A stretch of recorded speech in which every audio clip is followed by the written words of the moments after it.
Oh, your Zoom updated? Yeah. All right. Audio test. 1, 2, 3. This is an audio test for captions. 1, 2, 3. The webcast will begin at 9 a.m. The webcast will begin at 9 a.m.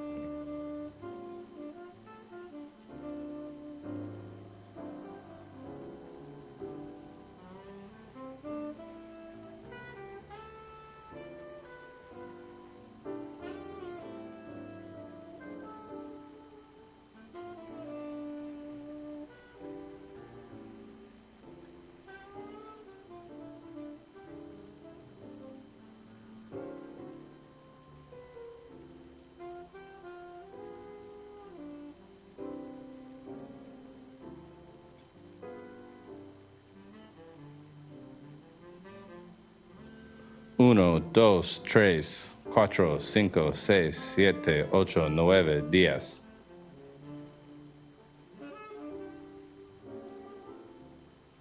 Uno, dos, tres, cuatro, cinco, seis, siete, ocho, nueve, diez.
Testing, testing. 1, 2, 3. This is Mark Gutierrez in the English channel. Testing, testing. 1, 2, 3.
All right, good morning, everyone.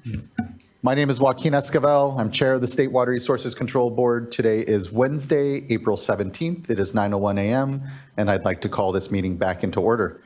I'll begin by introducing my fellow board colleagues. With me here today is Vice Chair Doreen Diadamo, Board Member Laurel Firestone, Board Member Sean McGuire, and Board Member Nicole Morgan. As you can see, this is a hybrid meeting, so we have both in-person and virtual participation. For those of you that are on the Zoom or joining us virtually, you're either viewing us customarily through the YouTube live the web stream or the Cal EPA website. But if you intend on commenting on any of today's items, you need to be on the Zoom platform. There are instructions on how to do so at the top of the agenda with a link and a form. But if you're having any challenges getting onto the Zoom platform, and wish to make a comment, please do just email the clerk of the board at board.clerk@waterboards.ca.gov, and she can help get you onto the platform. Once you are on the platform, your camera will be off. You will be on mute until it's your turn to speak on the item you've indicated. For everyone in the room, good morning. Good to see you all. We're here in Sacramento in the California Environmental Protection Agency building. A couple of quick announcements for us as well. Please do observe the exits. If we happen to have an emergency, we'll calmly file out to Cesar Chavez Plaza and await any further direction. Also, if you intend on commenting on any of today's items, there is a laptop on the side of the room here and a QR code as well to be able to sign up. Once you're at the mic, please introduce yourself, any affiliation that you have, and also importantly, let's please do silence any phones just so that we don't have any interruptions during today's meeting. I will note we do have Spanish interpretation, I think, here later for item number 3, and so we'll go over instructions for that then. This morning, this is the second day of our meeting, so we had public comment yesterday. So this morning we have presentation of Sustained and Superior Accomplishment Awards, and would like to call up Amy Cronson in order to lead us in celebrating and thanking staff here.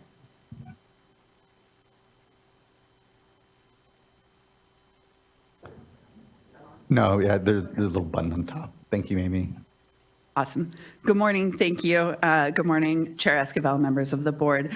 My name is Amy Cronson. I'm the Assistant Director of the Office of Public Participation here for the State Water Boards.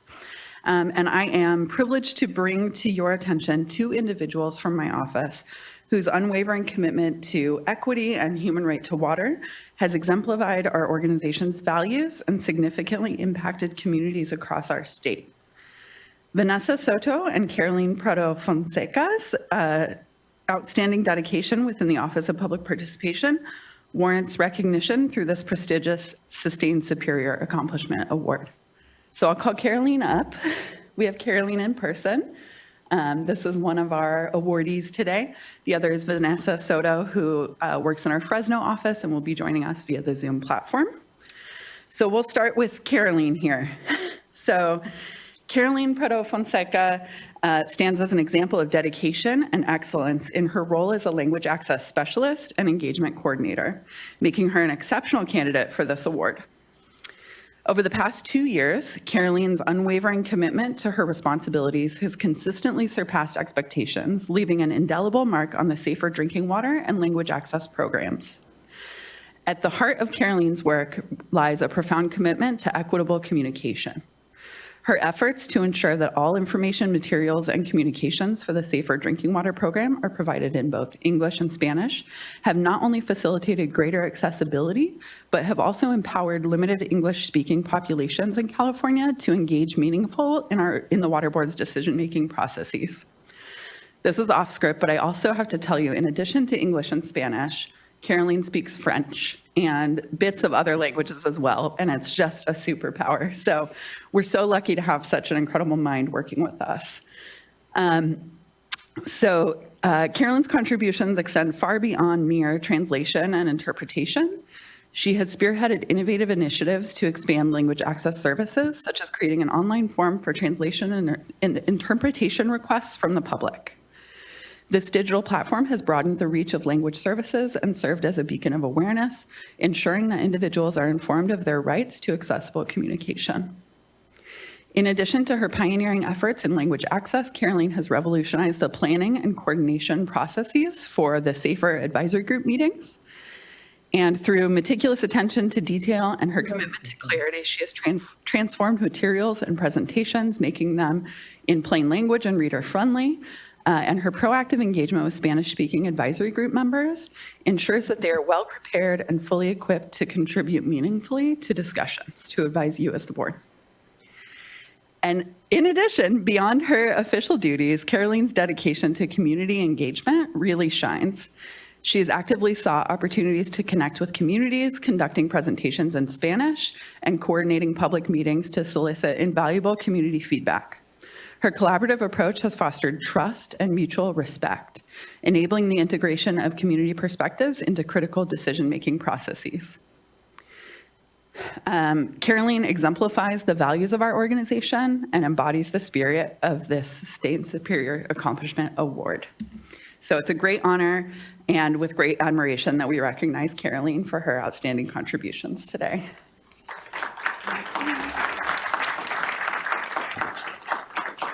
Thank you. And I'll ask you to hang here for just a second and we'll go through Vanessa's too. So Vanessa, again, is joining us on the Zoom platform. She is based in Fresno, which allows her to really engage with the communities in the Central Valley well. So over the past 2 years, Vanessa has emerged as a beacon of expertise, displaying a deep understanding of the needs and challenges faced by our communities.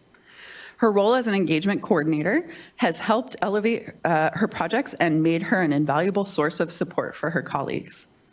In particular, during the beginning of the COVID-19 pandemic, faced with the daunting task of engaging marginalized communities amidst a public health crisis, Vanessa rose to the occasion with unparalleled creativity and compassion. She recognized the unique struggles of rural communities, many of whom preferred in-person meetings and lacked internet connectivity. You like being up there? Vanessa didn't just adapt, she innovated.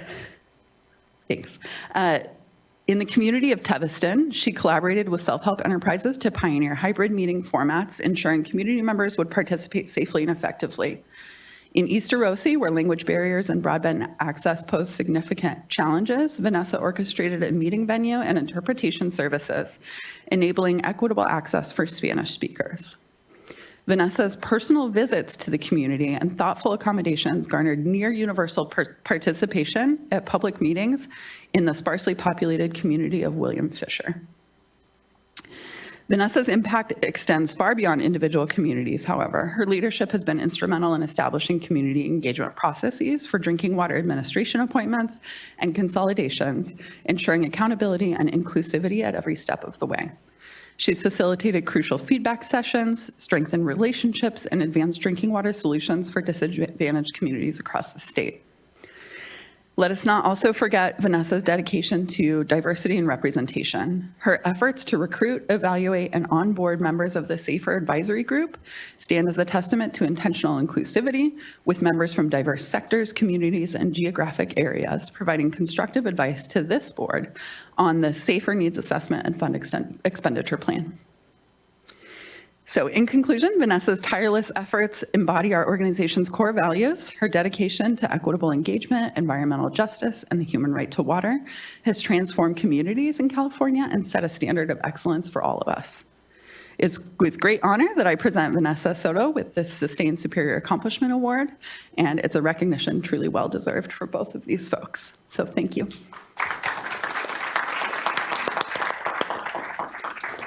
Very, very well deserved, and just have to extend my thanks. As we've seen, there's a lot of not easy issues here before the board, and the ability to really connect with communities to help us make sure we're hearing all voices so we can do the best job we can as decision makers is just incredibly appreciated. So well deserved. And if you'll tolerate an awkward photo, we'll do a quick photo with you. Thank you. Love an awkward photo. Thank you.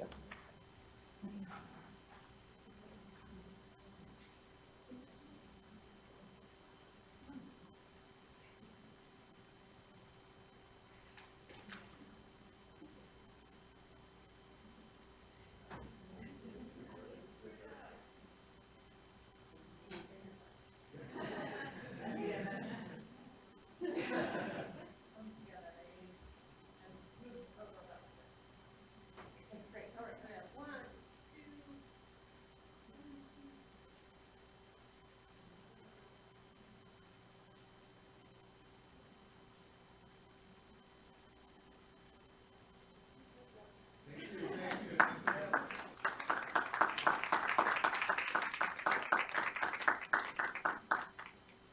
Thank you, as always. It's a time-honored tradition, the photo, and really appreciate, again, the incredible work from folks and elevating, importantly, Amy, your staff and team here, so thank you. That now brings us to our first numbered item today for our agenda, which is item number 3. And I misstated earlier, I said we'd have a Spanish interpretation for item number 3. It's number 6. Just want to make sure and correct that. The item number 3 is an uncontested item, and looking to see from the clerk if we have any folks that, I know a couple of folks may have signed up to speak on this item, but I saw them yesterday, and so I think it was just a mistake on that part. Not seeing any comments then, I think it is still uncontested, and look to the board if anyone's prepared to make a motion or to bring it off. I'd like to move to adopt item 3. I'll second. Thank you both. Ms. Tyler, can you please call the roll call vote? Board Member McGuire, Aye. Board Member Firestone, Aye. Board Member Morgan, Aye. Vice Chair Diadamo, Aye. and Chair Esquivel. Aye. Thank you. Thank you as well. The item is adopted, and appreciate the San Francisco Regional Board here for the item and the good work. Next brings us to our informational item number 4, which is our current hydrologic conditions and response. And welcome up, Ms. Bean. Good to see you, and thank you.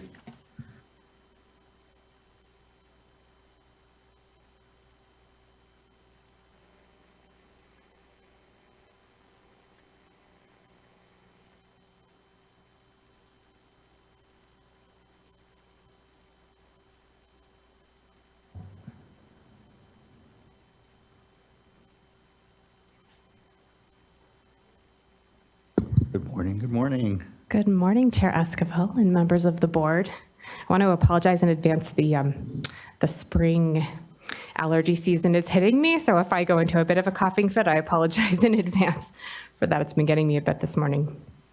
So good morning. I'm going to do a brief hydrologic update for you, starting with kind of a statewide look and then diving into some regional conditions and a few updates that we've heard questions about in the past.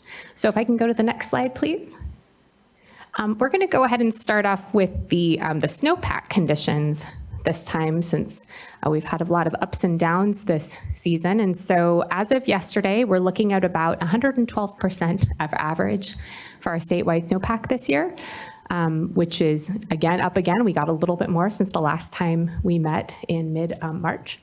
And so you can see, 125% in the northern, and then as you go down central and southern Sierra, you get a little bit less, but above average. So that's great to see. And that is up 9% from the last board meeting. Next slide, please. So earlier this month, we did have the April snow survey, and that's important because that April 1st is considered the peak snowpack for the season. So we look at snow water content, and they take readings from 130 stations, and as of April 1st, they were averaging 110%. And we can see we're actually up a little bit of that when we look at the previous slides now. That's in comparison to where we were at 28% of average on January 1st. So it's just interesting to see, the pretty huge gains that we saw over the beginning of the year. And then looking at the Department of Water Resources and what they're going to be doing, they are going to be shifting to forecasting the spring snowmelt, runoff, and capture. So we're going to probably be seeing, a peak leveling off, and then we'll see the snowpack going forward as we have these meetings. Some things to note about the runoff is that we could see below average spring runoff, and this is according to the state climatologist, because we did have a dry start to the year. There's a lot of burn scars, and then there's other factors, temperature and whatnot. So I wanted to point out here that the state climatologist did say with 3 record-setting multi-year droughts in the last 15 years and warmer temperatures, a well above average snowpack is needed to reach average runoff. So just kind of setting the stage as we're going forward to see what we're hearing from the Department of Water Resources when we see the snowmelt, runoff, and capture going forward. All right, next slide, please. So jumping into the familiar precipitation slides, looking at more broad precipitation, when we look at the Northern Sierra, we're up 1% since March 18th to 95% of average. Again, we're looking at that kind of dark blue line right in the middle, and then the light blue area is the average that we're looking at. Next slide, please. As you go down into the San Joaquin, it's up 8% from last time, so we're at 89% of average. Next slide, please. And then for Tulare, up to 86% of average. Again, that's up 5% since the last time we met. So snowpack is looking above average, but our general precipitation, is trailing a little bit below. Next slide, please. So not really any changes since last time we talked about the major reservoirs. They're still basically hovering around or above average for most of them, including Cachuma, Nineman Valley, and San Luis. So you can see that we're sitting in a good place with the reservoirs right now. Next slide, please. I did want to mention that in between the last time we met and now that the Department of Water Resources has released the California Water Plan update for 2023. And again, as a reminder, that plan is a blueprint for managing and developing the state's water resources, and it is updated every 5 years. I'm not going to go into details on this, excuse me. But the 2023 update lays out 7 objectives, which are listed here on the slide. And the main thing I wanted to point out is that the department is having a webinar at the end of the month on April 29th for folks that would like to get more information on that. And you do have to go to the department's website to register for that event. Next slide, please. Okay, getting into a couple of the regional areas that we're working on. We have a couple of updates for you on the Clear Lake Hitch. There are hitch in the Clear Lake Creeks right now, which is fantastic. They've been observed since March. CDFW is doing visual surveys. They started those in March, and they will have the results in the summer. The biggest things that we're hearing right now is it's very turbid, and so it's kind of hard to see. And since, again, those are visual surveys, that becomes a little bit problematic, but they are seeing adult hitch, and they are seeing larval hitch, so that's a good sign that spawning is occurring. The tribal environmental protection agency departments are doing surveys and rescues as well. The few rescues that they've done have been focused on the hitch that gets stranded because of the high waters. So they're getting stranded in some of the ditches or the fields, and they're bringing them back in so that they don't spawn in the wrong areas. I did also want to mention that the Lake County community science program is going to be starting, and this was a question about the, community observations and standardizing that information. And the Lake County Fish and Wildlife Committee decided that they wanted to do something about that, and so they're piloting a program where they're going to have people sign up, give them some training, give them, standardized methods for doing that, so that their observations can be counted. People want to do something, but they're not sure what, and so this is a starting point for that. They are looking at this as more of a pilot this year in the hopes that in future years they can develop it more fully. So hopefully we'll have more information on that soon. That's very exciting, and really appreciate sharing that. I know, Clear Lake has been a center for a lot of community science, and especially working with tribes around harmful algal blooms as it is. And so this is a great extension of that because, to your point, folks want to get involved in their watersheds. And so having a way to be able to contribute meaningfully to the decision making by providing us data in this way is really incredible. So just thanks. Absolutely. We're very excited about it too. Then the final thing in this is that the USGS will do their gillnet surveys in June. That's when they do the transects across the lake to find out population numbers. They usually have the information for that in the winter, so the end of this year, beginning of next year. So everything's a little delayed in understanding, but just knowing that they're going to be coming. Did want to do a brief update on our information orders. We are going to be issuing some additional orders this month, and that's primarily for address corrections. As you know, it can be very challenging to find people's information, and so the orders are not going to any new parcels. It's just folks that maybe we got returned mail on, had the wrong sender, those types of things. Just wanted to remind folks that the first reports were due on March 31st. In these new orders, it's going to be extended to within 14 days of receiving the order. So we are working with folks on that. Commercial recipients of the letters, the orders are still measuring groundwater volumes through July 31st. And the next reporting deadline is August 31st. And we're doing a pretty large focus right now on compliance, making sure the information we're getting is accurate, but that the people that are reporting are supposed to be, and really working directly with folks on that. Next slide, please. Okay, so for the Scott and Shasta rivers, as a reminder, the emergency regulation is effective as of February 1st. The livestock prohibition is no longer in effect. It ended in March. Staff did hold a public meeting with the Hmong community in Montague on the March 22nd to discuss minimum human health and safety exemptions. And then the groundwater local cooperative solutions were due by April 15th. And so staff are working through those and evaluating them. Just to note that folks that submitted those, while it will take time to evaluate them, they are expected to be managing to those while they're waiting to hear back from staff on that. There's no curtailments in effect right now, but we are monitoring conditions in the Shasta watershed closely so that we can determine when curtailments are needed, if they're needed. And information is available on the Water Board's website at the link here. Next slide, please. In terms of the general hydrology, Dwinelle Reservoir is at nearly 35,000 acre feet. Again, if you compare that to where we were in 2023, and then very much lower in 2022, that's doing well. And the snow course in early April, again, they measure snowpack a little differently in these areas, but the snow water content equivalent is around 117% of the April average for Scott and 116% for Shasta. So up there as well. Next slide, please.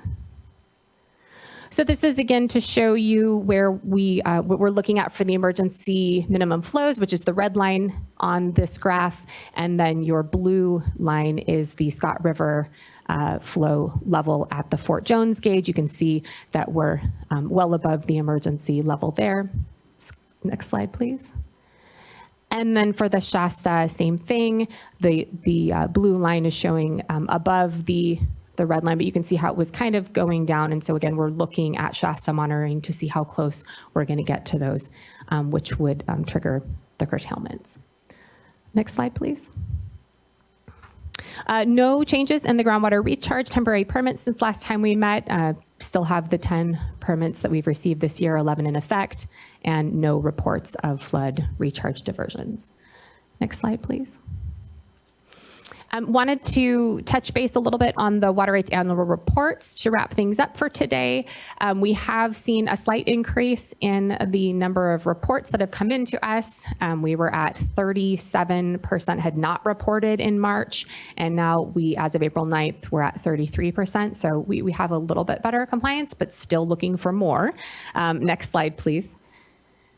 This is breaking things down again by the number of reporters and the volumes of reported. And what I want to draw your attention to, and we've talked about this before, would be if you look at the bottom, which is the more than 100,000 acre feet. We had 30 missing reports last time. We are now down to 21, but that still accounts for at least, 2 million acre feet of water. So it's really pretty substantial. So it's worth noting that we have received reports in all of these categories, but we really are still working to get those reports in because they're very important. Next slide, please. And so we're looking at that, we're looking at some enforcement actions on that. We issued 427 notices of violation on April 8th.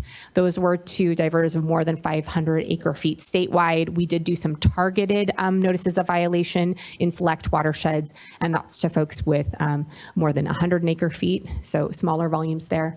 The folks receiving those notices of violations have 30 days to comply without a penalty, and we are actively helping diverters report.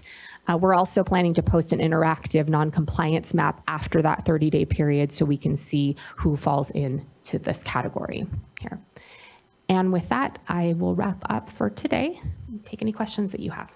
I appreciate the update on enforcement. As we've said here from the dais, administering water rights in the state, this is one of the most fundamental things we do out there, which is ensure that folks are reporting what their usage is. And to see still, so many that have diverted a great amount in the state not reporting, I appreciate the kind of escalation in enforcement, and importantly, a map here soon to just get out the information so we know who's skirting at this point, just a minimum requirement within the water rights system. Looking to fellow board colleagues. Vice Chair, please. Thank you. That last chart was really helpful, and it'd be great if you could just keep, including that in these updates. I have a couple of questions about, let's go back to Clear Lake, and a question about compliance there. as well. So if you're not prepared today, maybe the next time, I think it'd be helpful in these key watersheds to get a little bit better sense of what's going on in regards to compliance with the reports, compliance, Scott and Shasta with the curtailments. Yeah, we'll definitely make sure to include that. I know we've heard it a couple times too, interested in that. So we're definitely looking into it. I can say for the Clear Lake, it's going to be a little bit longer of a process to get to compliance numbers, primarily because it's just very challenging, the data that we're dealing with. It's not just a matter of did somebody report or not. And this kind of leads to why we're doing the modernization effort in water rights, because it's very challenging to be working with the different various data sets and get really strong information quickly. I think that's always the issue. So we're definitely working on that, and we'll have something for you. It's hard to say exactly when that would happen, but we will make sure to get it out and get what we can quickly, and then continue to build on that, as we make sure what we have is accurate and we're getting it out to you. Right. And then also just as you prepare, those reports for us, an update on how the Farm Bureau program is going, and just a better sense of the value that brings to the program. And then switching over to Scott and Shasta, the local cooperative solutions. You just had a deadline on that, and I'd be interested to hear how has that program changed through time? Are you seeing the same number of participants? Has it started to fall off? Just trying to get a better sense of, I continue to receive reports from Farm Bureau, but it's kind of big picture. And so looking at the numbers would be helpful. Yeah, and I'll have I'll talk to the Scott Shasta team about pulling some specific numbers together. I can tell you a few things that last I heard there were 33 applications had been provided. It looked like it was covering about 2/3 of the irrigated acreage in the area. So it's worth noting that in 2022, the local cooperative solutions covered 90%. And then last year it went down tremendously, but that makes sense because we had wetter conditions. And so there were less people thinking about that. So that's not giving you the specifics that you're looking for, and we can talk through that too, especially as staff are able to review those applications, but that's kind of a general sense of where things are looking in comparison to the last couple of years. Thank you, Vice Chair. Board Member McGuire. Yes, thank you for the report, as always, very helpful. And I'm certainly encouraged by a second year of decent hydrology, and especially seeing the reservoirs where they're at today is a bit comforting. But I know it's erratic in California. We can always swing back to drought conditions pretty quickly. So having some awareness of that is always good to have on front of mind. I wanted to go back to the annual reporting piece, and been on the board 5 years now. And it seems like we have this similar exercise every year, and the conversation and concerns about the lack of complete reporting. I know you're going through water rights modernization. There will be new tools and ways to more efficiently collect that information, but it still seems we're struggling getting through to folks. And what I'm not remembering is exactly what the kind of final numbers were last year and the year before, but it'd be good to see, are we trending in the right direction? Are we trending in the wrong direction? Which I think is the case. And if so, what can and should we consider doing differently in the short term to improve that? Because something's not happening. And I'm seeing the enforcement efforts are good to help increase compliance. But again, that's kind of reaching out to a small fraction of the larger water right holders. And really, if you look at the overall statistics, it's the vast majority are the smaller water users. And so even if you get compliance with the larger water right holders, and which may account for the bulk of the water in the system, admittedly, I understand that's the higher priority, but we still, I think, have some challenges with getting better compliance overall. So I'd like to hear back just, again, prior years, how's that trend been going, and what kind of options are there going forward to help address this issue? Vice Chair. I have an add-on to that. Those were good requests. Getting a better sense regionally. You know, are those smaller diverters in a certain area? Is there something going on in that local area where, you know, there's strong resistance, or is it sort of spread throughout?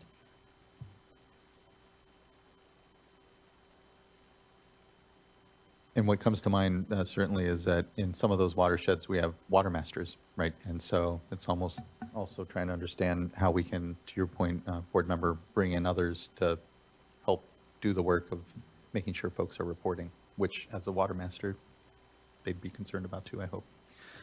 Looking to other colleagues, if there's anything else on this item they'd like to ask questions or comment on. Seeing none. We don't, I think we have one person signed up, but I don't believe they are here for comment. Just looking to the clerk. Yep. So I think that wraps this item. Really appreciate Ms. Bean, as always, the update and the good work that I know that continues to go on out here. So thank you. Thank you so much. All right, that concludes item number 4 and brings us to item number 5, which is an item from the Division of Water Quality regarding revisions to the interim mitigation payment calculation for the once-through cooling policy. I'll give folks a moment here to get set up.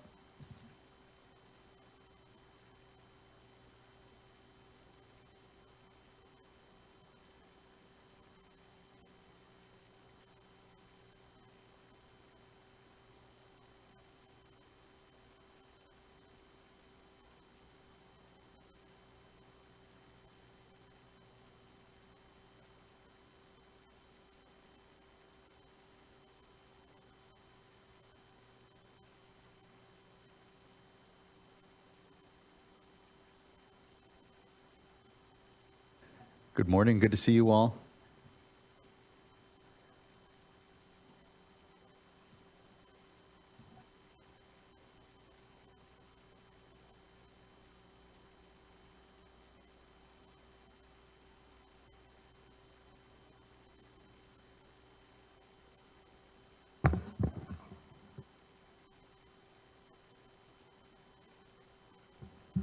Morning, board members.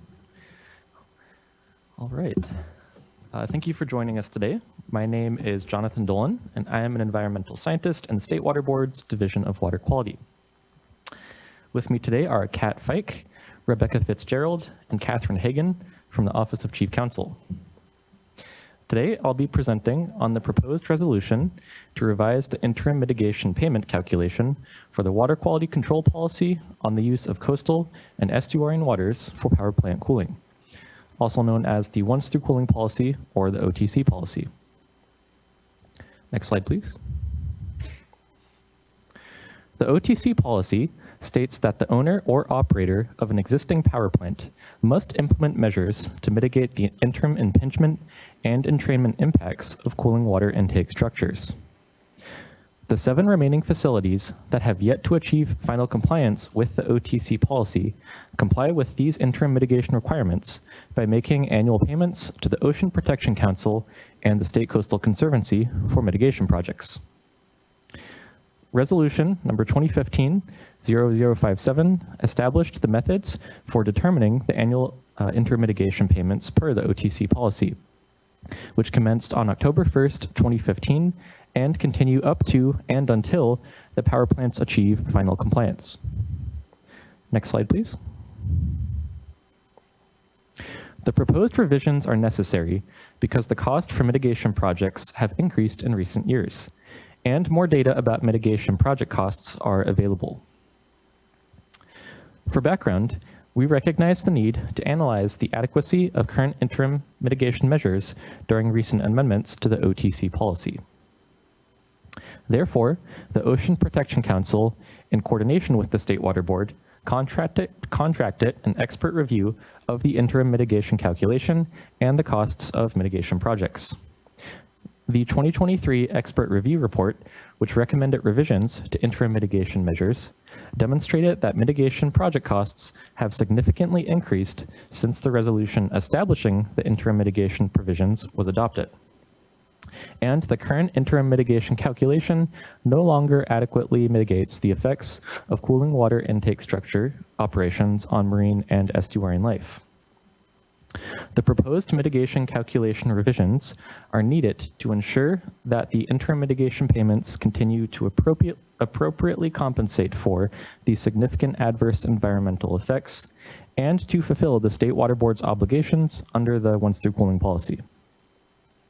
Additionally, recent variability in inflation means that the annual inflation escalator of 3% is no longer appropriate. Next slide, please. So the mitigation calculation is composed of 3 components. For the entrainment portion, we proposed 3 overarching changes, which affect the default cost of entrainment, the default cost of entrainment for Diablo Canyon Nuclear Power Plant, and the entrainment inflation escalator. The proposed revisions will increase the default cost of entrainment from $5.65 to $12.51 per million gallons, and will apply the default cost for entrainment to Diablo Canyon Nuclear Power Plant, which presently has a site-specific cost for entrainment. The proposed resolution will also retain the current 3% inflation escalator, unless the annual percent change of inflation reported from the California Department of Finance is greater, in which case this value will be used. As for the impingement portion of the calculation, we also proposed 3 changes, which affect the default cost of impingement, the cost of impingement for Diablo Canyon, and the impingement inflation escalator. Should the proposed resolution be adopted, the default cost for impingement will increase from 80 cents per pound of fish impinged to $100.73 per pound of fish impinged. This jump is higher because the current impingement calculation is based on one economic study stemming from Huntington Beach Generating Station. The proposed resolution would revise the default cost for impingement to ensure it is fully compensatory for impingement impacts, using known mitigation project costs and adequate impingement data. The proposed revisions will also apply a site-specific cost of impingement to Diablo Canyon of $33.46 per pound of fish impinged. Presently, Diablo Canyon pays the default cost of impingement.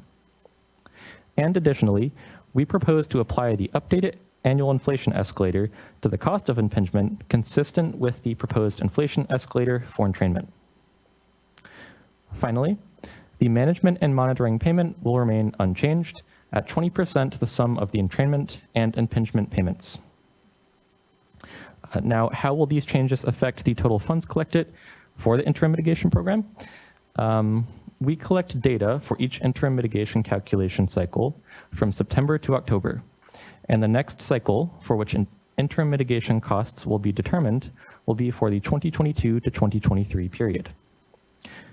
Using historical interim mitigation data, we estimated the projected cumulative interim mitigation funds collected under the current interim mitigation calculations, as well as the projected interim mitigation funds collected under the proposed mitigation calculations for the 2022 and 2023 period. While the interim mitigation payments vary annually based on actual intake volume and pounds of fish impinged, we estimated that the proposed revisions will increase the total amount of funds collected for this period from $7.6 million to $18.7 million, which amounts to an $11.1 million increase. When assessing the projected interim mitigation funds collected through 2030 with the proposed revised calculations, we estimated that the total increase in interim mitigation funds over what's currently paid would be $90.5 million. Next slide, please.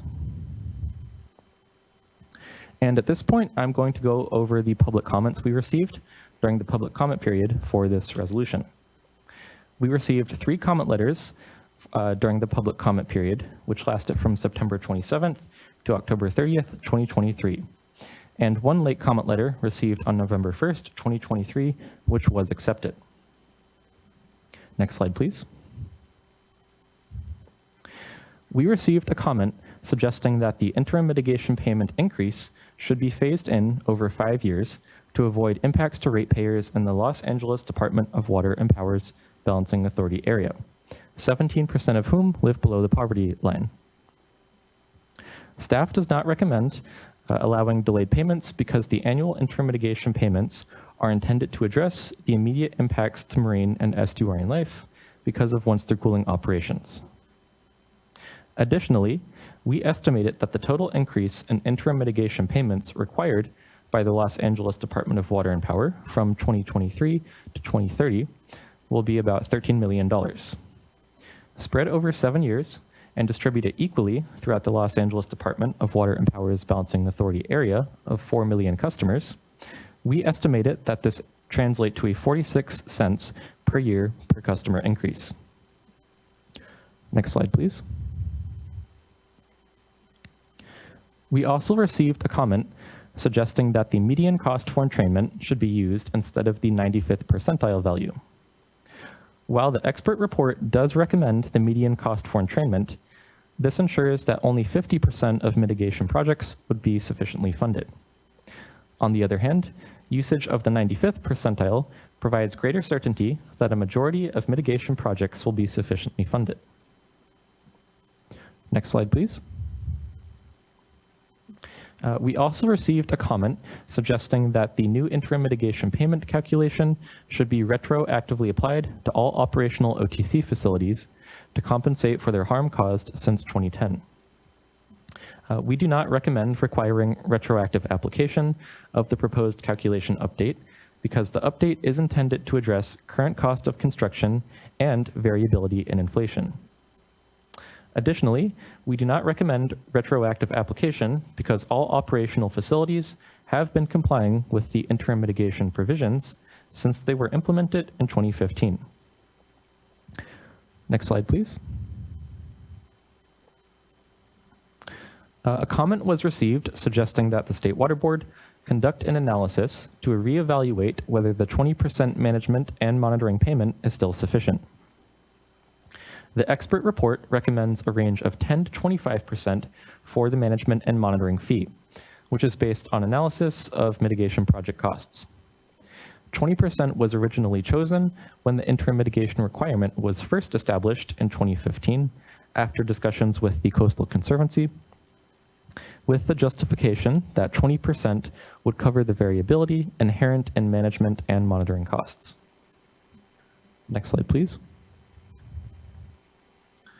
And we also received several comments regarding the use of interim mitigation funds and State Water Board oversight of the Ocean Protection Council and the State Coastal Conservancy in their mitigation programmatic efforts. Specifically, commenters suggested that the interim mitigation funds should be directed towards restoration projects while maintaining current funding to marine protected areas.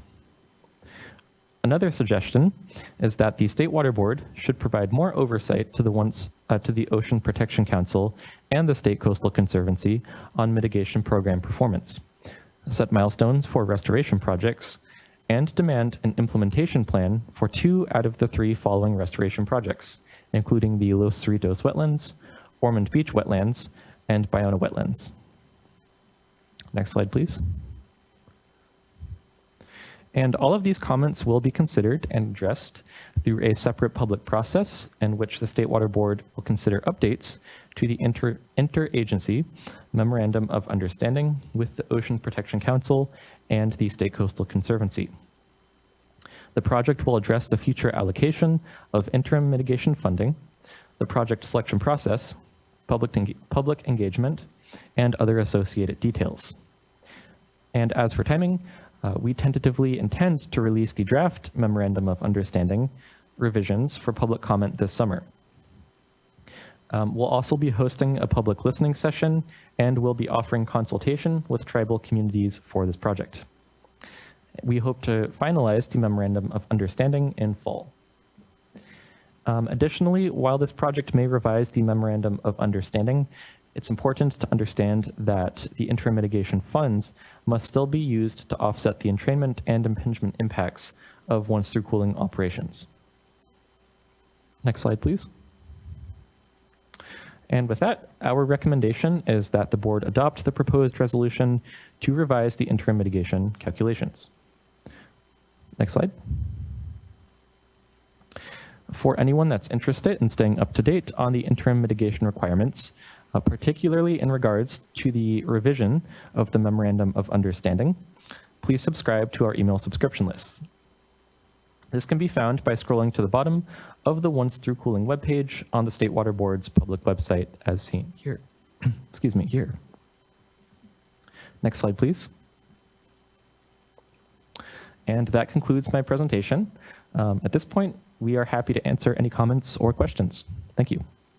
Thank you, Mr. Dolan, and thank you for the entire team for circling back here. I know on a request that the board had when we last adopted the extension of the once through cooling policy, and here really desired a need to make sure we update the mitigation calculations as well as we're doing so. And so just really appreciate the good work that's gone in to be able to update and bring it back here before the board. Looking to fellow board colleagues if there are any questions or comments off the bat. We have a few commenters that we can go to if not. And seeing none, let's go ahead and call up our first commenter, who will be Sherry Hafer, be followed by Lauren Marshall, then Jean Nelson, and our last commenter is Mark Bolt.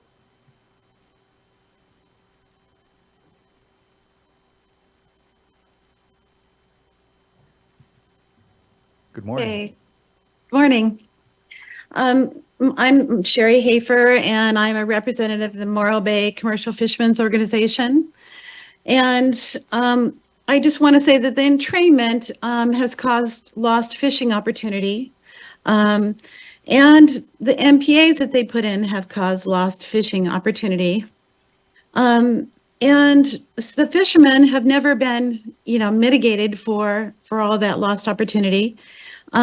And we would appreciate if we at least got some improvements to our harbors. The Morro Bay Harbor suffered a lot of damage from the rainstorms. We had cleats coming off and colors coming off and floats coming off and boats flying off the harbor. It was a mess, and it still is a mess. And they're trying to do Band-Aid jobs to make it better. But the docks haven't been replaced, some of them for over 40 years. And I just think that some of that mitigation funds should go to helping the commercial fishing fleet. We've been trying to get money through FEMA and other things, for all that damage, and it hasn't come through. And so I just wanted to put that by. And then the other thing is, I just want you to realize that I don't think any of these extra funds should go towards offshore wind development. That is degradation of the environment and bad for commercial fishing as well. And they will be using once through cooling. Their substations use once through cooling. So I don't think we should be feeding that project with these funds. And that's all I want to say. Thank you. Thank you for that, Ms.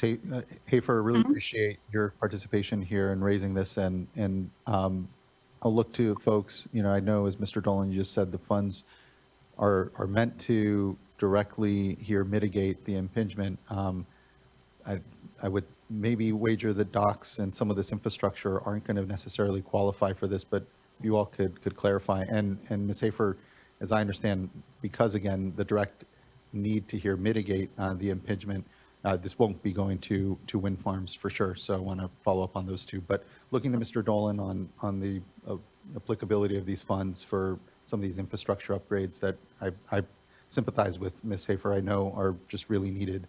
But just try to provide some clarity, at least now on that point. That is correct. Yeah. Appreciate the comments still nonetheless, Ms. Hafer, and what I'll do is make sure I flag this for other colleagues that here are working on things like disaster relief and make sure that it's elevated as an issue here still yet. So just appreciate you here being before the board though and providing your comment. Yeah, thank you. Thank you for the feedback. Thank you very much. Next, I'd like to call up Lauren Marshall, be followed by Jean Nelson and then Mark Gold.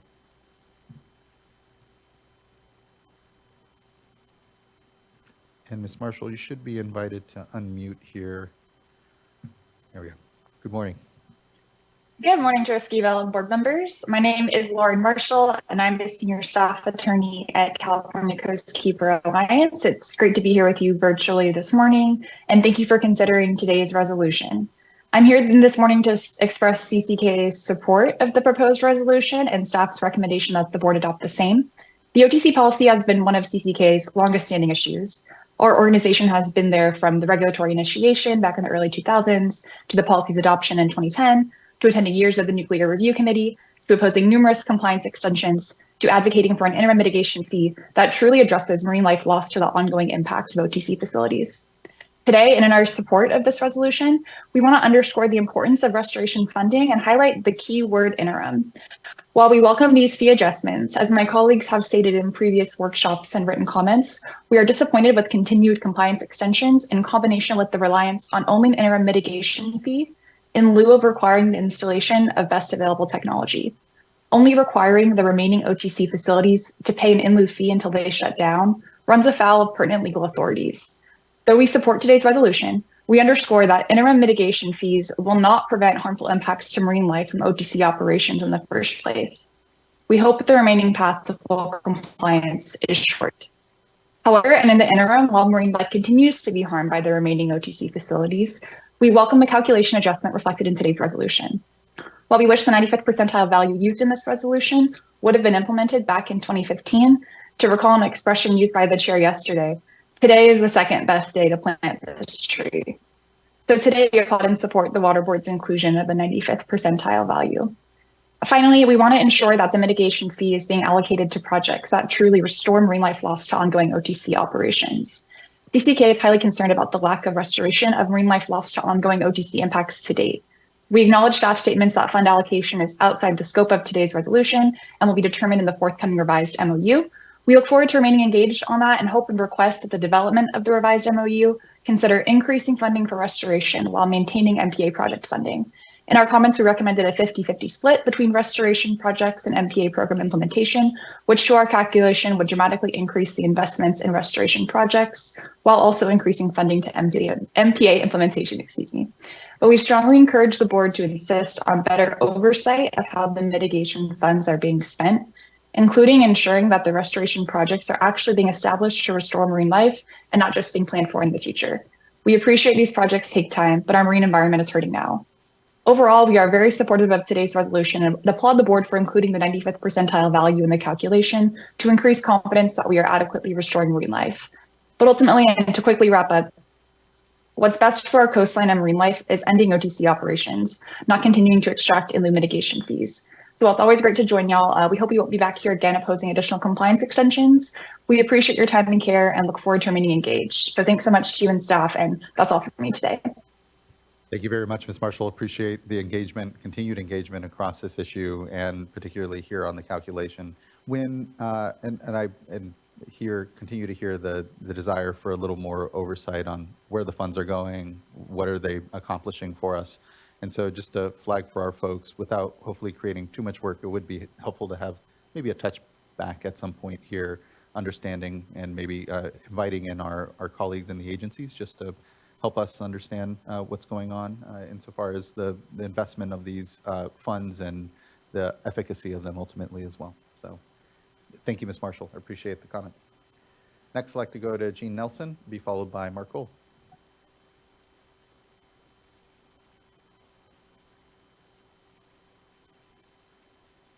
Good morning, State Water Resources Control Board. My name is Dr. Gene Nelson. I'm President and Senior Legal Researcher for Californians for Green Nuclear Power. I'll be discussing highlights from CGNP's recent correspondence sent to you, and the summary is that California needs Diablo Canyon Power Plant and Diablo Canyon needs a champion. Next slide, please. Diablo Canyon is safe, reliable, and affordable. Next slide. There are 6 sections in CGNP's correspondence. Next slide. The one key point here is that Diablo Canyon produces 5 times the amount of power produced by Diablo Canyon in a footprint of about 1 square mile. Next slide. And we have Objection to the unjustified increase in Diablo Canyon entrainment costs. First of all, Diablo Canyon's waste heat is very, very small, only 4,566 megawatts thermal. This may seem like a lot. However, it's less than 2 square miles of insolation when the sun's directly overhead. And so then when you compare that with the area of the Pacific Ocean, which is about 60 million square miles, you see 30 million to 1, which essentially would be like a little moat on a piece of office-sized paper. Next slide. Here's a key thing. We have our BTA at Diablo Canyon is bar racks, traveling screens, and 2.5 billion gallons of seawater per day. And an estimate that was issued by PG&E in 2005 says that entrained biota has a whopping value of $26,000. Remember that number. Now, next slide. And we have a site-specific entrainment fee right now of $4.236 million. And it's proposed to increase almost triple to 11.423. What changed? Next slide. And here we have a unique situation. This is the only OTC plant on a rocky coastline. There is no embayment. However, per the Ocean Protection Council in 2017, Diablo Canyon paid 59% of OTC fees. Next slide. And here we have a sign at the entrance to Diablo Canyon. It says California's largest clean energy producer. Well, I'd like to revise that sign. It's California's largest energy producer as well. Next slide. And if we look at this plant, it really is an example of supersizing. You see 2 people there. They're looking at a corner of the generator. And there are 2 of these giant generators inside the plant. This is a huge facility. Next slide. And Lawrence Berkeley National Labs and Nexent in a study in 2018 indicated when you run through the calculations, Diablo Canyon supports $281 billion in economic activity. Next slide. Now, CGNP has been very unique. We were the lone party of 55 advocating for Diablo Canyon extended operations in the span from 2016 to 2022. We are also a champion for SB 846. Next slide. Here's a list of proceedings that we participated in. You can see there's a lot. And in addition, we raised a case on appeal to the appellate court and 3 proceedings to FERC. Next slide. And here's a relevant 2009 U.S. Supreme Court case regarding nuclear power plants. And it raises the key point that cost should determine BTA, and that if the costs are wholly out of proportion to benefits, it should be rejected. Next slide. The OTC plants will continue to be needed for the California power grid, particularly on hot August and summer days. Diablo Canyon is also base load. The CPUC has no intervenor safeguards. Thus, CGNP, Diablo Canyon's steadfast champion, needs funding so the SWRCB's ongoing research and mitigation programs may continue to be funded by plant operators, not by ratepayers, really. Then, in conclusion, next slide.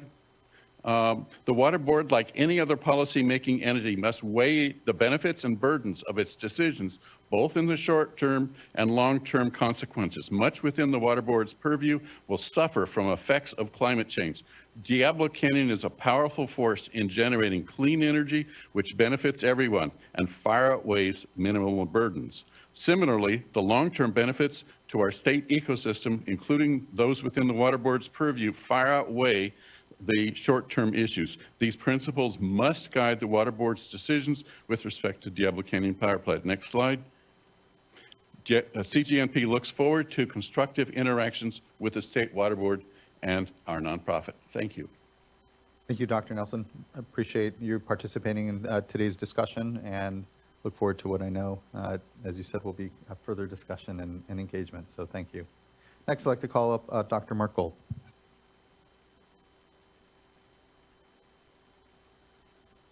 Good morning, Chair Esquivel and board members. Thank you for the opportunity to speak. My name is Mark Gold, and I'm representing the Natural Resources Defense Council this morning. Just to get it over with first is we strongly support the comments, excellent comments made earlier today by Lauren for California Coastkeeper Alliance. And probably not surprising there since we've been working together on this quite closely. And so we support the interim mitigation calculation. We're very, very happy to see that the MOU process, working with State Water Resources Control Board, the Coastal Conservancy and Ocean Protection Council will be a public process. I think it's really important. I'm sort of in a unique have a unique perspective on all of this in that I was heavily involved when I was running Heal the Bay in helping to develop the original policy that got approved back in 2010. And as the board knows, I served as deputy secretary for Coast and Ocean Policy, as well as the executive director of the Ocean Protection Council, where these items were discussed extensively with our staff. And I know I see my successor, Jen Eckerly, is here today on this.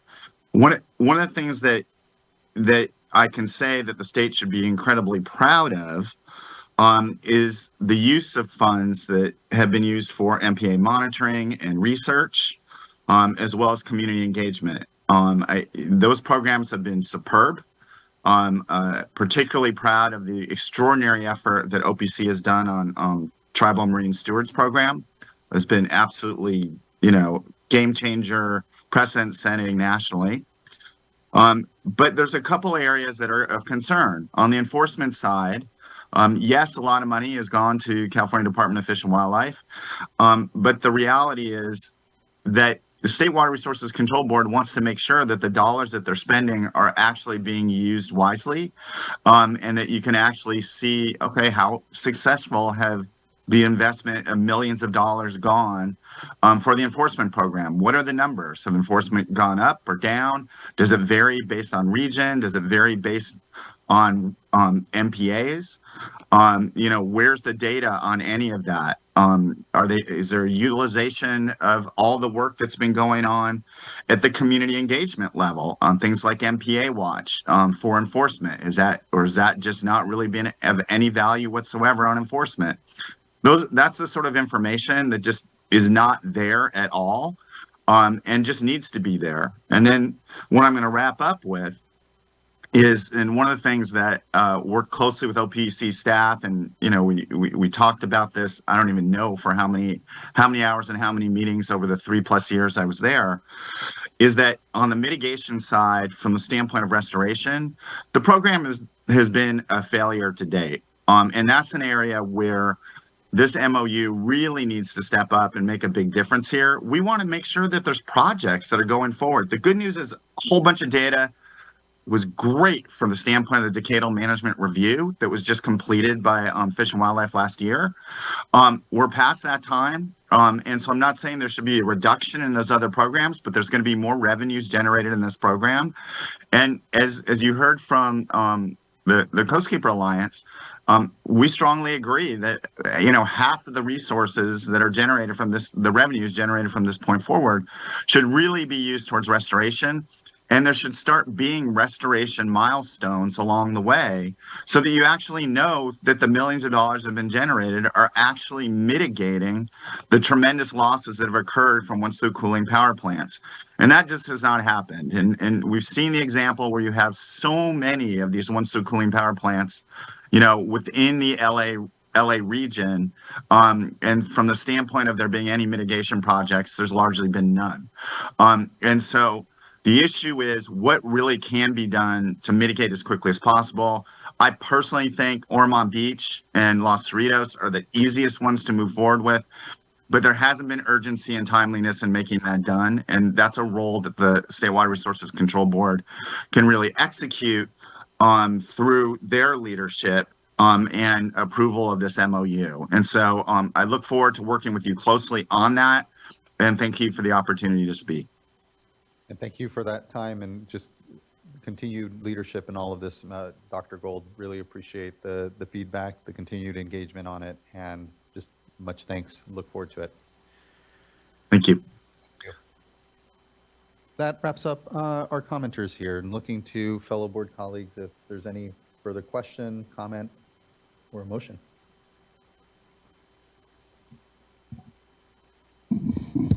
I was just going to ask if it sounds like there's the suggestion by the chair on some follow-up on implementation kind of milestones and oversight. So I don't know if staff can speak to that a little bit. Or... I'll jump in. Yeah. So we've heard this concern. That's one of the reasons that we're going out with the MOU and going to have more interaction with the communities near and around the power plants so that we can figure out how to structure that. It's an MOU, so we are not going to be dictating conditions in it, but we will be, negotiating with the Coastal Conservancy and the Ocean Protection Council on, how can we be more transparent in where that money's going and what projects are being done, and how can the local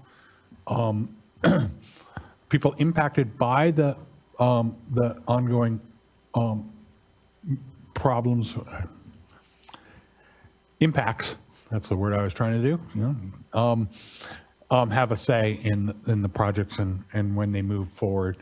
We've also heard loud and clear from folks that we need to be focusing more on the restoration projects.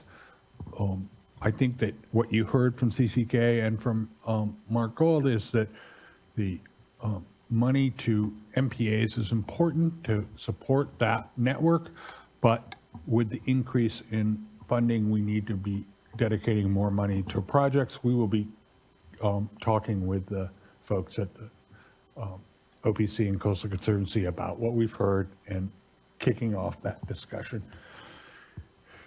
Any additions, Kat? Yeah, thank you, John. And in addition to working on updates to the MOU, I just want to point to our current process for evaluating projects. So the OPC, the Ocean Protection Council, and the Coastal Conservancy provide us with requests for how to use the funding, and we review how they plan to use the interim mitigation funds for projects. And we provide our concurrence through formal letters. And then also each year, the Ocean Protection Council and the Coastal Conservancy provide us with status reports, which we post to our program webpage. So those are available to the public. And it covers what projects have been funded and where the status of the project is and the success so far.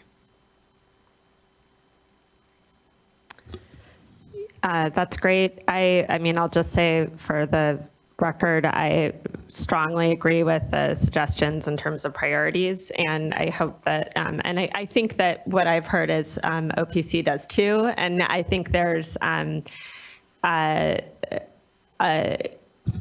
intent and priority to get restoration projects done because they haven't, and that's something we need to see results on, and I think everyone involved wants to see that. It's not for lack of sharing a goal there.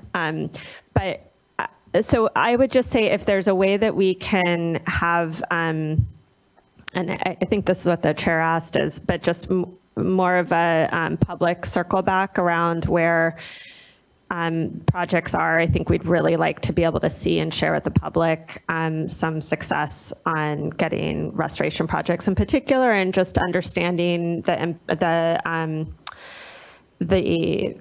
outcomes of things like the enforcement and MPAs and, good work that's going on. But if we can, hope to get in the MOU some milestones and then some public check back with the board, I think that's what I heard the chair suggesting. Yeah. Yeah, for sure. I really appreciate that, board member. And like you said, and we heard from John, it sounds like we have the MOU update that we can look to as a place where, and would be good to make sure board members are tracking.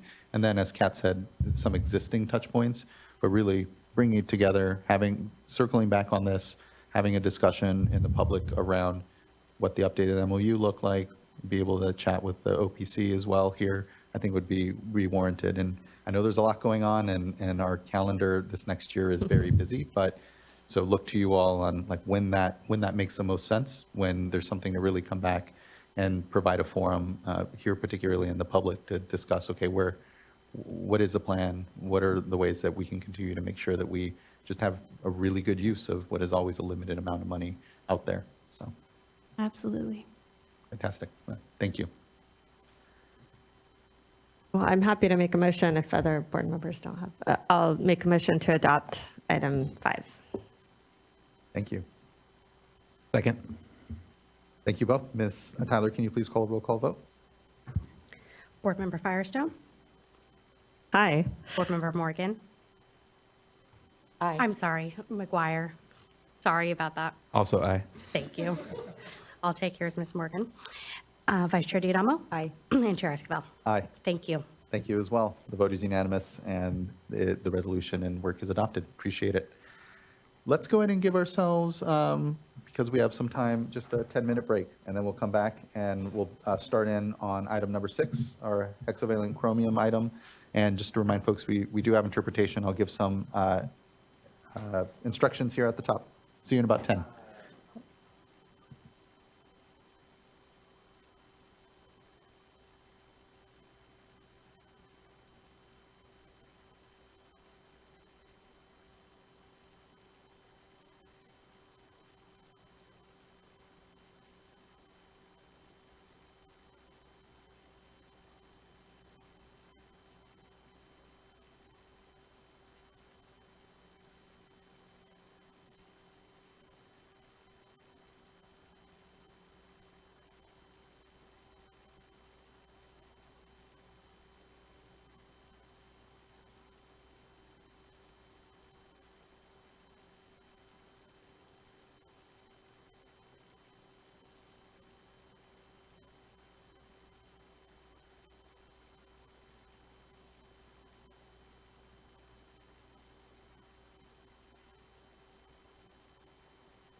All right, everyone.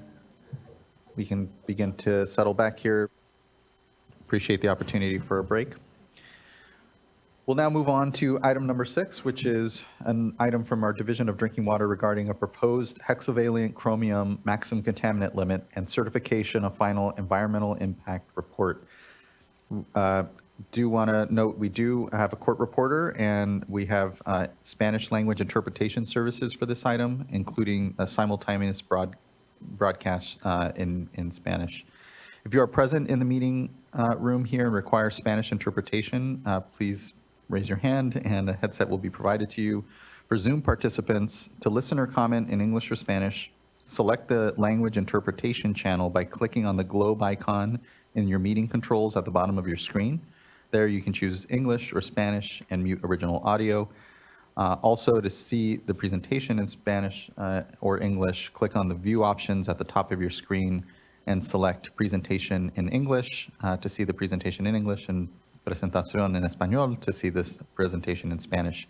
Now invite up one of our interpreters to share these instructions in Spanish to help everyone get set up. Good morning. Good to see you again. Thank you for being here with us. Good morning. Thank you, Chair Esquivel. And we'll repeat that for the benefit of our Spanish-speaking audience. Muy buenos días a aquellos que nos acompañan en español. Tenemos interpretación disponible al vivo para el programa de hoy. Para acceder al canal, por favor, busque el icono de un globo terráqueo en la parte inferior de su pantalla que dice Interpretation o Interpretación. Selecciónelo y luego seleccione su idioma Spanish o español. Y así podrá escuchar el programa enteramente en su idioma. La presentación también se verá en español si acaso toca el botón en la parte superior de la pantalla que dice View Options y de ahí seleccione Presentación en español. Si tiene alguna pregunta, por favor diríjase a mí o uno de mis colegas y le podremos ayudar. Muchísimas gracias. Thank you, Chair Esquivel. Back to you. Thank you as well. Really appreciate it. Now, hand things over to, I think Darren Polhamus will lead us off. Good to see you. Yeah, thank you, Chair Esquivel, board members. Good morning. I'm Darren Polhamus. I'm Deputy Director for the Division of Drinking Water. Very briefly, before we get into our presentation this morning, do want to thank the entire team that worked on this. I know this is longer than we all wanted to take before we brought this back before the board, but I can assure you that that was time all busily spent trying to make sure that we addressed every conceivable comment and thought associated with this. So it's been deliberated extensively and worked on the whole time before we came back. So very happy to be here and give this presentation this morning. So I am joined with Kim Niemeyer from OCC in support, and Bethany Robinson will give our presentation, and Melissa Hall, head of our regulatory unit. So with that, I will turn it over to Bethany. Thank you. This presentation is for the proposed hexavalent chromium maximum contaminant level, and specifically for the regulation adoption and certification of the final environmental impact report, or EIR. Next slide. This slide has an overview of the proposed resolution, which would adopt the proposed regulations, certify the final programmatic environmental impact report, and adopt the California Environmental Quality Act, or CEQA, findings and statement of overriding considerations. Most of this will be covered in detail in later slides, so I'll be quick here.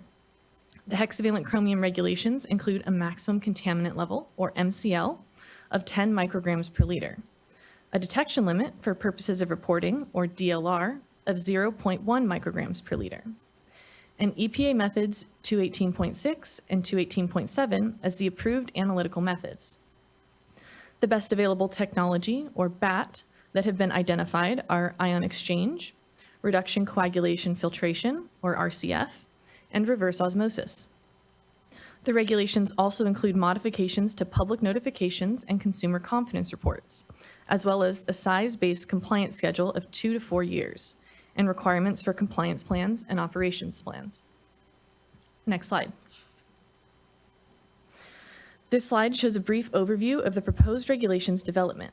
We held 6 public workshops from April 2020 to April 2022 that covered a range of topics: a white paper on economic feasibility, draft treatment costs, CEQA scoping, and an administrative draft of the regulation, which was released in March of 2022. The notice of proposed rulemaking was published on June 16th, 2023, and the Administrative Procedure Act public hearing was held August 2nd, 2023. 2 notices were released that announced additional public comment periods for changes to the proposal and addition of materials to the record, ending in December 2023 and March 2024, respectively.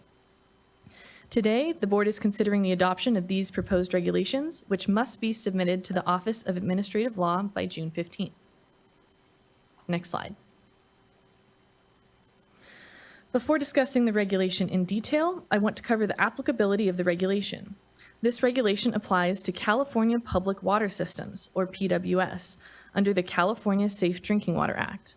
Specifically, Health and Safety Code Section 116555 requires any person owning a public water system to ensure compliance with primary drinking water standards.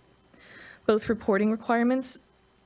proposed maximum contaminant level and the related monitoring and reporting requirements constitute primary drinking water standards, and these regulations will be added to Title 22 of the California Code of Regulations, or CCR, Division 4, Chapter 15, which covers domestic water quality and monitoring regulations.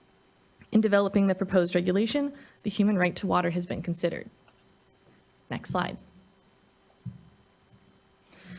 Diving into the regulation details. A maximum contaminant level, or MCL, is a standard limiting the concentration of a chemical in drinking water. In other words, it's the maximum permissible level. It's based on Health and Safety Code Section 116365, which requires MCLs to be set at a level that is as close as technologically and economically feasible to the corresponding public health goal, or PHG. The proposed MCL for hexavalent chromium is 10 micrograms per liter. Next slide. This is a map of drinking water sources in California that exceed the proposed MCL. Hexavalent chromium is present in groundwater throughout the state and has been detected in 53 of California's 58 counties. In groundwater, it can be naturally occurring or resulting from industrial activities. Next slide. The detection limit for purposes of reporting, or DLR, is the designated minimum level at or above which analytical findings must be reported for regulatory compliance.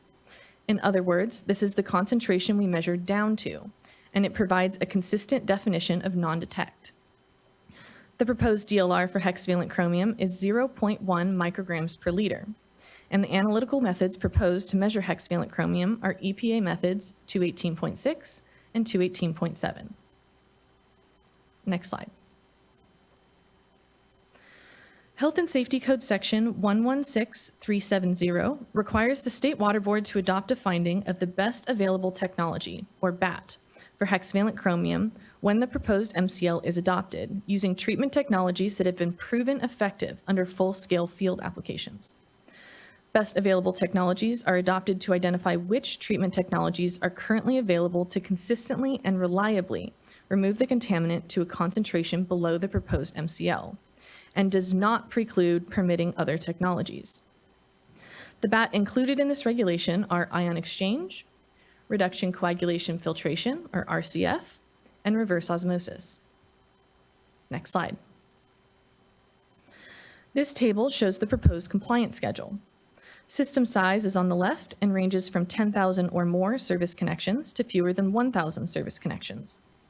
The compliance dates range from 2 to 4 years after the effective date of the regulation, which is expected to be October 1st, 2024.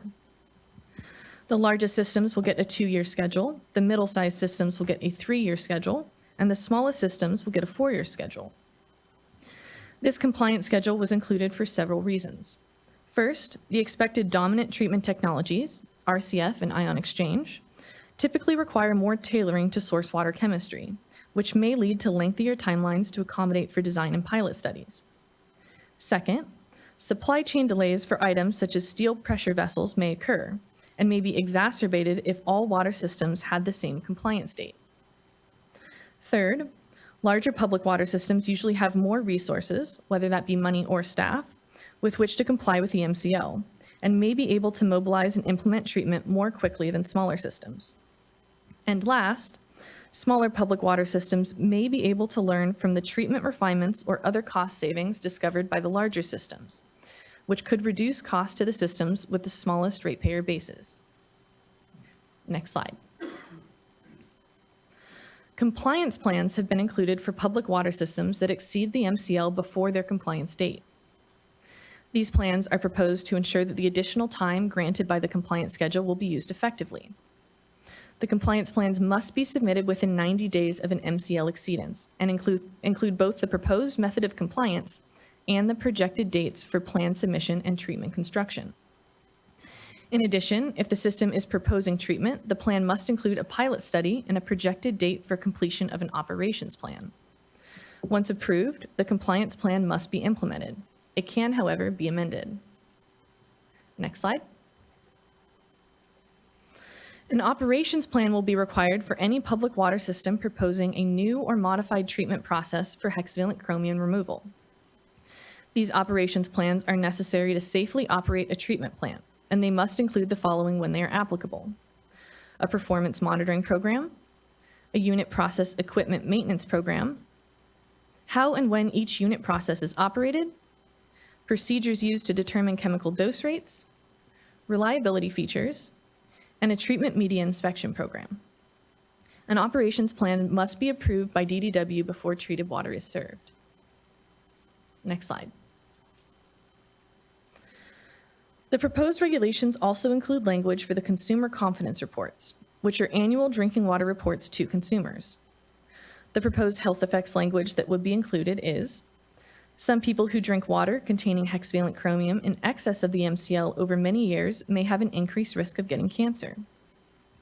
Language is also proposed for hexavalent chromium exceedances before the compliance deadline. Chromium hexavalent was detected at levels that exceeded the chromium hexavalent MCL. While a water system of our size is not considered in violation of the chromium hexavalent MCL until insert compliance date, we are working to address this exceedance and ensure timely compliance with the MCL. Specifically, we are, and then insert actions taken. Next slide.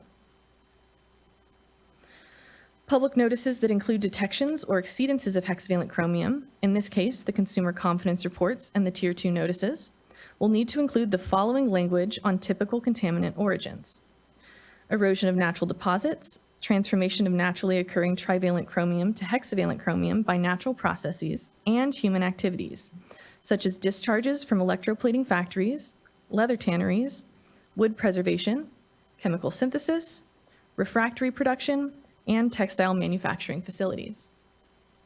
Next slide.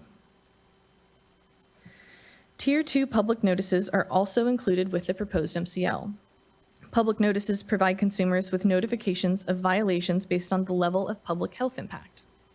A Tier 1 notice is for acute health effects, and notification is required within 24 hours. A Tier 2 notice is for non-acute health effects and persistent violations, and notification is required within 30 days. A Tier 3 notice is for monitoring, reporting, and record-keeping violations, and notification is required within 1 year. For the hexavalent chromium MCL, the Tier 2 notifications would be required for both violations after the compliance date and also for exceedances occurring before the compliance date. This would ensure that consumer notification is not delayed by the compliance schedule. Next slide. This slide shows existing requirements that are related to the proposed MCL. First, initial sampling for the hexavalent chromium MCL would start within 6 months of the effective date of the regulation. The exception to this is where sampling from the previous 2 years can be substituted if the sample was taken in accordance with all monitoring requirements. Permit amendments may also be required in some cases, including for additions or changes in treatment. Next slide. On to the Programmatic Environmental Impact Report, or EIR. This document covered the impacts of reasonably foreseeable means of compliance. It cannot quantify impacts associated with the implementation of any specific project, and it's too speculative to assume sizes, types, and locations of potential compliance projects. The EIR recognizes the potential for environmental impacts and identifies potential mitigation that lead or responsible agencies can require to avoid or reduce impacts. The EIR also takes the most conservative approach and finds that most impacts are significant and unavoidable. Next slide. This slide shows the implementation timeline, starting today at this adoption meeting. If adopted, the expected effective date of the proposed MCL is October 1st, 2024. Initial sampling should occur from October 2024 to March 2025. Starting in January 2025, the first compliance plans would be due, which would be for systems with such high hexavalent chromium concentrations that one sample, taken in October, would cause their entire running annual average to exceed the MCL. For other systems, an exceedance determination may take up to 4 quarters, or a full year, and their compliance plans would be due 90 days after that determination. The first Tier 2 public notifications for hexavalent chromium would be required within 30 days of exceedance determinations, and the first consumer confidence reports required to include the new hexavalent chromium information would be sent to consumers by July 2025 or 2026, depending on when the systems initially sample. Next slide. Now we'll move on to comments and responses. We have had a total of 89 commenters, 38 of whom spoke at the previous public hearing, in addition to 61 letters that were submitted. These commenters made many points, all of which we are not able to discuss in the presentation today. The following comments are mostly common or repeated comments. A draft responsive summary for comments was made available with the agenda materials. Responses to all timely received oral and written comments will be made available in the final statement of reasons submitted to the Office of Administrative Law as part of the final rulemaking record. Next slide. Responses to comments are shown in italics below each comment on the following slides. There were comments asking for the MCL to be set at a higher, less costly level that was less likely to result in litigation. 25, 30, and 50 micrograms per liter were proposed by commenters. The State Water Board is statutorily mandated to adopt an MCL that is as close to the public health goal as is technologically and economically feasible, based on Health and Safety Code Section 116365. Therefore, no change was proposed. Next slide. There were also comments asking for the MCL to be set at a lower, more health protective level. 0.01, 1, and 5 micrograms per liter were proposed by commenters. These commenters would like the MCL to prioritize achieving a more health protective MCL rather than highlighting the challenges of compliance. In other words, they believe undue emphasis was placed on costs instead of on the benefits to public health. The MCL has been set as close to the PHG as is currently technologically and economically feasible. In addition, the MCL does not preclude water systems from achieving lower levels as desired by their customers. Therefore, no change was proposed. Next slide. Some commenters stated that compliance by the applicable compliance date would be infeasible for some or most systems. As a result, the compliance plan requirements that a system describe how it would comply by the applicable deadline was removed. Next slide. Some commenters requested an increase in consumer notification in the form of additional notifications of MCL exceedances during the compliance period. As a result, Tier 2 public notification for MCL exceedances before the applicable deadline has been added to the proposed regulation. Next slide. Some commenters also asked that exceedance notifications be extended to customers and the general public via city and county website portals. While this request cannot be accommodated at this time, DDW may be able to explore this concept as part of revisions to the Consumer Confidence Report regulations in a future rulemaking. Next slide. There were also commenters that opposed Tier 2 notifications during the compliance period. They would like the State Water Board to ensure that systems are actively communicating with the public while they work to achieve compliance via a required communications plan, instead of the required Tier 2 notifications. Commenters state that the Tier 2 reporting should only be used for MCL violations and that requiring this before the compliance date will misinform the public and create a false impression of non-compliance, leading to public water system legal exposure. DDW believes Tier 2 notifications are appropriate for MCL exceedances. In addition, no specific enforceable communication plan elements were proposed for consideration. As described earlier, Tier 2 public noticing would ensure that consumer notification and consumer ability to make informed health decisions is not delayed by the compliance schedule. A Tier 2 notice would not cause increased legal exposure. Therefore, no change was proposed. Next slide. Some commenters requested that the rulemaking be delayed to allow for the Office of Environmental Health Hazard Assessment, or OEHA, to fully complete the PHG update, because an updated PHG might be higher than the current value. They also state that MCL review has been delayed before for PHG review. We would like to point out that both OEHA and the State Water Board are in a constant state of PHG and MCL evaluation consideration, and that both PHG and MCL reviews are multi-year processes.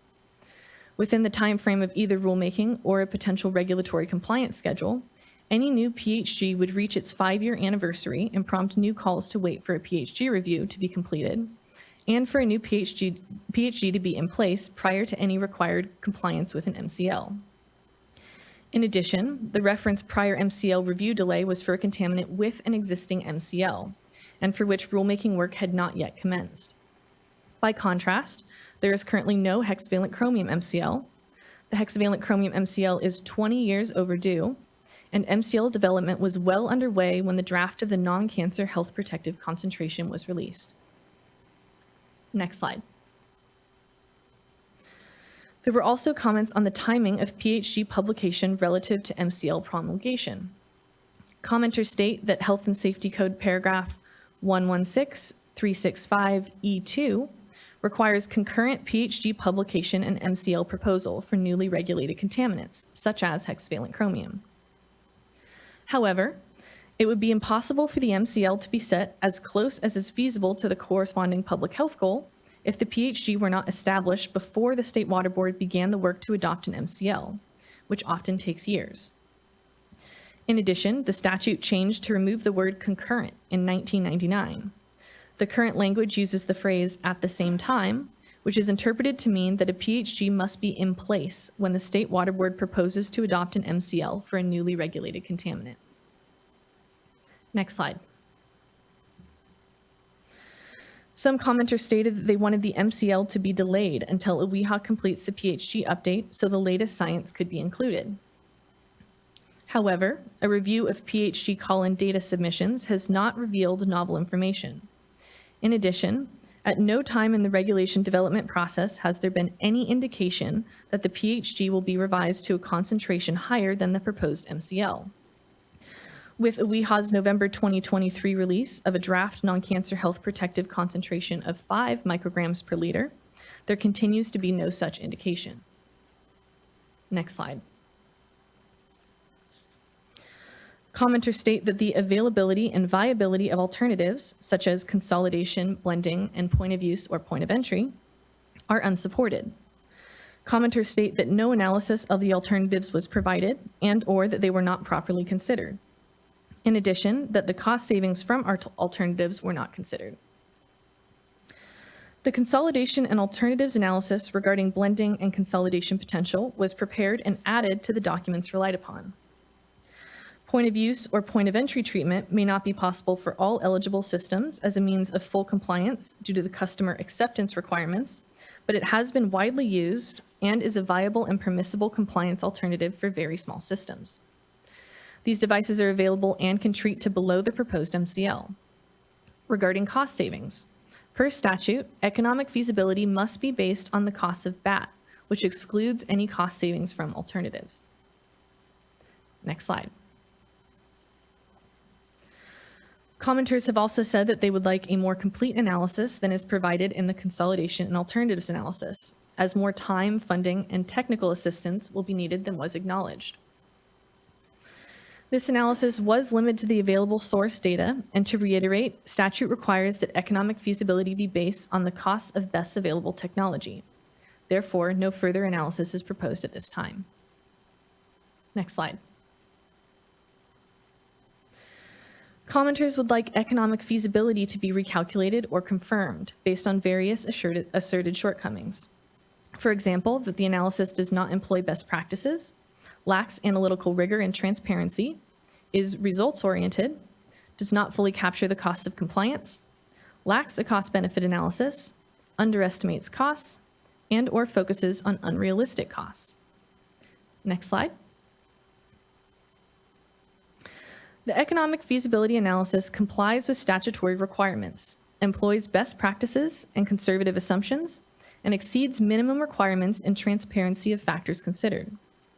Those factors included the estimated compliance costs, total per system, per source, per connection, per person, and per unit of water, the median, average, and maximum monthly household cost increases, the types and sizes of affected systems, the impacts of future planned regulations, an analysis of household cost increases by system size, and the variability of unit costs at alternative MCLs.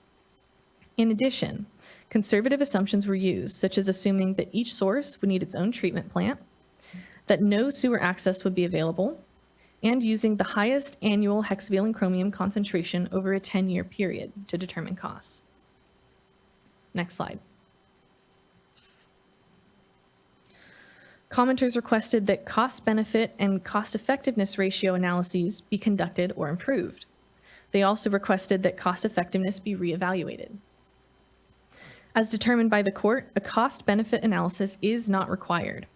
Only a feasibility analysis is required, which requires an agency to protect public health to the maximum extent possible, constrained only by what is economically or technically feasible. DDW believes that this has been achieved with this proposal and the analysis provided. As a result, no change is proposed to the analysis. Next slide. Regarding affordability, commenters requested an affordability analysis, alternative measures or metrics to determine affordability, an affordability justification for the MCL, and/or a revision to a more affordable MCL. Per statute, the MCL must be set as low as technologically and economically feasible. The statute does not provide for a different affordable MCL that is less protective of public health. Therefore, no change was proposed. Next slide. Some commenters requested that the State Water Board conduct a Water Code Section 13241 analysis, which requires regional water quality control boards to ensure reasonable protection of beneficial uses and consider specific factors, including economic considerations, in setting water quality objectives within basin plans. The State Water Board is adopting the MCL pursuant to its authorities and responsibilities under the California Safe Drinking Water Act, not the Porter-Cologne Water Quality Control Act. As a result, the analysis required for the MCL derives from the California Safe Drinking Water Act, and the State Water Board is not required to consider the factors specified in Water Code Section 13241, even though some regional water boards' basin plans incorporate, by reference, primary drinking water standards as water quality objectives. This analysis is not required when establishing a new or revised MCL. Rather, it was completed when regional water boards incorporated MCLs prospectively, by reference, to protect municipal and domestic water supply beneficial uses. Water Code Section 13241 factors will be further considered if and when the proposed MCL forms the basis of discharge conditions in new or revised waste discharge requirements. Therefore, no changes proposed to the existing analysis. Next slide. This comment requests that costs to wastewater agencies be included because MCLs are incorporated prospectively by reference into most basin plans as water quality objectives. First, no cost impacts to wastewater agencies are expected from the proposed MCL.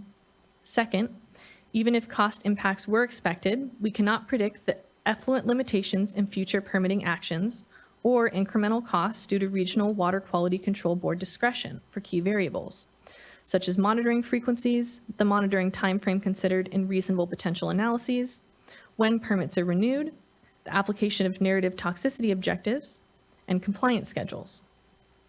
Therefore, there is no proposed change to the analysis. However, language has been added to the resolution encouraging the regional water quality control boards to avoid imposing unnecessary costs to wastewater agencies.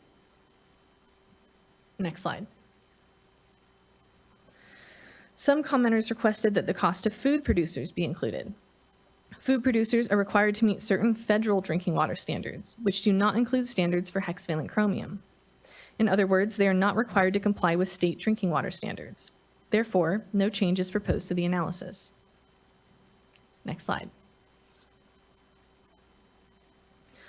Commenters would like the cost analysis to include possible cost savings from alternatives, from existing treatment processes that could be modified to also remove hexavalent chromium, and from the capability of BAT to remove other contaminants. As previously stated, Health and Safety Code Section 116365 requires that the determination of technological and economic feasibility be made using BAT. Even without that statutory constraint, data are currently unavailable to support the requested analysis. Therefore, no change is proposed. Next slide. Commenters request an explanation of why RCF was assumed as the predominant compliance choice, and they would like ion exchange to be used more often as a cost basis.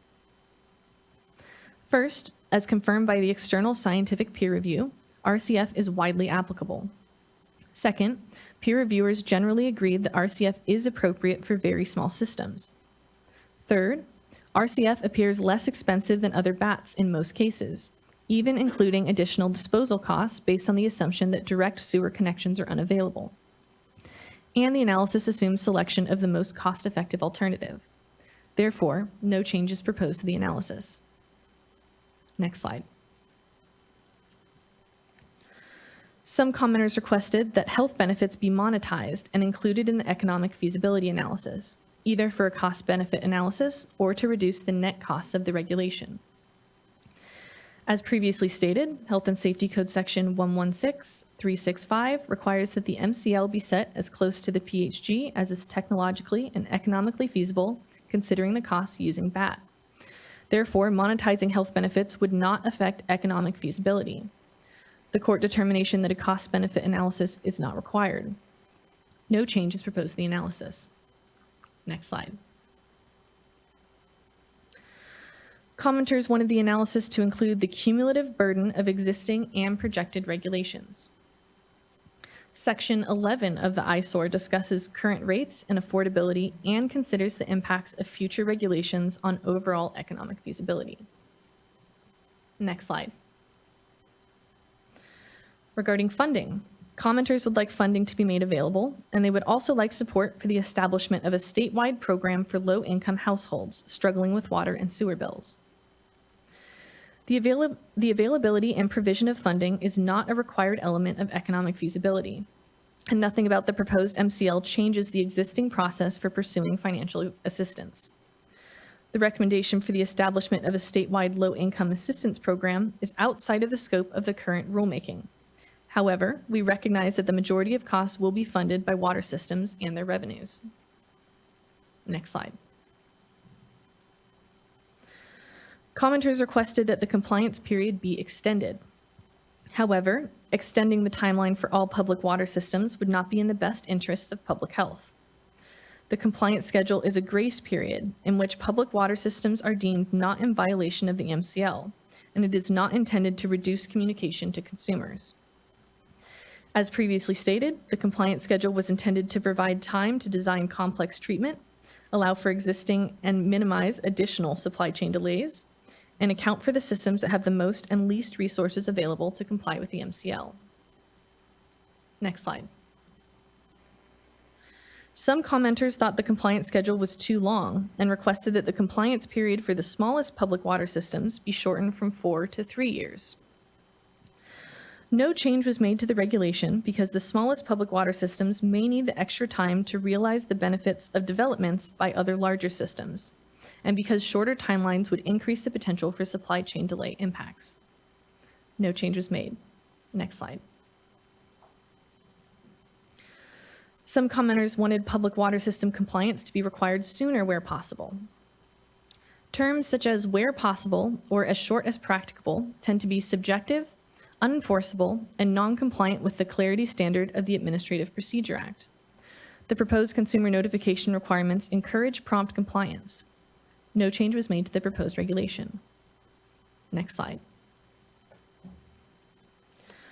Commenters would like the proposed BAT to be re-examined because they may not be appropriate for some PWS. The proposed BAT have been confirmed broadly effective through external peer review. Even so, a technology need not be appropriate for all public water systems to be determined as best available technology. Next slide. Some commenters would like other means or methods, such as stannous chloride without filtration and other new technologies, to be considered as BAT or approved for use. So far, stannous chloride reduction without filtration has not been proven effective, and staff is unaware of any recent evidence that shows otherwise. The concerns regarding applying stannous chloride without filtration are the accumulation of chromium and stannous in the distribution system, as well as clogging issues for consumers. However, applying stannous chloride with filtration is already proposed as BAT. Any additions to BAT may be considered in future rulemakings. In addition, a BAT designation does not preclude permitting of alternative technologies capable of treating for hexavalent chromium. Next slide. One commenter noted that hexavalent chromium can be detected down to the parts per trillion. While DDW acknowledges that some laboratories are able to achieve lower detection levels, the proposed DLR was set to the lowest level technologically and economically feasible, allowing for adequate laboratory capacity. Commenters also said that the DLR and analytical methods are unsuitable for a wastewater matrix and should be reserved for drinking water. The proposed regulations would apply only to public drinking water systems. Next slide. Commenters would like the holding time for EPA method 218.6, which is 24 hours, to be extended to that of EPA method 218.7, which is 14 days. In addition, commenters would like the holding times for both methods to be extended per recent US EPA guidance. The evaluation of holding time modifications may be considered in a future rulemaking. One commenter asked that the required accuracy for EPA method 218.6 be clarified. And the required accuracy is specified in that method. Next slide. Commenters asked that monitoring waivers be allowed. The provisions for monitoring waivers for inorganic chemicals are already available at Title 22 of the California Code of Regulations, subsection 64432M. Next slide. There were comments that requested that the proposed regulation account for projects that were already constructed to comply with the previous attempt at setting an MCL for hexavalent chromium, including allowing for compliance points to be changed to after blending. Projects already constructed were specifically considered in developing the terms of the compliance plans. Data constraints prevented cost accounting for projects already constructed. In addition, changing compliance points to after blending is already allowed. Next slide. Some commenters requested that the proposed MCL level of 10 micrograms per liter be peer reviewed. Per statute, only the scientific basis of rulemakings must be peer reviewed. MCLs are not determined exclusively on a scientific basis. In setting the MCL value, the State Water Board is statutorily required to consider a variety of factors, and where to set the MCL is ultimately a policy decision. The scientific basis of the MCL has been peer reviewed. Health and Safety Code Section 57004 peer review requirements are satisfied by the external scientific peer review of BAT, which was undertaken by the State Water Board, and the PHG, which was undertaken by OWIHA. Next slide. Commenters stated that the November 2023 OWIHA public review draft of the hexavalent chromium non-cancer health protective concentration is a draft document and should not be relied upon. Commenters also requested that the relevance of the documents added to the regulatory record be clarified. This document was included because of the interest in the PHG update. Next slide. Now we'll move on to comments from the Environmental Impact Report, or EIR. This comment period was concurrent with the Administrative Procedure Act process. Comments were received from the California Department of Fish and Wildlife, the cities of Winters and Coachella Valley, Mission Springs, and 29 Palms water districts. The draft EIR was revised in response to these comments, but recirculation of the report was not required because significant new information has not been added. The responses were provided to commenting agencies at least 10 days before this meeting, and provided in the agenda materials, as well as summarized in the upcoming slides. Next slide. Commenters state that the draft EIR fails to properly analyze cumulative impacts, omitting the past, present, and probable future MCLs that the State Water Board has adopted or planned, or the various means by which PWS will implement the hexavalent chromium MCL. The cumulative analysis includes 82 previously adopted MCLs, probable future MCLs, PHGs currently under review, and consolidation projects funded via the Safe and Affordable Funding for Equity and Resilience, or SAFER program, the Drinking Water State Revolving Fund, or related funding programs. Next slide. Some commenters are concerned that an overly stringent MCL could cause water agencies to shift from groundwater to surface water usage, and that the EIR must analyze potential environmental impacts of this reasonably foreseeable shift. Distance, water rights, and the cost of treatment limit public water systems' ability to switch to surface water. The draft EIR notes potential impacts related to such a switch, including impacts to fish and other aquatic resources.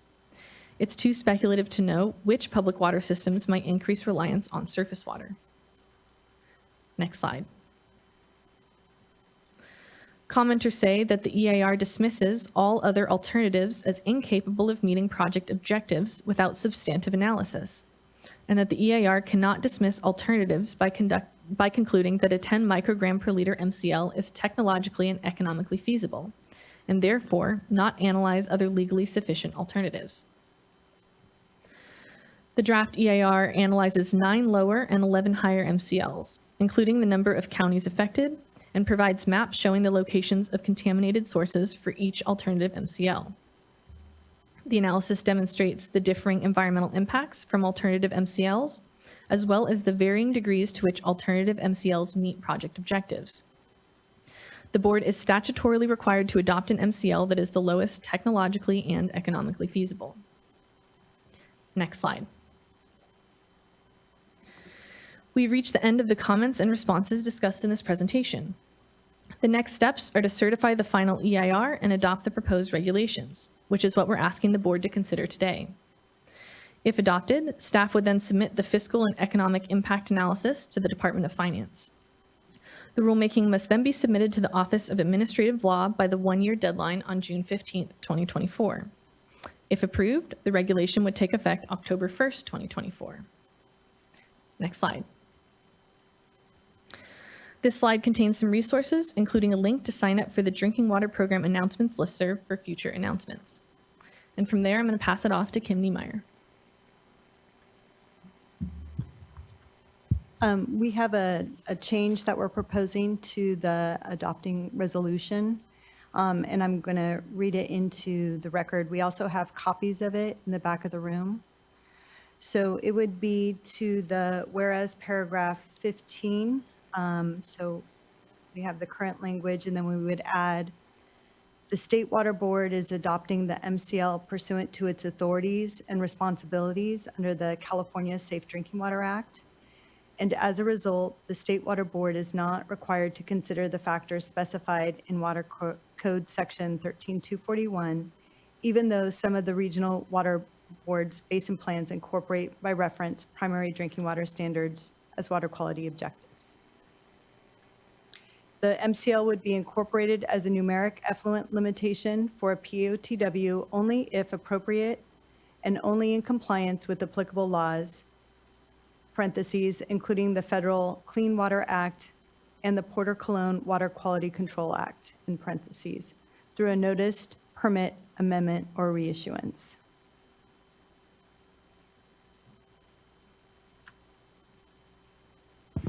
And I'll just take a quick moment. This particular addition to the whereas clause is front and center from comments that have been raised by a number of POTWs about the allegation that the board needs to consider the Water Code Section 13241 factors in adopting this MCL, which is a purely California Safe Drinking Water Act action. There are some subtleties within this that I think are important for the board and for all the stakeholders to appreciate. First of all, the staff, and it's spelled out in the response to comments for the Division of Drinking Water, had surveyed the various publicly owned treatment works in PDS permits from around the state, looking to see if any were already monitoring for hexavalent chromium. None of them have effluent limitations. There are a couple that have performance, well, I shouldn't say. There are a couple that have performance goals related to hexavalent chromium. But in terms of this board action today, if the board were to adopt the MCL and it is ultimately approved by the Office of Administrative Law, that is not going to change any of the MPDS permits that are around the state or the waste discharge requirements for those regional boards that prospectively incorporate MCLs into the basin plan. Instead, the regions would have to go through the appropriate process to amend those permits, to incorporate a limit if necessary, and that's not necessarily a foregone conclusion. Based on the data that the Division of Drinking Water staff have looked at and their consultations with the regional boards, it is not clear that MCLs will be incorporated as numeric water quality-based effluent limitations for most of the, if not any of the POTWs in the state. There is an important additional point that I wish to make. There are an MCL that becomes a water quality objective is not necessarily incorporated directly into an NPDS permit or even waste discharge requirements as an end-of-pipe numeric effluent limitation. The regional boards can consider mixing zones, dilution credits, and other activities, and that's even after determining that they need to incorporate a numeric limit, which again, may not happen at all.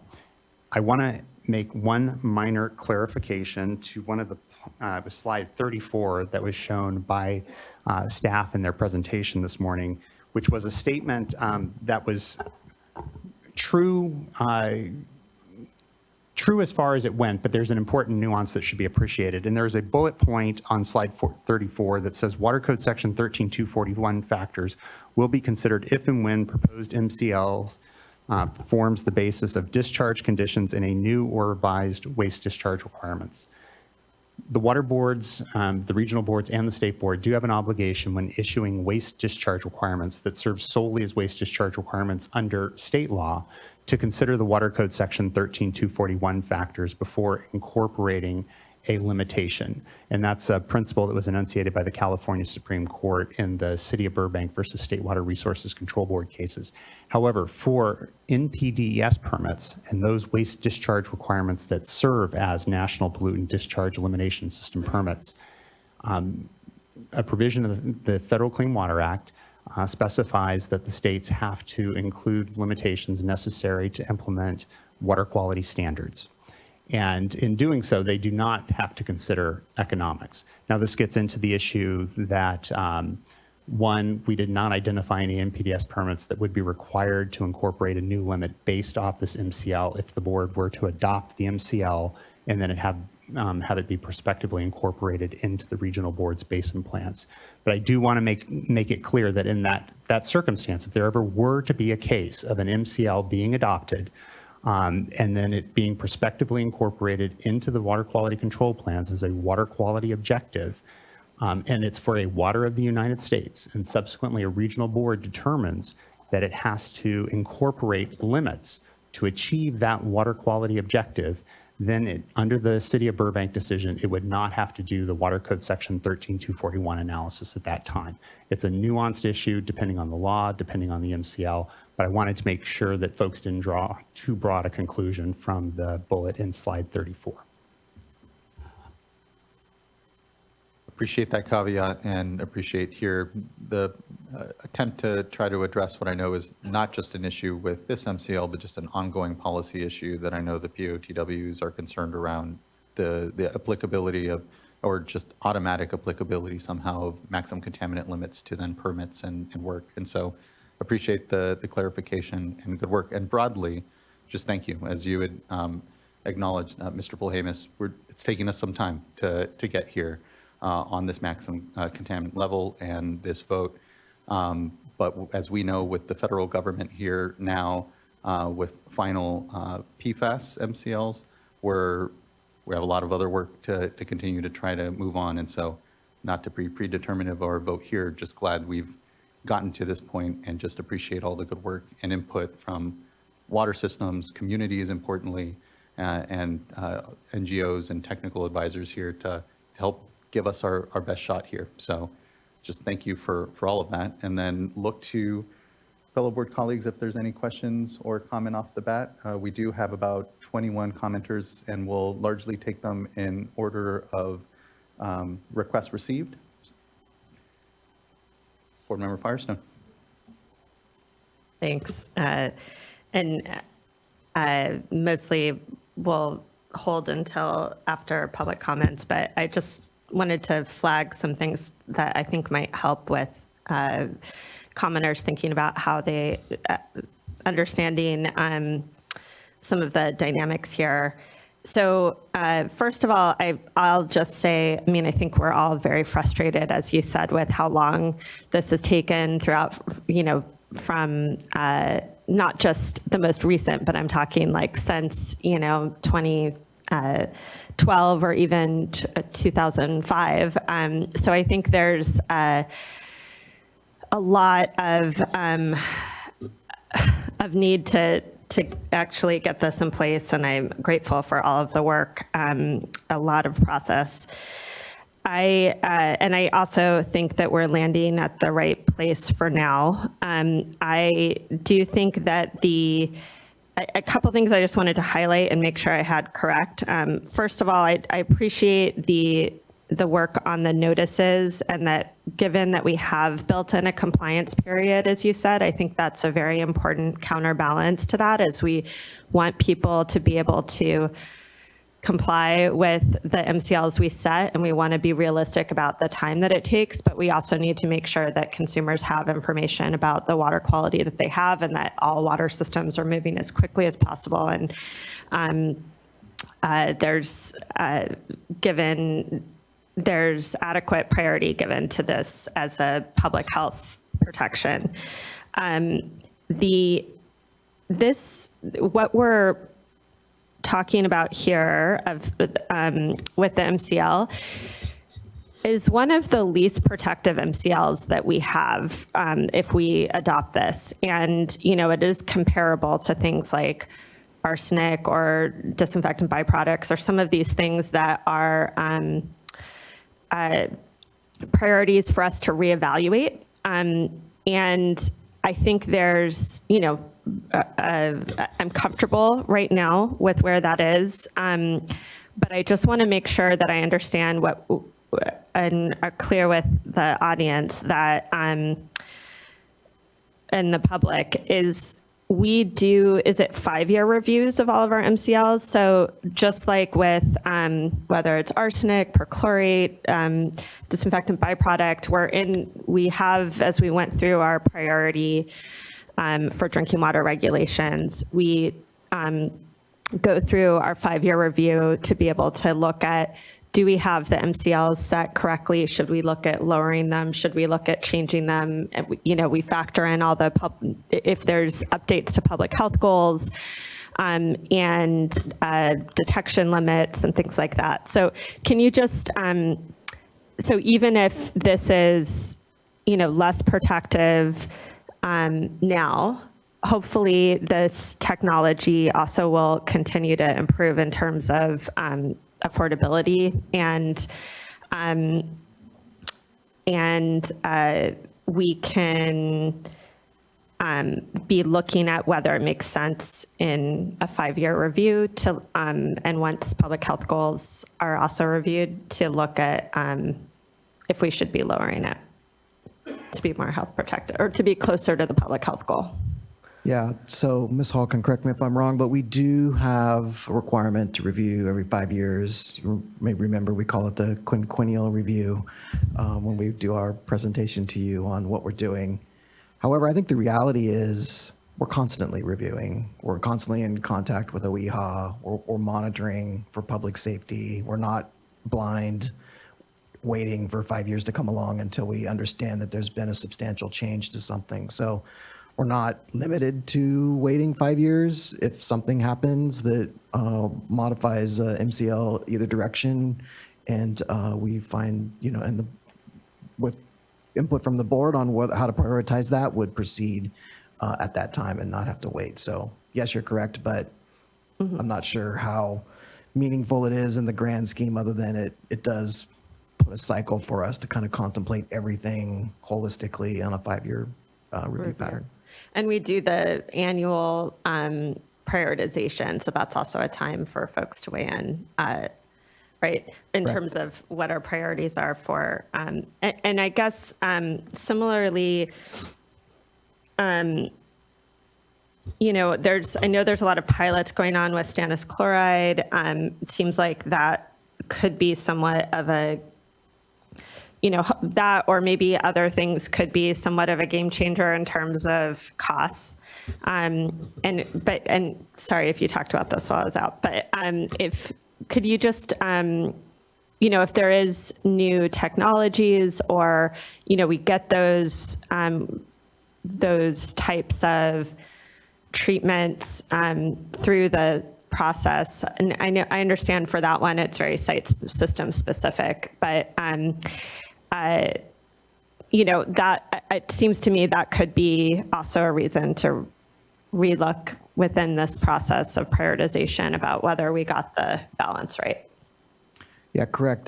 There's always a feedback loop between the initial establishment of an MCL, and this goes towards why we set compliance levels for large systems that will be able to explore different possibilities associated with treatment. And hopefully, you know, there are discoveries made in that process that are beneficial to both them and the public as we go forward. And then those can be incorporated at a later time. There is what tends to happen, and this is kind of a function of when we're doing a BAT or a best available technology approach, is we do a broad sweep of it's largely applicable. It works almost everywhere.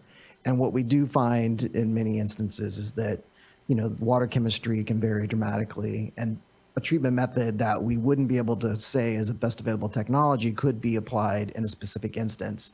And as that becomes available, certainly the consulting and design engineering world will make that aware, and people will take advantage of those understandings where in that instance it is a possible treatment approach.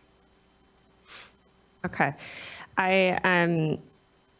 I guess the only other thing I'll mention off the top here is, and I look forward to hearing from the public on this item, but is, you know, this, as with many things, a new MCL imposes more costs, and that does challenge affordability. And we have an affordability crisis that will continue to get worse around many things in our state, but certainly water continues to need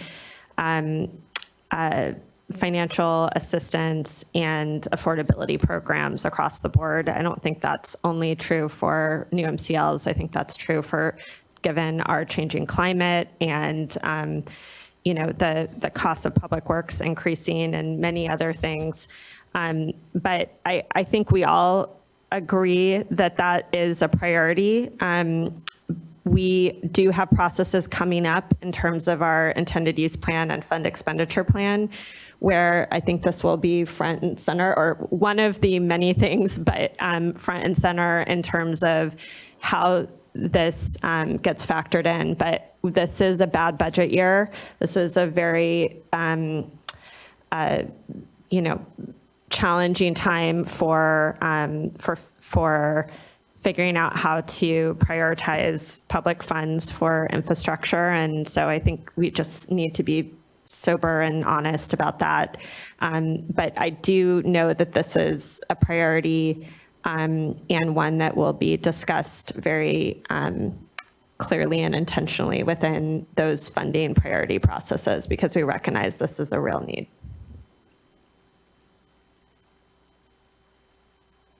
Thank you, Board Member. Board Member McGuire. Yes, thank you for the presentation. And just teeing off of Board Member Firestone's comments a little bit here, I've shared the frustration. It's been a long time and many years that this has been, I think, the #1 priority in our annual priority setting for drinking water. to bring this MCL proposal to us. So I appreciate that we're here today. It's a long time coming, and I think it's been 7 years since there was last an MCL for hexavalent chromium in California. And a lot of the challenges surrounding that, not to get into the history so much, but the premise is the economic feasibility and the impacts to affordability ultimately that Board Member Firestone was referring to. So I share those concerns and appreciation for just how difficult that balancing is and how difficult it is to make those decisions, because certainly there are systems, there are small systems here that are going to struggle regardless to meet this MCL based on the investments that they have to make. It is going to impact affordability for many small systems. We knew that. The economic analysis shows that. And that's what makes this decision so difficult in part. So I just want to flag that. And I too look forward to discussions about solutions and ways that we can help assist those systems that are going to struggle to meet this in particular in light of all the other things that are going on. And I guess I do want a little bit of a clarification and a question. I appreciated the slides on the public health goal review process, and there is this balancing and this seemingly ongoing process here to continuously review MCLs, continuously review public health goals. And so we're always in this a little bit of a state of uncertainty. I understand that. That's why I'm somewhat comfortable here today. But at the same time, we are in this place where the hexavalent chromium MCL, or PHG, is being actively reviewed by OEHA. It is a process that's happening. They're partway through it right now. So it is a little bit of an awkward space to be here, knowing that they've actually reviewed and revised part of the public health goal already on the non-cancer, and I don't know what the outcome will be on the cancer risk. So me being a very procedural and sequential person, ideally, I find myself wanting to know the answer to that question first in a perfect world.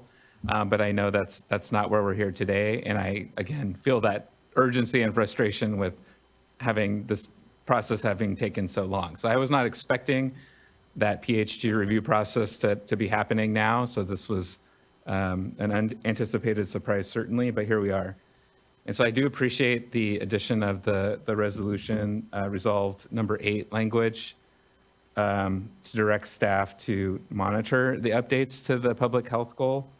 And if it is revised, and I think the implication is particularly if it is revised either way, I suppose, to reconsider that at an appropriate time. And so we are here today. Board Member Firestone's correct, where the MCL could be set at a fairly substantial distance, if you will, risk level from the existing public health goal. But I'd like to ask just some clarification on what if the other, because we don't know the outcome yet of OEHA's process. So what if we find ourselves in the opposite situation, the other side of the coin, where the public health goal is revised upward unexpectedly to greater than 10? What happens at that point? Yeah, so before I answer that directly, let me just say that we certainly recognize that, and I was pondering this recently. I mean, the instant we have a PHG and then follow through with an MCL, we're at that minute at risk of some new science happening. So we're always in a state of doing our best to evaluate where we think we're at and the appropriateness of it, and it's a continuous balancing. The chances of that happening hopefully are always slim, and we try to keep an analysis of what's going on in the science at the time to be comfortable with, are there studies that are going to upset this, and would it be prudent then to wait or not wait? And that's kind of what led us to where we are here today. We're always working with our partners at the Office of Environmental Health Hazard Assessment, OEHA, to kind of keep track of, together with them, the status of the studies, the health predictions, the work that's all going on around especially something like Chrome 6, which certainly has a fair amount of controversy around it and a public focus that is more than in many other contaminants for sure. So from that, and of course, knowing the comments we were continuing to get, we started our MCL work here on the original PHG and confident as staff that that still was both distance enough from where we felt we were going to be able to achieve technically and economically feasible for an MCL, that the variations that were likely to happen from a revised MCL would not jeopardize both the MCL we set to establish a health protective level and then the investments, of course, that follow by public water systems to achieve that and provide that public health goal or public health protection for their public. In response to that, I did ask OEHA to proceed, go ahead with the PHG to try to move it forward. And a PHG contains two components, both a non-cancer health endpoint and a cancer health endpoint. In this instance, the non-cancer health endpoint tends to be easier to derive, and they were able to work on that and get that draft out as we put in our public notice so that it's part of the record. We think that provides further confidence that, you know, of this two-part, whichever value is lower, the cancer or non-cancer, you will be the likely PHG that's proposed by OEHA or set by OEHA, and that we would follow through with. In this instance, as was noticed, they did adjust upwards the non-cancer health goal from 2 to 5, and in making that change in number, certainly one would be like, well, what's going to happen to other things? They are here today to answer in detail.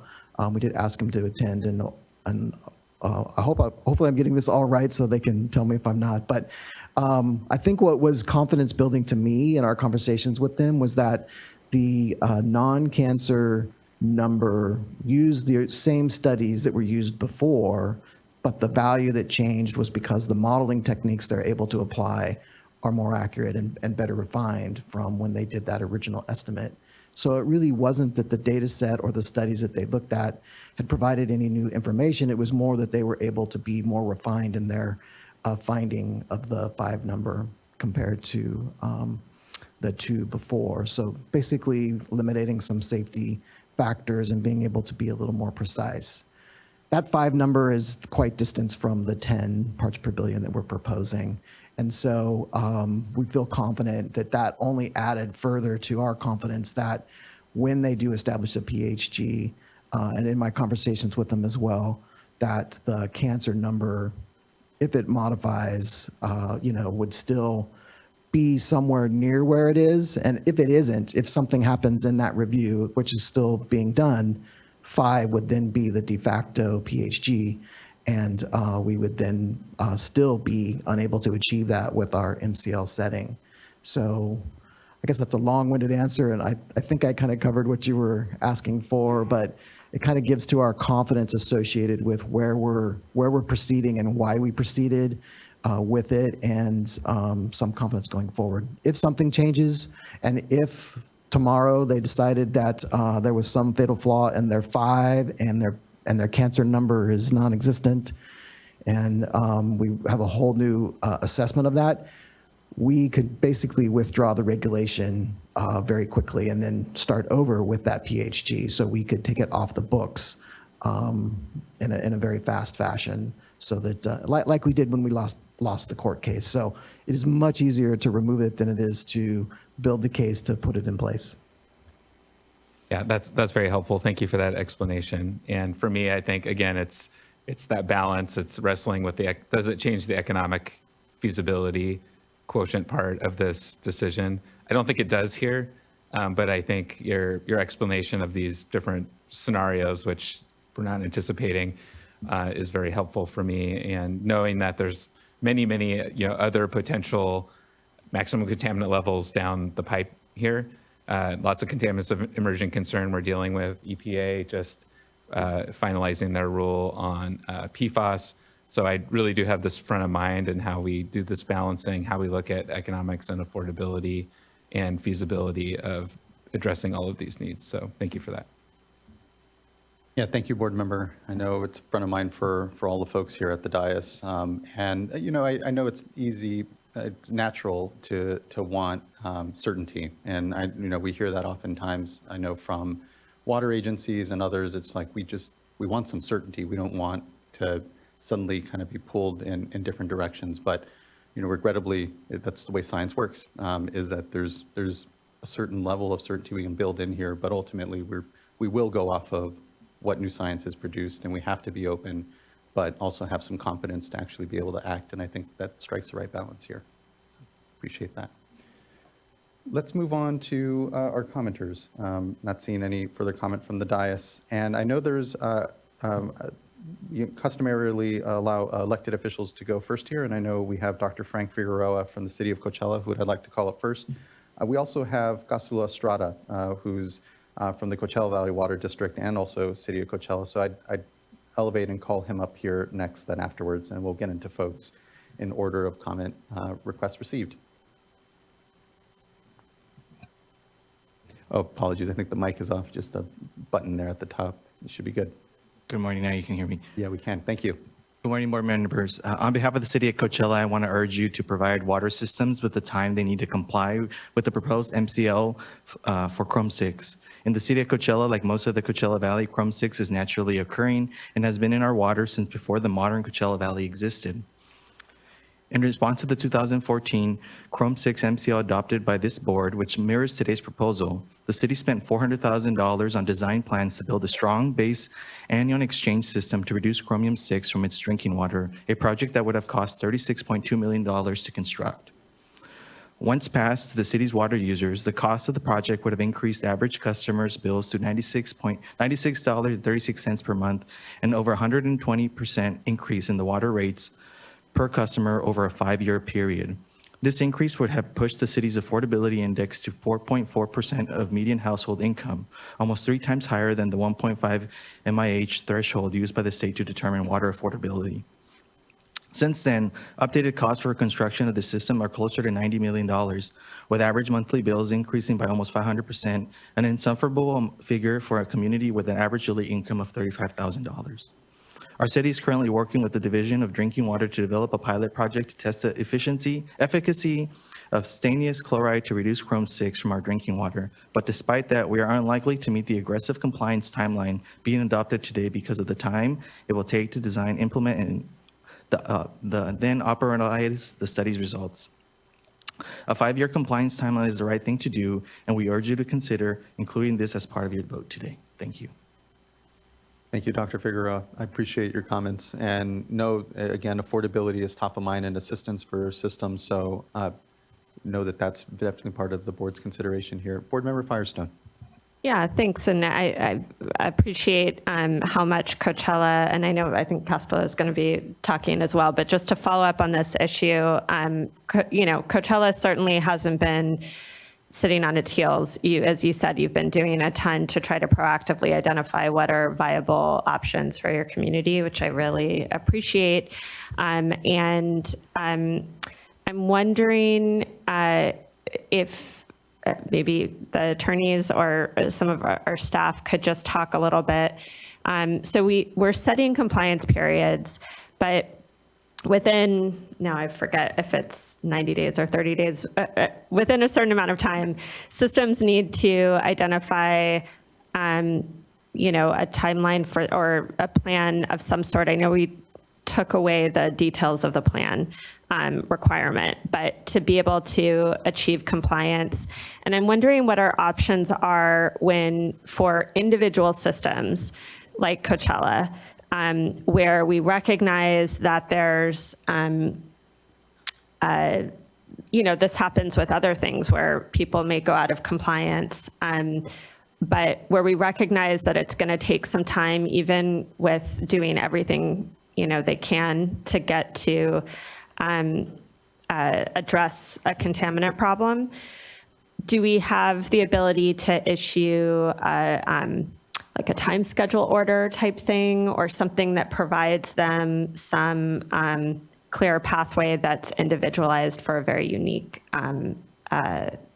individualized system like that. So I'll start here. So correct that they are required to give us a compliance schedule within 90 days of knowing that they're going to be out of compliance. That compliance schedule has, several milestones in it that we're requesting that they provide us so that we know that they're on a path to achieve compliance and not waiting to the last minute to surprise us that they didn't get there. It's conceivable and part of the balancing as well that when we established a broad-based compliance period, the 3 windows of time that are based on water system size, knowing that some of them will not be able to achieve that. That was reflected, I believe, in our changes, not requiring that it show that they were going to achieve it, but rather when they were going to achieve the deadline or achieve compliance. So in the theoretical of a water system that isn't able to do that, they run then into our enforcement discretion component. If they're vigorously and actively pursuing, as we would expect, compliance, but aren't able to achieve it by the time the MCL becomes effective, then we would contemplate at that time. It's not required, but we could put them under an order that would have some level of modification or refinement of the schedule they gave us before. We would certainly do that in consultation with them as well. And that does provide them a path. I think the difficulty water systems face is while we've done that, it doesn't forgive them from continuing to do the notification. And at the time that the MCL becomes effective for them, they have to begin notifying that they are out of compliance with the MCL. And so even though we've provided an order, they will have to continue to do that notification. And of course, they are always balancing confidence of their water with their customers, as we want to be a partner in that as well. And that's probably more the issue than anything associated with when that schedule kicks in. Mm-hmm. Okay, great. So, and there's not, is there, if we did a individualized order in that type of situation, is there liability in terms of citizen suits for that system outside of what any enforcement action we would No, take? there's no liability for citizen suits, in part because this is just a state standard. So under the Clean Water Act, they wouldn't be liable for non-federal MCLs. Also, there was some case law that also limited the ability for, or limited liability for violations of the MCL, finding that, not being in compliance and continuing to serve the water is part of the regulatory process, as they're getting into compliance. It's not unless they were told not to serve the water that they could face liability. Great. Okay. Thanks. That's really helpful. I mean, I think there's a big difference between, folks that have been sitting on their heels and not diligently working on trying to address this issue. And, the example of, I think City of Coachella has been diligently trying to work through and is actively doing pilots to try to figure out a process. So, I would certainly expect and have full faith that we would be working with the city and others in that type of situation to figure out how to make sure that, we help them find a pathway that's realistic for their consumers. But also, I do think that regardless of this issue of if you're in compliance or not, we are making it a priority to make sure that there's good communications with consumers in the water systems about the quality of the water, and there is a problem, and that it provides an opportunity for the water system to talk through with customers this trade-off between moving really fast, but only having super expensive options that are going to send rate shock and maybe be out of reach of consumers, versus giving a little more time, but seeing if we can get something that that's more affordable for the community. And so hopefully stannous chloride will work in that area. And this, we can find a pathway forward.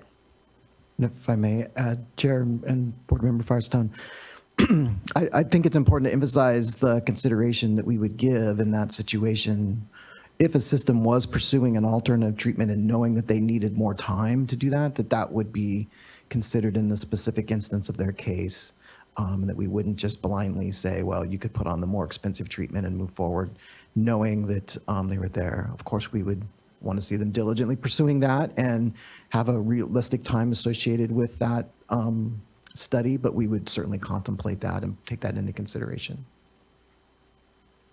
Yeah, thank you, Mr. Polhamus and board member. Definitely here to make sure we work with systems. And again, the amount of effort being seen from the systems is really important as we understand how to balance when it comes to our expectations on timeline for meeting the MCL and the sort of flexibility we're willing to give them. And in the vein of those that have been doing quite a bit, do want to call up Castilla Estrada with Coachella Valley Water District and City of Coachella.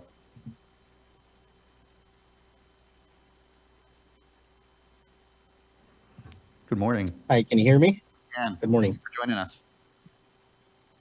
Hi, good morning, board members. For the record, my name is Castilla Estrada. I'm the board vice president at the Coachella Valley Water District and the utilities manager at the City of Coachella. Both the Coachella Valley Water District and the City of Coachella appreciates the efforts that the State Water Board has put forth to establish the proposed hexavalent chromium MCL to protect public health. However, the City of Coachella and the Coachella Valley Water District remain concerned that the impacts to its residents and customers will be unprecedented.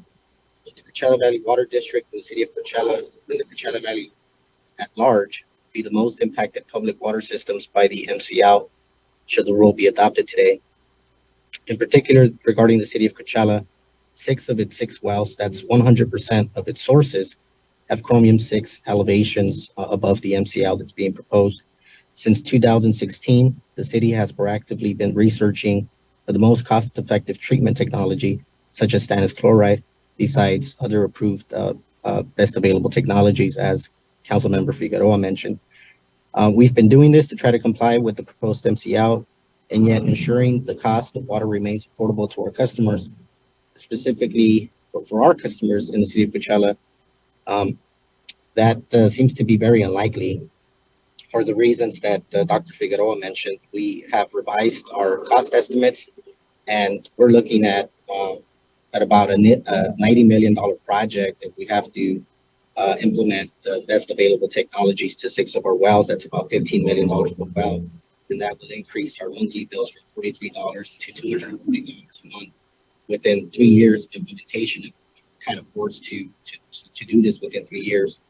And as he mentioned, that's a 500% increase, which will require significant state funding for us to implement this treatment.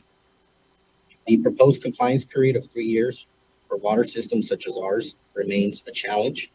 The Federal Safe Drinking Water Act allows for a period of up to 5 years for water systems to install capital facilities needed to comply with new federal drinking water MCLs. We urge you to consider this compliance timeline as a base period for which water systems should strive to comply with the proposed MCL. This is necessary to allow for planning, designing, funding, permitting, and for the installation of these new treatment facilities. In conclusion, the City of Coachella urges the State Water Board to, 1, establish funding to support water utilities with the capital costs that will incur, thus lessen the burden of rate increases to our ratepayers. 2, adopt a 5-year compliance period. And 3, dedicate resources in the review and approval of proposed capital projects, as time is of the essence for compliance. And I do just want to point out one more thing is we actually did secure, the City of Coachella secured an appropriation through the state budget last year with the help of Senator Padilla and Assemblymember Garcia, specifically to look at whether stannous chloride was a viable option. I know that the Division of Drinking Water has some questions that they're still trying to answer, and we're hoping that by means of this pilot project, we can gather more information and hopefully address all the concerns. So with that, I just want to thank you for your time. Thank you for your time and for those comments and engagement, Mr. Estrada. Appreciate it. And again, points well taken on the concerns around affordability and certainly front of mind as we think of this MCL and others coming down the line and how we best support the leadership and the work and importantly the health of our communities. So thank you. Next, I'd like to call up Robert Chakanaka, who will be followed by Ana Maria Perez and then Silvio Perez and then Roberto Ramirez.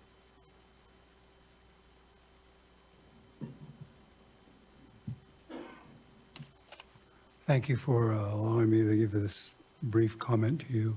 Thank you. I live in Monterey County, North Monterey County in particular, and I have heavy metal, which you call chromium-6 in my well. Also arsenic and other wells in the area have chromium-6 nitrates as well. Our water is technically polluted. I've been listening to the conversations that have been going on here, and I want to say, 7 years and you're not moving the needle much here, so it's not very impressive, first of all. And then I want to segue because we're hearing a lot about costs. Costs. We're hearing a lot about it. I want to ask the board, what is the real cost when you have to say to someone's, well, I'm sorry, your child has cancer. Cancer caused by water that was polluted. What does that cost? What is the cost to the families? What is that going to be the cost? What is that one of your relatives? What is that your parents or your children?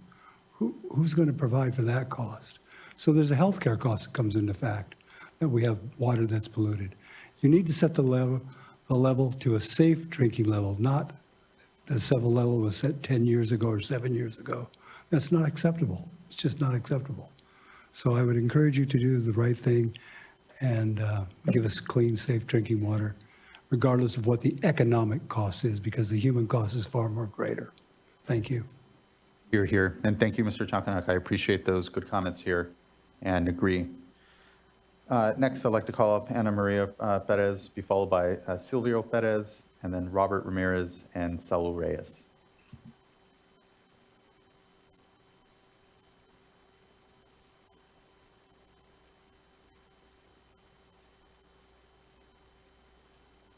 Hola a todos.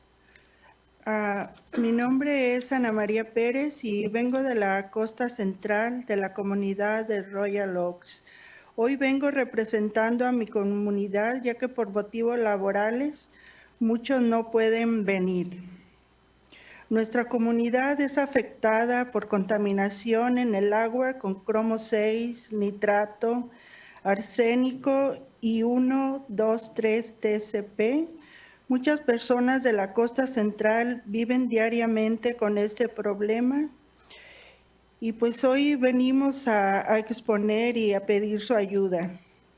Este día estoy aquí porque la Mesa Estatal del Agua nos ha defraudado. Desde el 2017 hemos estado esperando un nivel para cromo 6 que proteja nuestra salud y después de todo este tiempo lo han dejado igual. No es justo que muchas personas tengan que enfermar y hasta morir por no tomarnos en cuenta. De todo corazón les pido que establezcan un nivel más bajo que proteja la salud de muchas comunidades en California y que sea lo más pronto posible. Gracias. Gracias a ti por tu tiempo también.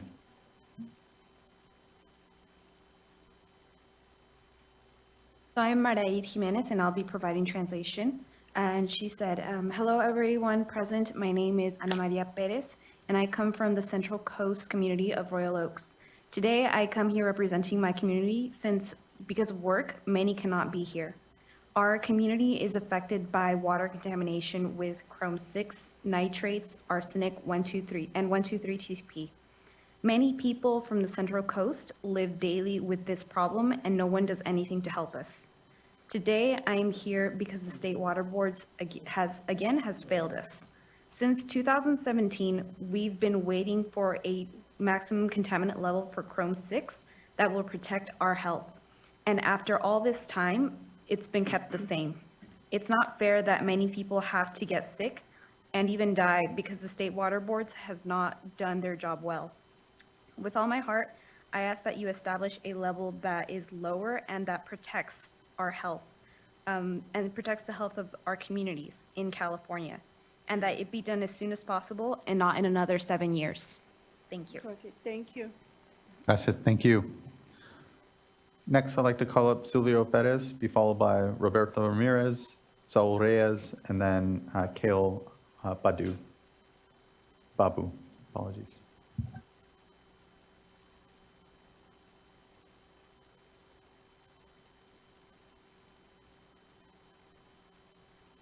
Buenas tardes. Mi nombre es Silverio Pérez y vengo representando a la comunidad del Royal en las calles de McGuinness, Johnson y Lagos, en el condado de Monterrey. Nosotros estamos viviendo la realidad de la contaminación en el agua de nuestros pozos por años y hemos estado lidiando con los contaminación de nitrato, cromo 6 y 1,2,3 TSP. Esto nos preocupa, nos ha preocupado y nadie quiere enfermarse, nadie queremos enfermarnos, pero nos hemos puesto a trabajar en una solución a largo plazo y ahí estamos en eso.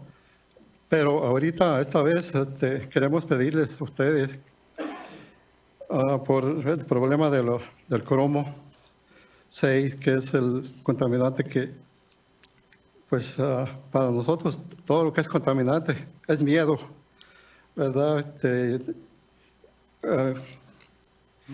Entonces, voy a parar un poquito. Good afternoon, my name is Pedro Enriquez. I'll be translating. So, hello, my name is Silverio Perez. I live in the Royal Oaks community in Monterey with the roads Johnson, McGuinness, and Live Oak. So in our community, we have different contaminants such as nitrates, 1,2,3 TCP, and chromium-6. These contaminants worry us, and we're worried about our health. And right now, we're working on short-term and long-term solutions to ensure that we have safe drinking water in our community.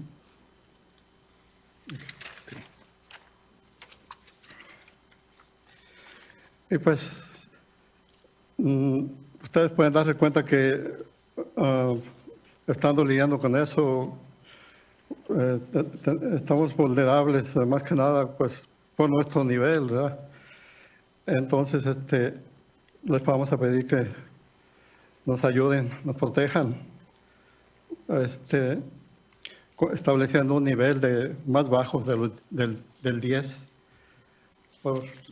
por lo más pronto posible, de los 5 años.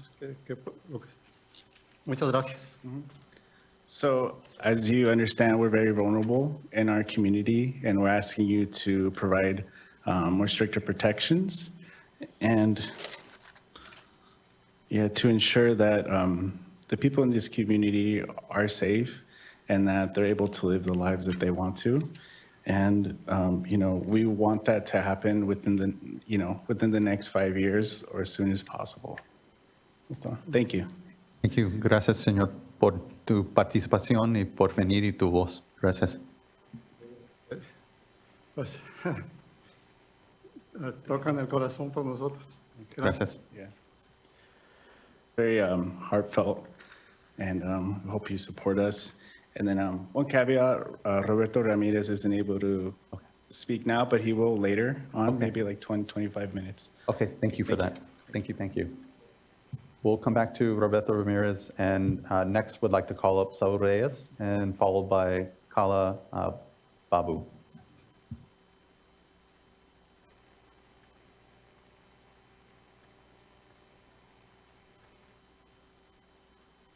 Chair Esquivel, we Good. There, yeah, we're just unmuting.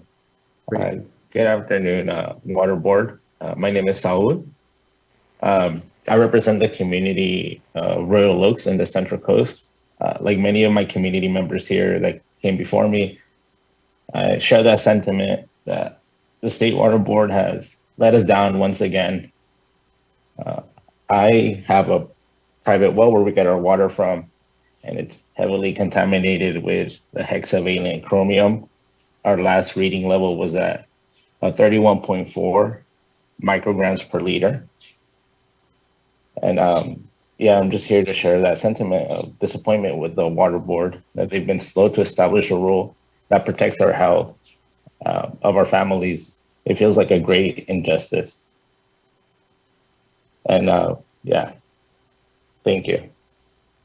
Thank you, Mr. Reyes. I appreciate the honest frustration in here being before the board and communicating that on, I know what is an important issue, but I know folks are looking for something more protective. And so just appreciate you being here and being part of the discussion and conveying that here to us. Yeah, thank you for having me. Thank you. Next, I'd like to call up Kala Babu, be followed by Andrea Abrigel, and then Joanne Lee.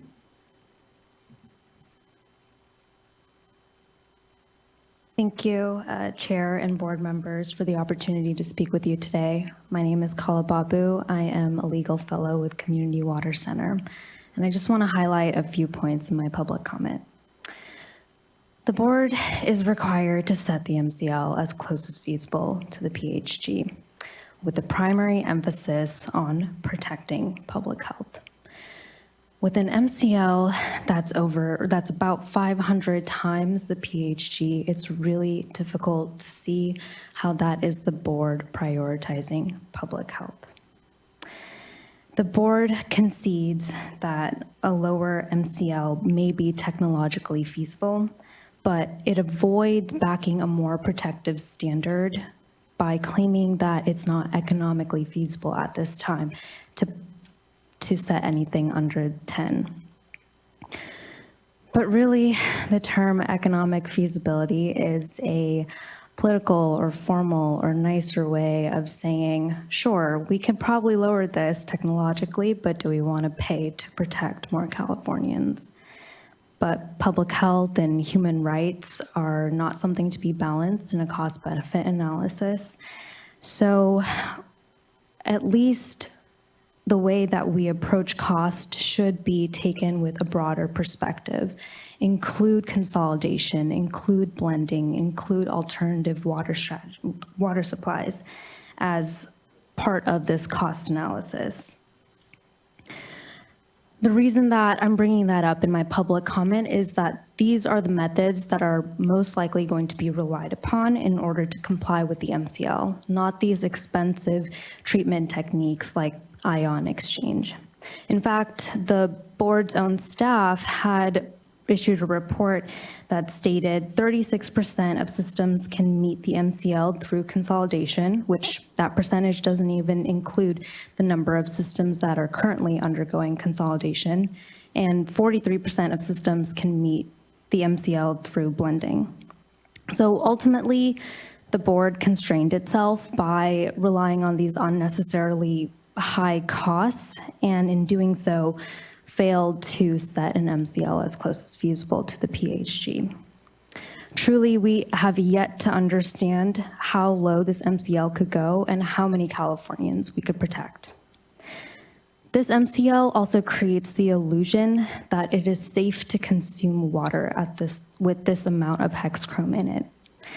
A cancer risk for 500 out of every 1 million people doesn't sound very safe. This is especially because it's low-income communities and communities of color that are carrying the weight of contaminated drinking water, like you heard from our partners from the Central Coast. Our Central Coast community partners and EJ communities, just like theirs, are the ones who are dealing with the immediate and the long-term consequences of the board's decision. And unfortunately, getting help for them after their water tests higher than 10 micrograms per liter is going to be too little, too late. And I just want to wrap up by iterating, or I guess reiterating, the California human right to water, since I know everyone has that memorized. That is, every human being has the right to safe, clean, affordable, and accessible water. Again, exposing 500 people out of every 1 million Californians to cancer risk due to hexchrome does not uphold this human right. This is a state that has nearly 39 million people. So we urge the board to reconsider and adopt a lower MCL to protect all Californians. Thank you. Thank you as well. Really appreciate the good comment here. Actually, quick question for our folks. Can you remind me the population that we know currently is served by systems that aren't going to be meeting the MCL? Just if you don't have the top of your head, just because I know it's a subset of the 39 million that we have in the state, and trying to have a good sense of it. Give us just a minute to look that up. Okay, yeah, we can come back to it. We'll continue on hearing from folks. Next, I'd like to call up Andrea Abergel, be followed by Joanne Lee, and then Nick Blair. Hello, good afternoon, Chair Escobar and board members. Andrea Abergel, Manager of Water Policy at CMUA, the California Municipal Utilities Association. We know, you all mentioned already, the adoption of this primary drinking water standard has definitely been a long time coming. So I'm happy to be here today to see it across the finish line. And I just want to acknowledge that, as some of the board members have already, there's going to be some ongoing needs for water systems to get to compliance. CMUA's public water and wastewater agency members are strong advocates for the human right to water and do all that they can to make sure that water they deliver to their customers is safe. CMUA has been involved in the MCL process for many years with some of our fellow associations, and we've offered feedback and suggestions where possible, but our feedback's been consistent. Water systems need sufficient time and funding to get to compliance. There are many factors that are not within a water system's control that would impact compliance. Permitting can take 1 to 2 years. Acquiring funding can take additional time. Actual construction, performing environmental mitigation efforts can delay the project. And then in some areas, there are factors even beyond this that are not foreseeable that could further complicate compliance. So systems are working towards compliance. We know that. We hear some of them here today, but they might need additional time. So we really appreciate the acknowledgement from staff and from the board that maybe we need to work with systems individually to help them get there. So we support the standard the board is adopting. We just ask that the board consider enforcement flexibility, which is something that Board Member Firestone, you mentioned, some sort of time order to get to compliance. Work with those water systems on their extenuating circumstances and hardships. Just might take a little bit longer than the 2 to 4 years prescribed, depending on the system. So just another important limiting factor, and this has been talked about ad nauseum, but the actual financing for treatment is a big concern. You've heard during that first public comment period, I think it was August, that many communities are going to have to spend millions to get to compliance. You're going to continue to hear that today. It's untenable for some of those communities. So we, to the extent possible, encourage the board to prioritize funding through SRF or other pots, acknowledging this is a troubling financial year for the state and the budget. But as time goes on, look for financial and technical support for those communities so they can get to compliance in the most feasible way.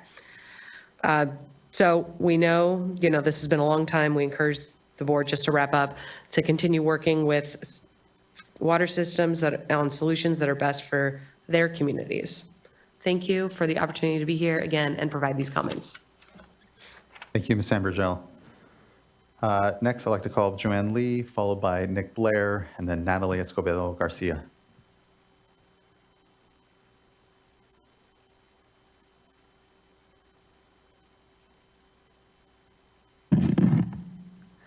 Good morning, Chair Escobar and members of the board. My name is Joanne Lay, and I'm the Director of Environmental Services with the Coachella Valley Water District. To echo Dr. Figueroa and our Director Estrada on our appreciation for the effort that the board has put forward to establish this MCL to protect public health. As reflected in our written comments, CVDWD remains concerned that the board has not followed all requirements of the rulemaking process, including as set forth in the Health and Safety Code, Section 116365, and of the California Environmental Quality Act, as staff acknowledged this morning. CVWD reiterates its written comments expressing these concerns, which were not addressed by the board's responses to comments. And as mentioned before, CVWD and the Coachella Valley are going to be the entities that are most impacted by this regulation should it is adopted today. Our 34 of 93 of our wells have Chrome 6 concentration above 10 part per billion from naturally occurring Chrome 6. And thank you for recognizing the challenge that we have in the valley. The region, there's been regional collaboration in looking at more affordable treatment technologies such as stannous chloride, you've heard, to comply with the proposed MCL, as well as trying to keep rates low for our customers, and especially the disadvantaged communities. So we would like the board today to direct staff to timely working with us on these demonstration projects to move our process forward. And construction of an approved BAT at all of our 34 wells will cost approximately $510 million, and that's approximately $15 million per well, which will result in rate increase from $36 a month currently to $146 a month within 3 years of implementation. That's about 300% rate increase. So significant state funding will be required to implement this MCL. So our district would like the board to express today a firm commitment to working with our water systems to fund this effort. And just to echo the compliance period, 2 years for large systems with 34 impacted wells, such as ours, remains a challenge and unrealistic, as Board Member Firestone has mentioned earlier and as recognized. So, and while we recognize that you would be working with us on some sort of specific compliance plan, we urge you to adopt a more realistic 5 years compliance schedule. In addition, public noticing requirements during compliance period should be clarified to make sure that the public is receiving clear and accurate information on the efforts that the public water utilities are making to comply with the rule. And for that, I thank you for your time. You as well, Ms. Lay. I appreciate that. Just a note for folks. I think right now we have about 15 commenters left to get through. We are approaching what is, traditionally a lunch hour here. We'll just continue on as opposed to breaking for lunch and then coming back, because I know that there's folks that have traveled a long way to come up here. So just to allow folks to be prepared, we'll continue on through this item and try to complete it and hopefully get everyone out of here with not too late of a lunch. So Nick Blair, next commenter. Thank you.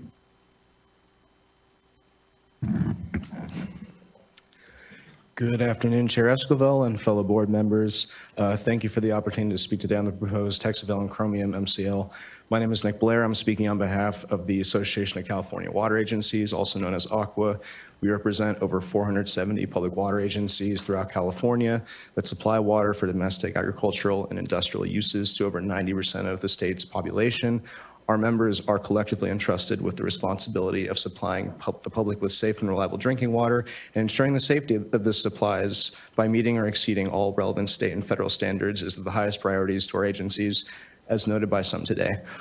We appreciate the hard work the DDW staff and the board has had in this long process, including today, continuing to be ongoing. And we do appreciate that there was that addition of the compliance timeline of 2 to 4 years to add some much needed flexibility for water systems. Admittedly, as you have heard today from a few speakers, we do have members that retain concerns about the financial constraints and supply chain issues impacting their ability to be in compliance within the time allotted, but they are working expediently to be in compliance with the proposed MCL. So as noted today, I think by Board Member Firestone and also staff, and then by Coachella, we encourage the board board post-adoption to continue to look at financial and technical support for water systems in disadvantaged communities and low-income communities working towards compliance. And we encourage expedience of dialogue with local DDW offices working with these water systems that are doing their due diligence to be in compliance, but are experiencing challenges, as has been noted throughout the day. We may have other member agencies speaking online. I know we had one gentleman from India who wanted to come, but his flight experienced an emergency landing, so he may not be here, but I'm hoping he can speak online. Thank you for the opportunity to speak today. We look forward to continuing to work with the board on this issue as needed and additional MCLs as they come throughout the year. Thank you, Mr. Blair. I appreciate those contributions and safe travels, and glad to our colleague from India, and hopefully they are able to join remotely. Next, I'd like to call up Dr. Natalie Escobedo Garcia, be followed by Angela Islas, and Angela Islas, and then Mayra Hernandez.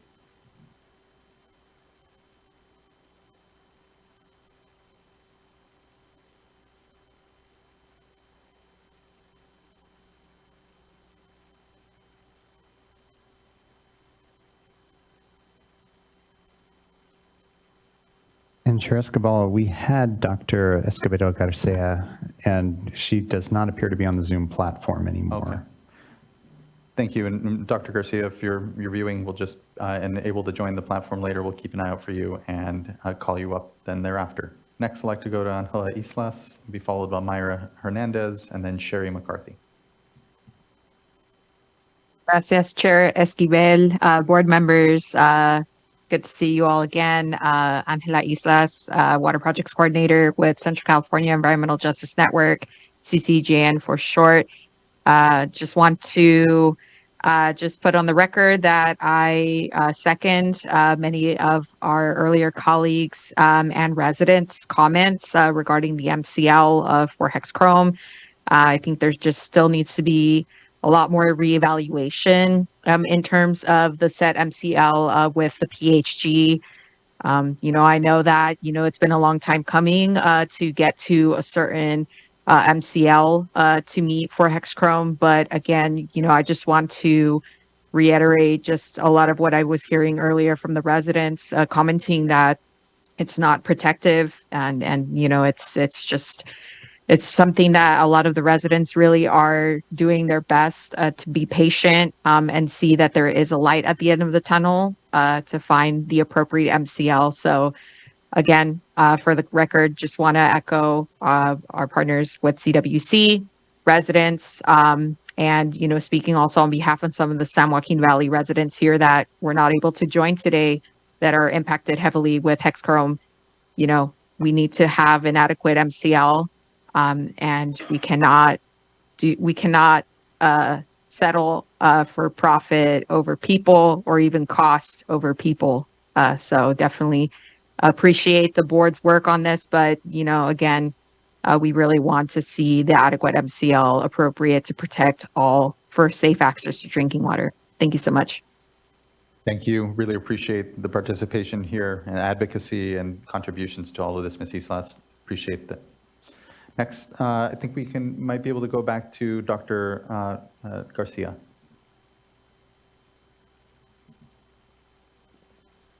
Hi, everyone. So sorry about that. My internet dropped just as I was about to give comments. Good afternoon. My name is Dr. Yeah, good to see you too. My name is Dr. Escobedo Garcia, and I'm providing comments on behalf of Leadership Council. While we appreciate that we are now adopting an MCL for hexchrome, we are concerned that the proposed MCL is not protective of public health. The proposed MCL would ensure that many Californians continue to be exposed to dangerous levels of hexchrome in their drinking water. This will inevitably lead to avoidable cancer and deaths of some exposed residents. As we've raised in previous comment letters, in proposing an MCL of 10 parts per billion, the board has failed to determine whether an MCL lower than 10 parts per billion is capable. The board's initial statement of reason provides no evidence or analysis that lower levels are actually infeasible. When looking at economic feasibility, the board should have leveraged its drinking water needs assessment to better understand how consolidation would reduce the overall cost of compliance.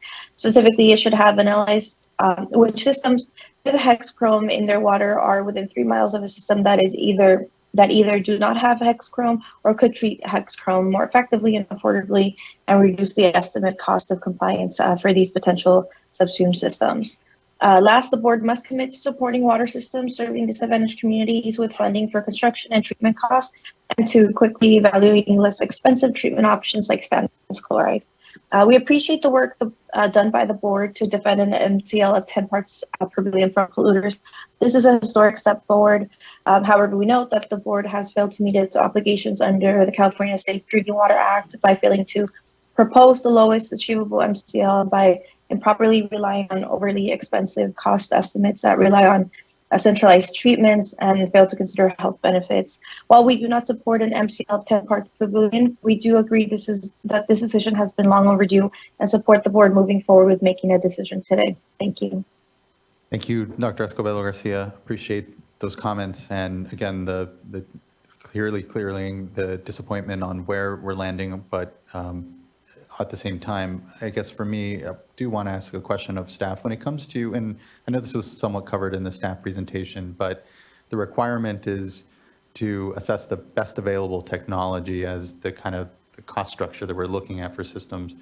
Are we just completely precluded from looking at consolidation? And other forms of compliance, or is it, for me, I know the complexity of, just even within our safe and affordable, safer program, and then importantly, all the consolidation work we're doing, those costs aren't completely known and are really variable between systems, and there's just a lot that we would have to go in to do, get that good data, I guess, in some way.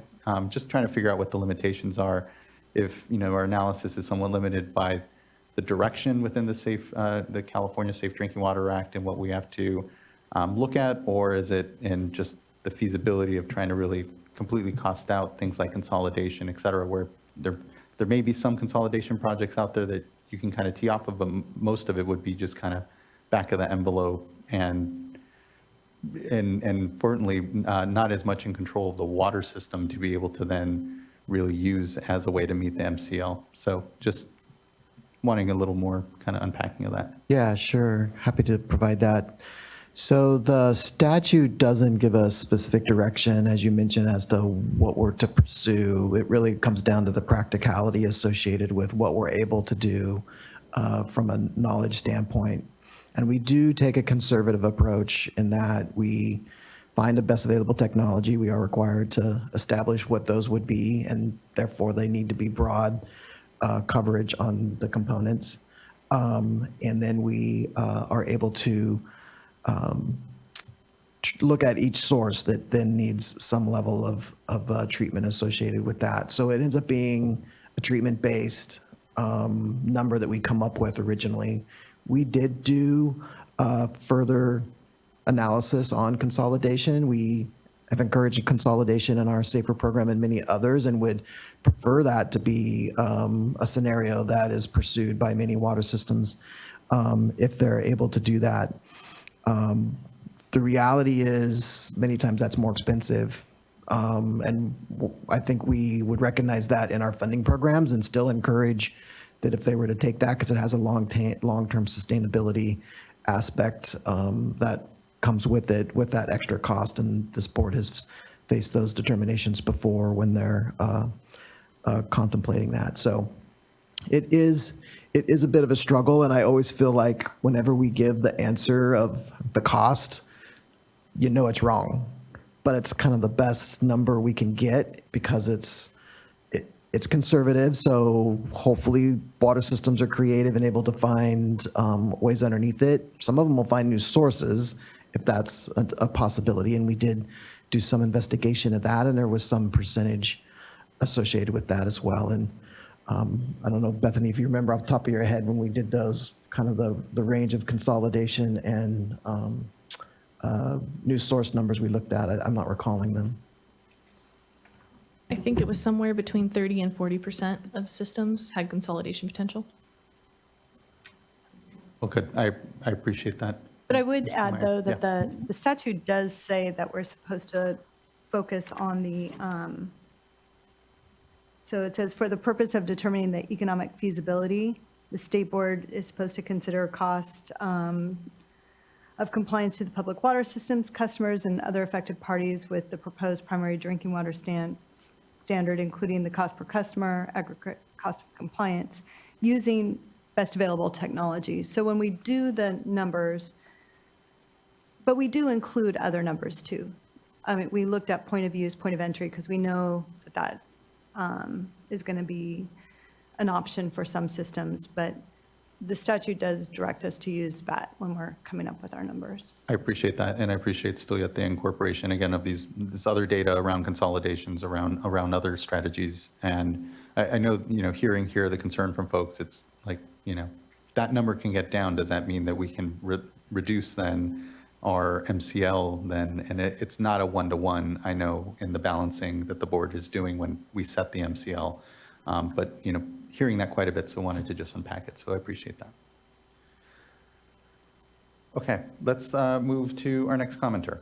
Next, I'd like to call up Mayra Hernandez, who'll be followed by Sherry McCarthy and Andrea Ventura.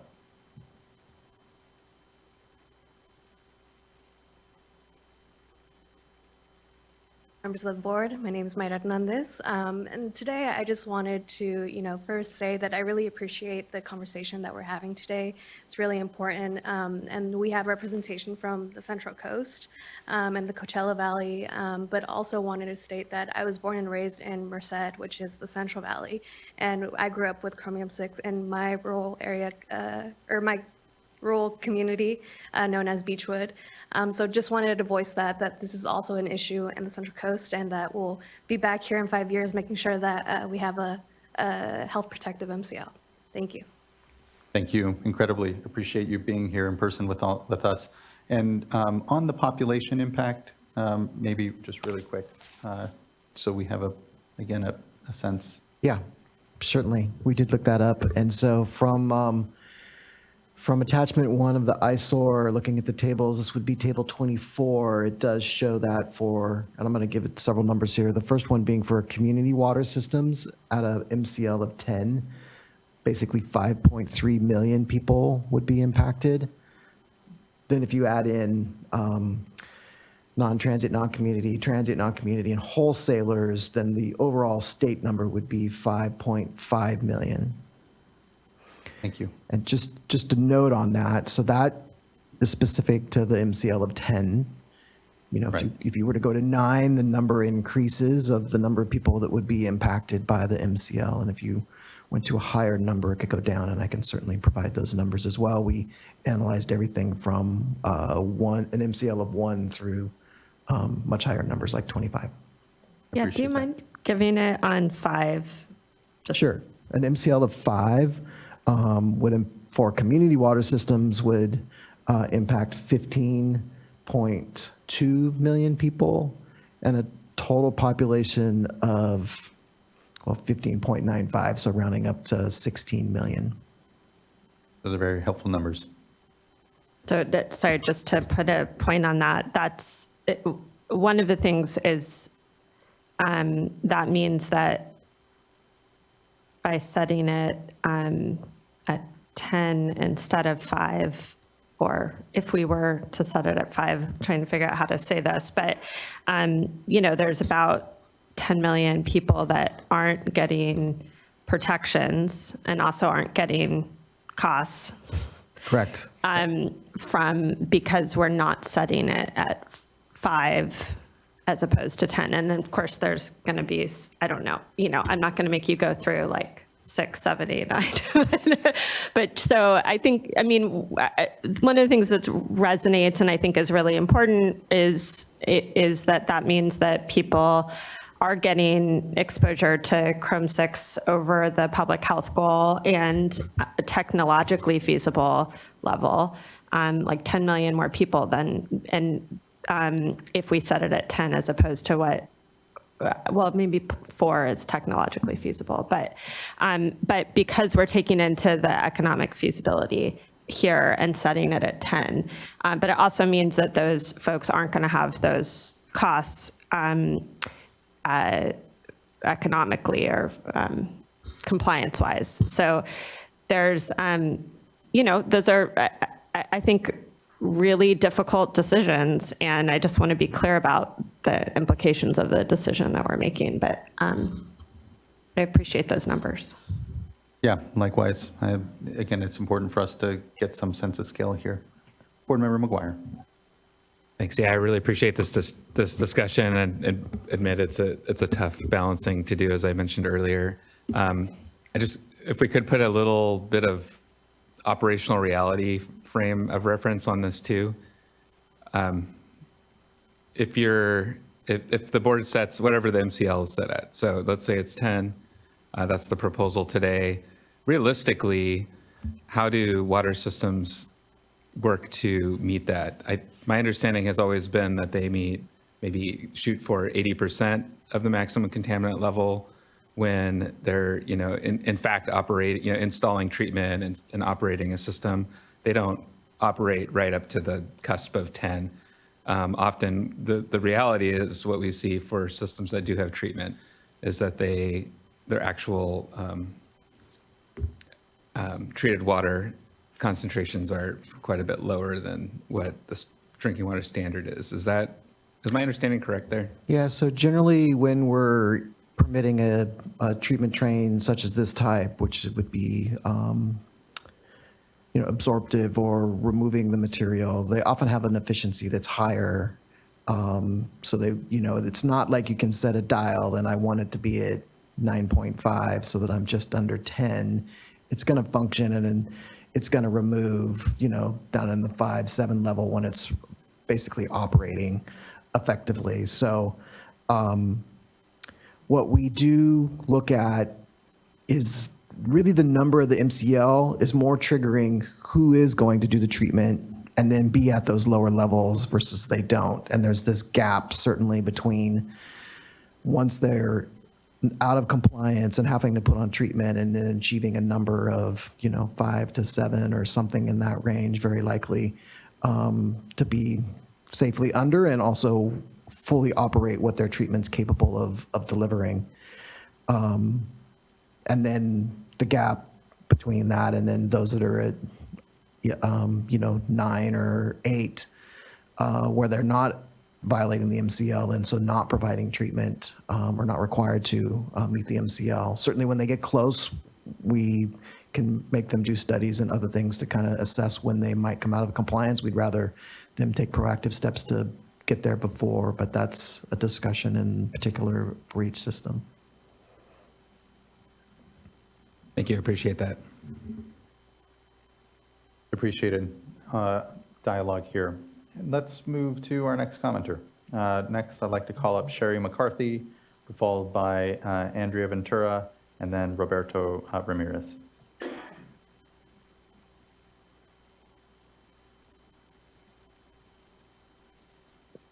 Good afternoon, Chair and members. I'm Sherry McCarthy with the American Chemistry Council. Thank you for allowing us to offer these comments. The proposed resolution directs staff to monitor the PhD update process and revise the MCL if the final PhD indicates that chromium-6 presents a material different risk than a WEHA determined in 2011. That question has already been asked and answered. Based on more than 30 studies published since 2011, there is a threshold for cancer effects that is well above the 2011 PhD and likely above the proposed MCL. The decades-old assumption that any exposure to chromium-6 causes cancer no longer aligns with the weight of scientific evidence for the oral exposure pathway. Other jurisdictions have recognized the evolution of the science and have set health protective standards higher than this proposed MCL. We appreciate the Water Board's recognition of a WEHA's ongoing PhD update. An update there is the key word.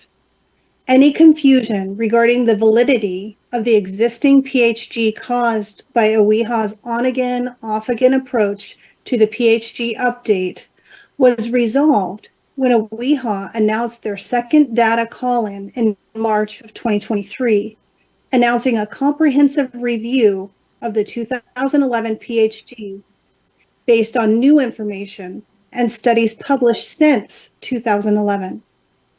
That was before the Water Board issued its proposed MCL, and that was when it should have suspended the MCL process. We are already seeing movement on the PHG that casts doubt on the need for a 10 parts per billion MCL. Even before correcting the errors in their draft non-cancer health protective concentration, OEHA's draft is 2.5 times higher than the 2011 non-cancer PHG, which means the 2011 PHG substantially overstates the non-cancer health benefits of the proposed MCL. We haven't even seen the cancer document yet. We appreciate all the time and effort the Water Board has invested in the proposed MCL, but the California Safe Drinking Water Act is supposed to produce risk-based standards informed by best available science, and that's not possible when the state's evaluation of the updated science comes after the standard is adopted. Thank you. Thank you, Ms. McCarthy. Next, I'd like to call up Andrea Ventura, be followed by Roberto Ramirez, and then Michelle Chester. Good afternoon. I think we're at afternoon. My name is Andrea Ventura, and I am here on behalf of Clean Water Action and our tens of thousands of members throughout California. I've been working on this. I've gotten old working on this, and over those years, I've seen protecting the public from hexavalent chromium become politicized at the expense of public health. I've seen how ratepayers, particularly in low-income communities and communities of color, have been used as pawns around claims that they can't pay the high cost of treatment. And frankly, it's been a dark stain on California. While I am here to express once again why a 10 part per billion drinking water standard for hexachrome is inappropriate, I do want to start with a point of agreement. We do agree that the MCL should not be delayed further because of a WEHA, that a WEHA will at some point review the PHG as it relates to cancer. We agree that, and this is based on discussions with the WEHA that we've had, that it is unlikely that the PHG will be lowered or raised much, if at all, based on new science that they've seen to date. And even if it is, we already know that the final overall PHG, as you heard earlier from Mr. Polhemus, cannot be higher than 5 parts per billion based on non-cancer endpoints. Consequently, an MCL can move forward, and we would argue that it could be at least lowered to 5 parts per billion, if not lower than that. Which brings me to my main point. In our view, a 10 part per billion MCL for hexachrome is an injustice that is out of keeping with the board's mission to protect public health and future generations. Given that it is 500 times higher than the current public health goal of 0.02 parts per billion, it really flies in the face of California's requirement that the MCL be set as close to the PHG as technically and economically feasible. Now, you have already heard from other advocates about their views of flaws in the board's economic analysis that skewed the decision up to this number. We would support those comments, but I want to bring up something that is particularly disturbing. And it's important because if we're going to revisit this in 5 years, or we look at other MCLs, this has to be said. For over 20 years now, industrial polluters and some water systems have repeated the mantra that hexachrome is expensive to treat and would therefore place an untenable burden on ratepayers. And there is truth in that. Though I have to say that with a few exceptions, we've heard some really good actions by Coachella's water systems and what they're trying to do, and we recognize that. Few of those entities have been leaders in innovating to bring down costs, getting resources to disadvantaged communities, or understanding the cost of cancer. And we've had 20 years for them to step up to the plate. However, at a hearing last year, every single person who lived in a community with hexachrome in its water called on this board to set the MCL lower, to protect them from cancer and other health problems. And you heard the same thing today. Every one of them. These are those ratepayers that we're supposed to be protecting from high costs, and they're asking to be protected from cancer and to set a lower standard. And the disturbing part is that after all the speakers that day sat down, some members of this board picked up industry's mantra, telling those ratepayers that they needed to be protected from the costs and ignoring their testimony. And it was an insult that reflected a paternal attitude that people drinking contaminated water don't understand what they need, and their voices could be talked over. The board's mission is to protect our water and our people. And while we understand truly the need to balance many needs, many factors, and many perspectives, it is disturbing to us how much the rhetoric coming from industry, water systems, and the board itself align. It is sad that what should be a public health effort becomes politicized and about dollars, because at the end of the day, there are certain things that exist despite denials, misleading interpretations of science, or even politics. The earth is round, climate change is real, and hexavalent chromium in drinking water can cause cancer at very low amounts, and that should be our priority. Thank you. Thank you, Ms. Ventura. Really appreciate your comments here. Next, I'd like to call up Roberto Ramirez, followed by Michelle Chester, and then Debbie Mackey.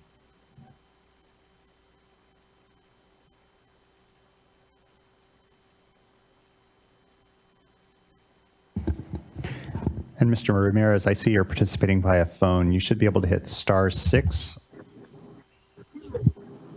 Okay. Can you hear me? And thank you. Hi, my name is Roberto Ramirez, and I live here in the Royal Oaks community of Live Oak, Johnson, McGinnis.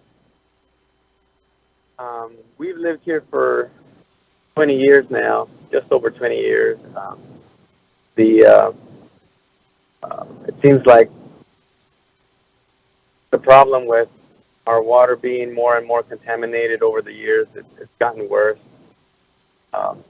Doesn't really seem like anything's been done. I mean, I hear from the board members and other of these speakers where we have more technology, we have newer science, but all of the new technology, if anything, what's been doing for the most part, it's been used to identify a problem, identify the higher levels of chromium in the water.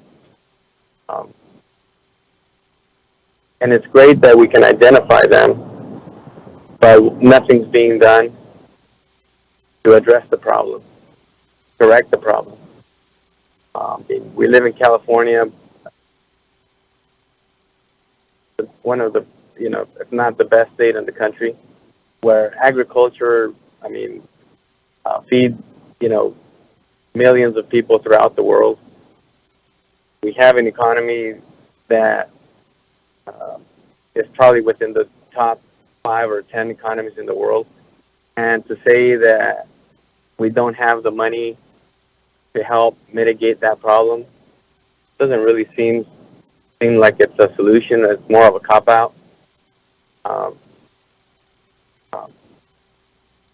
Having seen 2 friends that live here in the community, I've seen where they've been hit with cancer. I found that they were drinking the water for over 40 years because they thought the water was good. The water does taste really good. Tastes just as good, if not better, than bottled water. Because you cannot smell it, you can't taste that there's those deadly chemicals in it, but they're there. We have chromium 6 in our water. We have nitrates in our water. So I think at this point, we cannot leave it to the private sector to address it. I mean, the private sector, for the most part, is a for-profit system. That's great. I mean, it's our government allows private entities to succeed and be successful and be prosperous. But the state needs to step up and also do what it has to protect its community. And not doing anything and to allow private enterprise to continue to contaminate our water, and for the state to not take the role to really oversee that it happens. I don't think it's why we elect, our publicly elected officials. Just like, we have, for example, just to give one example, PG&E. I mean, it's a public enterprise. Something that I believe should be, it's a private enterprise. I'm sorry, something that I should be, taken care of by the state. Of dollars in profits every year, and as soon as they have catastrophe is something where they have to pay, they suddenly don't have the money to do so. And what does the state do? The state bails them out, and bails them out again, and allows them to continue to do business as usual, where they increase the fees, year after year. And so I'm really hoping that the board can set these limits within the next year, so that something can start to happen now and not 5 years from now. Because one more life that is lost, I mean, it doesn't hit home until it hits your immediate family, until it hits your family, and that's where you say, well, does X amount of money really compared to having that, family member in your life, in your family?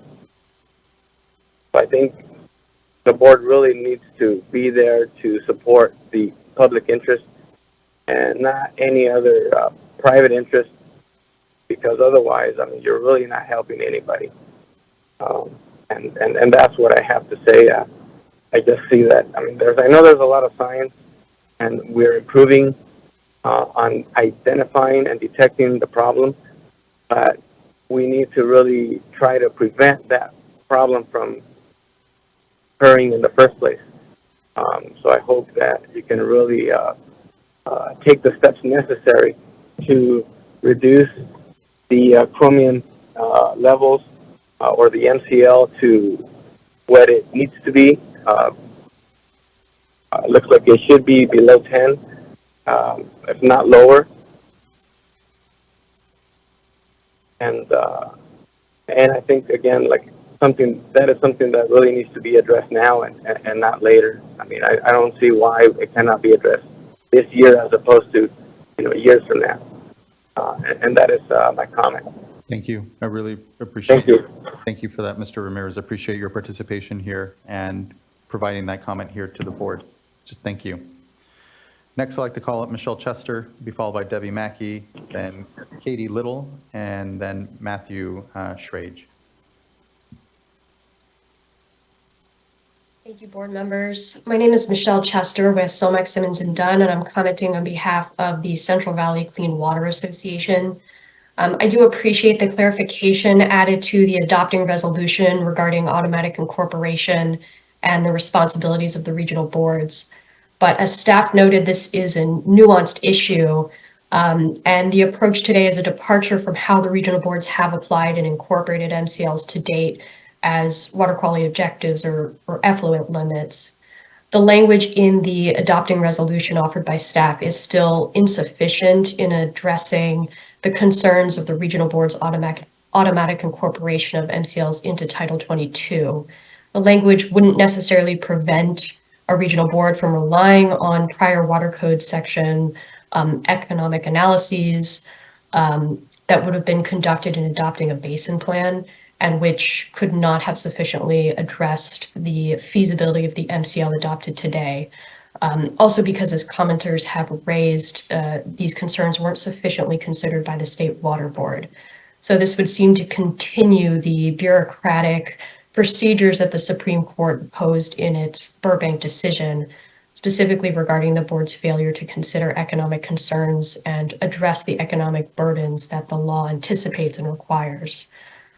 Without clarification, the board's justification and language, including in the adopting resolution, doesn't resolve the regulated community's confusion regarding the intention of implementation and enforcement of the adopted standards by the regional boards. The concern, again, is not just with hexavalent chromium and the MCL today, but a bigger issue that is going to rise with any MCL adopted by the board, unless and until there is clear direction from the State Water Board to the regional boards, specifically addressing the language regarding automatic incorporation and the impact on permittees, particularly because there is existing language in permits generally referencing and requiring compliance with Title 22 for POTWs, specifically as to receiving waters. So a new permit wouldn't necessarily need to be adopted to enforce compliance with the MCL. As the chair noted, this is a pending concern with the adoption of an MCL for PFAS. So moving forward, we see an opportunity for the board to provide clear direction, avoid litigation that may delay implementation of the selected standard or future standards. Specifically, we would ask that the State Water Board perform the requisite economic feasibility analysis rather than deferring to the regional boards, which as stated is a statutory responsibility of the board under the Health and Safety Code, and because the regional boards don't have a process in place to perform the analysis before adoption of the MCL into Title 22. Alternatively, or additionally, we would ask that the State Water Board clarify that the regional boards must perform the economic analysis in a manner that's tailored to the discharge or the discharge or the constituent to ensure that it doesn't rely simply on prior analysis done under the Water Code. Again, I appreciate that staff has coordinated with stakeholders. I would ask that that process continue. Ultimately, we would like to see a broader solution so this issue doesn't need to be addressed at each adopting hearing for MCLs that come before the board or before each regional board. Thank you. Thank you, Ms. Chester. And yes, always an ongoing collaboration. And I know a few other folks will be speaking to these points as well. So we'll circle back at the end of comment on further clarification and perspective. Next, I'd like to call up Debbie Mackey, be followed by Tim Worley, and then Matthew Schrage. Moment. There we go. Sorry about that. Good afternoon, board members. Debbie Mackey, Executive Officer with the Central Valley Clean Water Association. And I just wanted to build upon Michelle's comments because this is a huge and ongoing issue for us. And with this being the first of many that are planned of proposed MCLs, the consideration, the full water consideration, we think is very, very important. And so I do want to express my thanks to the board staff, particularly Darren, and also to Mr. Loeffler for the clarifications that he provided today. When the Department of Drinking Water came over to the State Water Board, part of the legislature intent was to combine the water rights. This is found in, by the way, Water Code Section 174, to combine the water rights, water quality, and drinking water functions of the state government to provide coordinated consideration of water rights, water quality, and safe and reliable drinking water.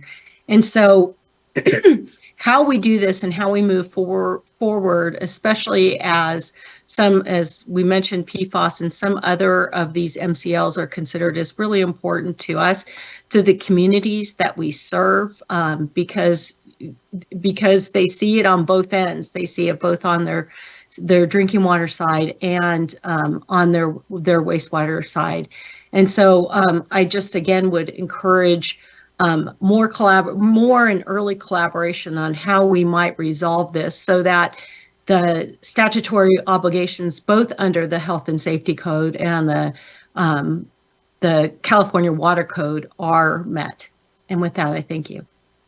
Thank you as well. And agree that, the vision here is to be able to be better integrated and coordinated across these authorities and work. So just appreciate that. Next, I'd like to call up Tim Worley, followed by Matthew Schrag, and then Katie Little, Susan Allen, and Sarah Johnson. Mr. Worley. Thank you, Chair Esquivel. Good afternoon, board members. I'm speaking on behalf of the Community Water Systems Alliance.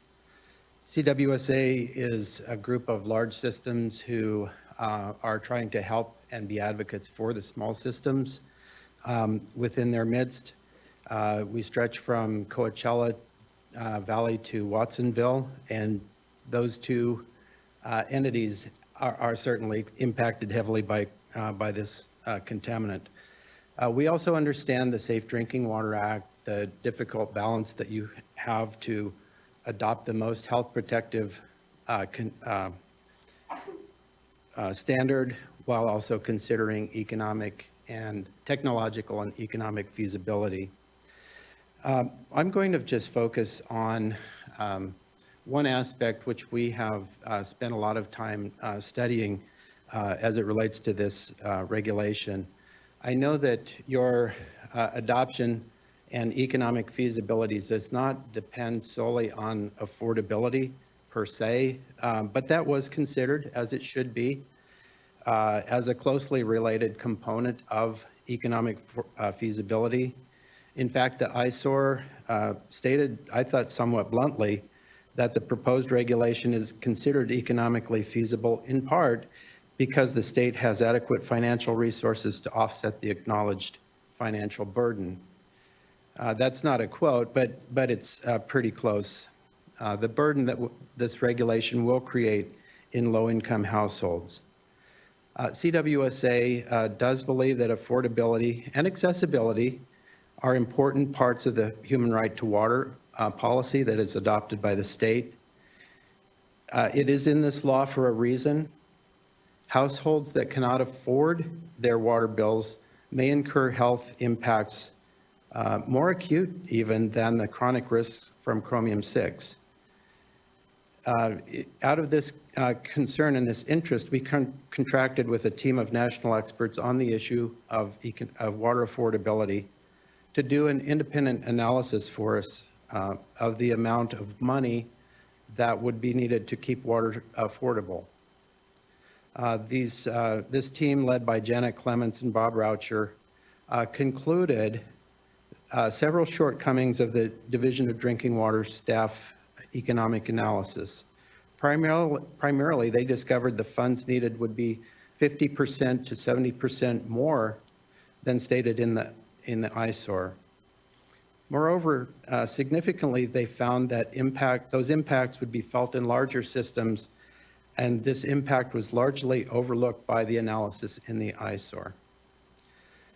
We have our main disagreement is with the sanguine assessment that was in the ISOR that you can offset the affordability challenge and also the assumption that you can reach all those in need.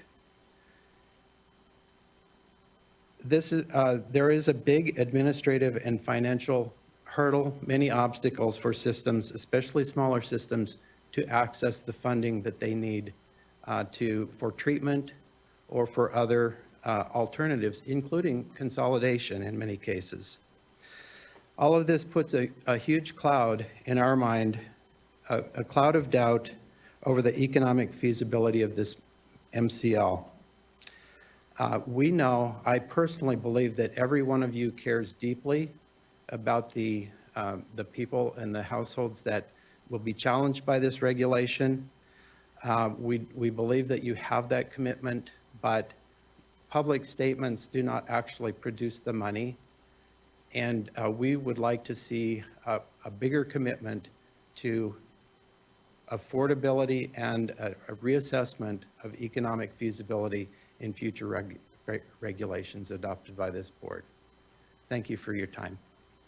Thank you, Mr. Worley. May I ask, not having seen the analysis and work that folks did for you, what were the drivers in finding, such higher costs? Was it just on our assumptions around the cost of construction for treatment, or was it, what were the factors that contributed to that, just Yeah, for my own edification? Sure. They accepted the treatment costs that were estimated in the ISOR. The difference comes from the metrics that they used, which we feel are a truer assessment of affordability. They looked at two additional factors that were not, or metrics that are not included in the staff's analysis. One is the poverty prevalence indicator, and another one is looking at the household burden indicator. Those were created by a national team, not just these two, although they were part of the team, working on an affordability recommendation to EPA because everyone is well aware that 2.5% of median household income is a very poor indicator. So these were the metrics that they applied to this particular effort. And so I think it did reveal some things that you should be aware of. No, for sure. I really appreciate that. I know that we have a very robust discussion through our needs assessment for the SAFER program around just affordability and what metrics we look at. So just appreciate that. I know it can help enrich what is a robust discussion, I know, here before the board in totality, not just in the MCL here. And I would just add one other footnote on the affordability question. We are all aware that water rates across the nation, here in California is not an exception, are skyrocketing much faster than the rate of inflation, much more than other utilities or other necessary services. So we would like the Water Board and the Division of Drinking Water to take a more comprehensive look at water rates, water affordability than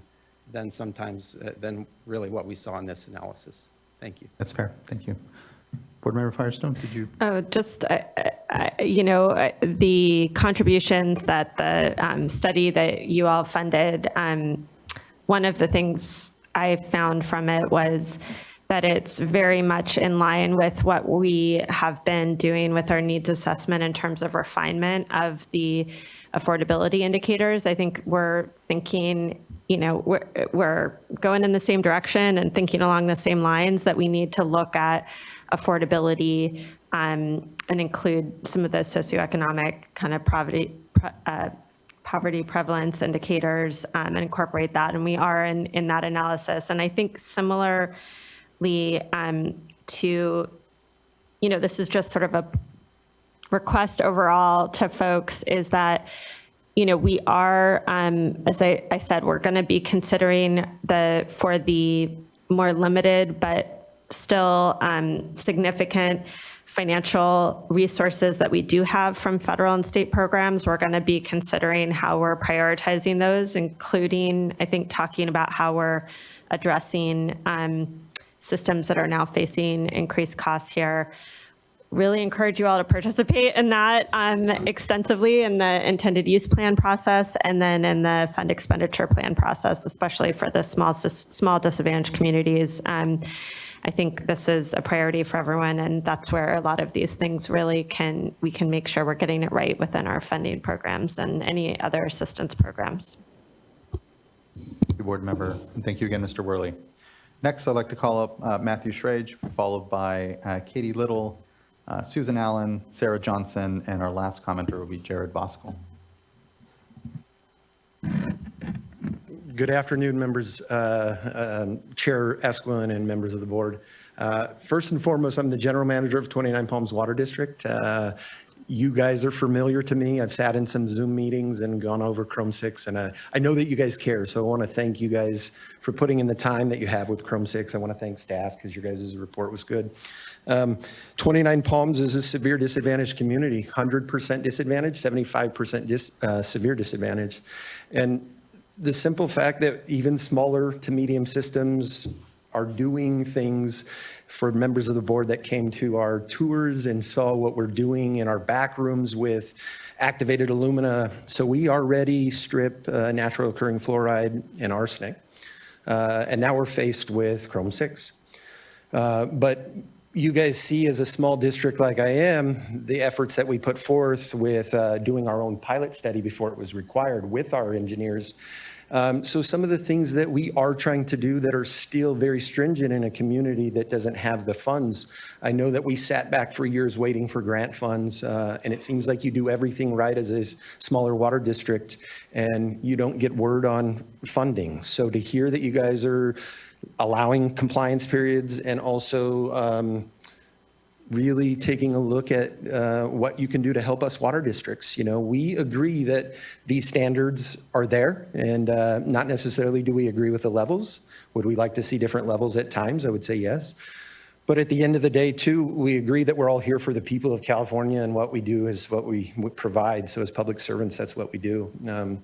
So I just want to kind of end it. I just want to let you guys know that, you know, this is going to be on my ratepayers. And in a severe disadvantaged community where I do turnoffs after SB 998, we do turnoffs after 3 months. This is just a trickle effect that my customers will have to pay for.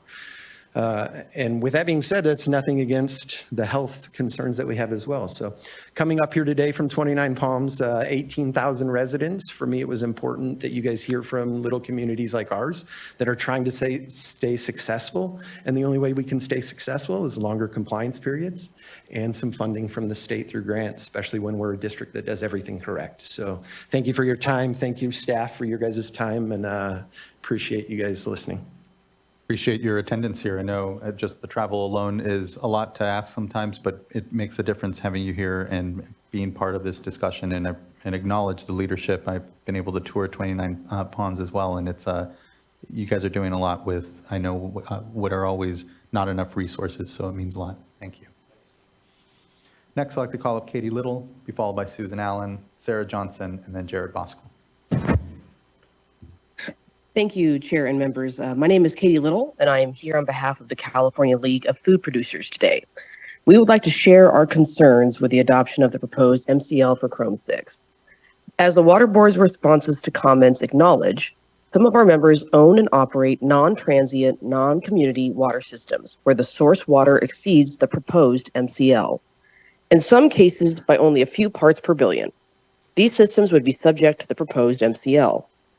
The division asserts that food processors are only required to comply with the MCL if they serve water to their employees. But staff's interpretation of the California Food and Drug Code in their responses to comments ignores customer and public perceptions of food safety. If the state deems water above 10 parts per billion to be unsafe, our customers will reasonably expect that we will not wash their food in that water. That means all of our source water will need to be treated below 10 parts per billion. The draft resolution takes a backwards approach to addressing the disconnect between the PHG update and the MCL rulemaking by directing staff to reopen and revise the MCL if the PHG presents a materially different risk than previously determined by OEHA. Since the statute requires the PHG to be on the primary foundation for the MCL, the PHG, whether new or updated, should come first. The proposed approach is strongly biased in favor of leaving the MCL exactly where it is, regardless of what happens to the PHG. The resolution also doesn't acknowledge the need for the standardized regulatory impact assessment to be updated if the PHG changes. A change in the PHG will change the health benefits assumed in the ISOR, and potentially the evaluation of alternatives to the proposed MCL. That analysis should inform a decision about whether to revise the MCL. Finally, the compliance schedule requirements are silent about the effective date for NTN CWS. We don't know which of these 3 tiers we qualify for, if any. Our members operate low margin businesses that will face many of the same hurdles as small water systems and should receive similar consideration in the regulation. In order to remain in compliance with evolving water regulations, food producers are required to implement expensive updates to their system operations. We have no ability to recover these additional costs other than raising the cost of our products, which is ultimately passed on to the consumer. California League of Food Producers remains dedicated towards providing consumers with affordable, safe food while meeting these many regulatory hurdles our industry faces. Thank you so much. Thank you, Ms. Little. I appreciate your contributions here, your comments. I do have a quick question. Just wondering, going back to then a previous MCL adoption here at the board, when 123 TCP was adopted, what was the impact on your industry and folks? What, were there measurable concerns, not unlike this MCL, around those costs? Were they tracked? Do you have a sense of it? Just kind of wondering. And we may have lost Ms. Little. Okay. Sorry, I was sorry, you may remuted. have gotten muted. Yeah, apologies. Yes, so unfortunately, I am new with the League of Food Producers, so I will look into that and certainly get back to you. Thank you for your question. I really appreciate that. Thank you. Yeah, just trying to think through, again, the concerns that you're raising with this MCL and maybe trying to then better characterize those by understanding previous MCLs. So thank you. Next, I'd like to call up Susan Allen, be followed by Sarah Johnson, and then Jared Voskuhl.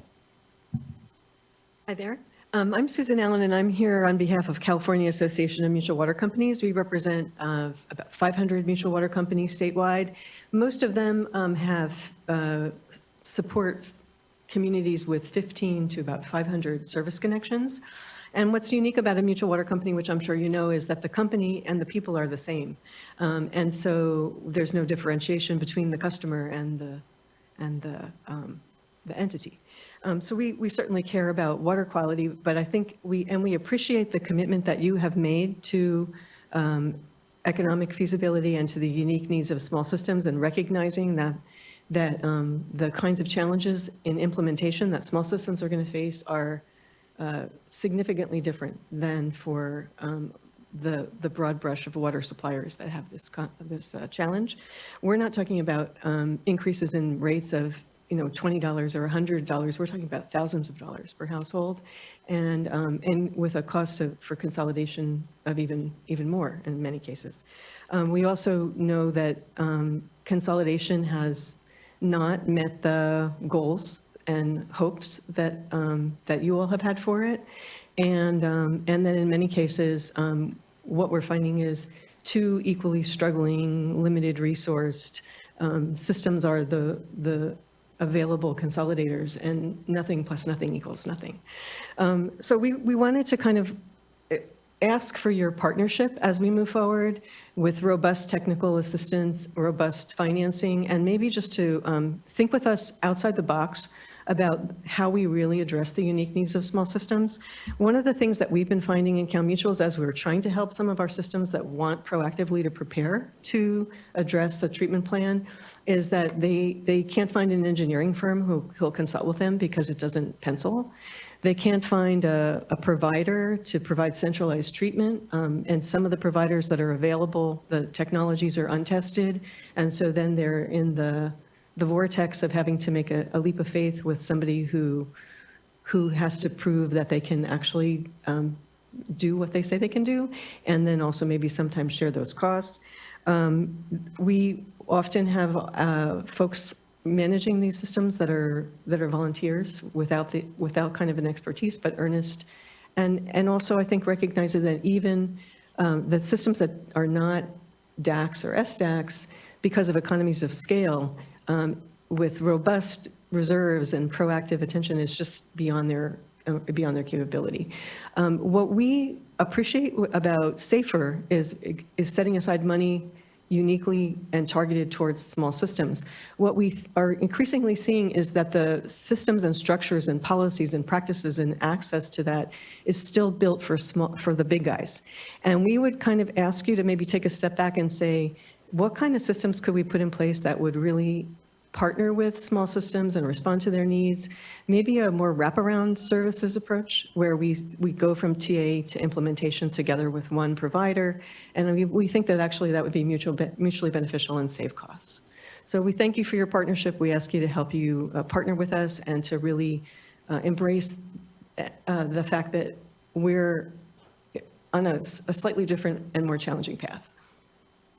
Completely agree with your points, many of your points there, Ms. Allen, and very focused here as an institution on how we provide that level of service that is different for small, especially at-risk and failing systems than our larger folks out there. And doors open on continuing to engage on that. So thank you. I appreciate that. Next, I'd like to call up Sarah Johnson and then Jared Voskuhl.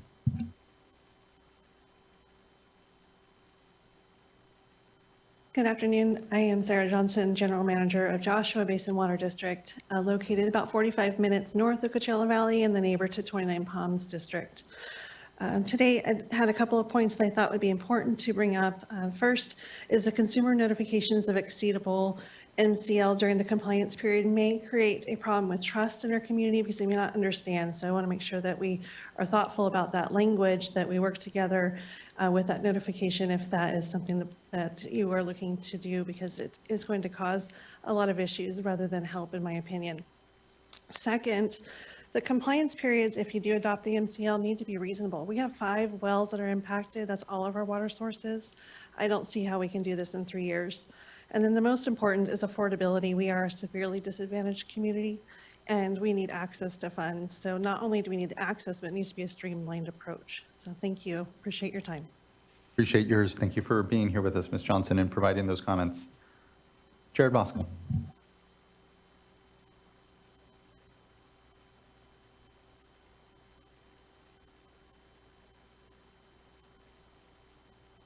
Hi, good afternoon. Jared Voskuhl on behalf of CASA, the California Association of Sanitation Agencies. CASA represents over 130 wastewater agencies that provide the collection, treatment, recycling, and resource recovery from wastewater.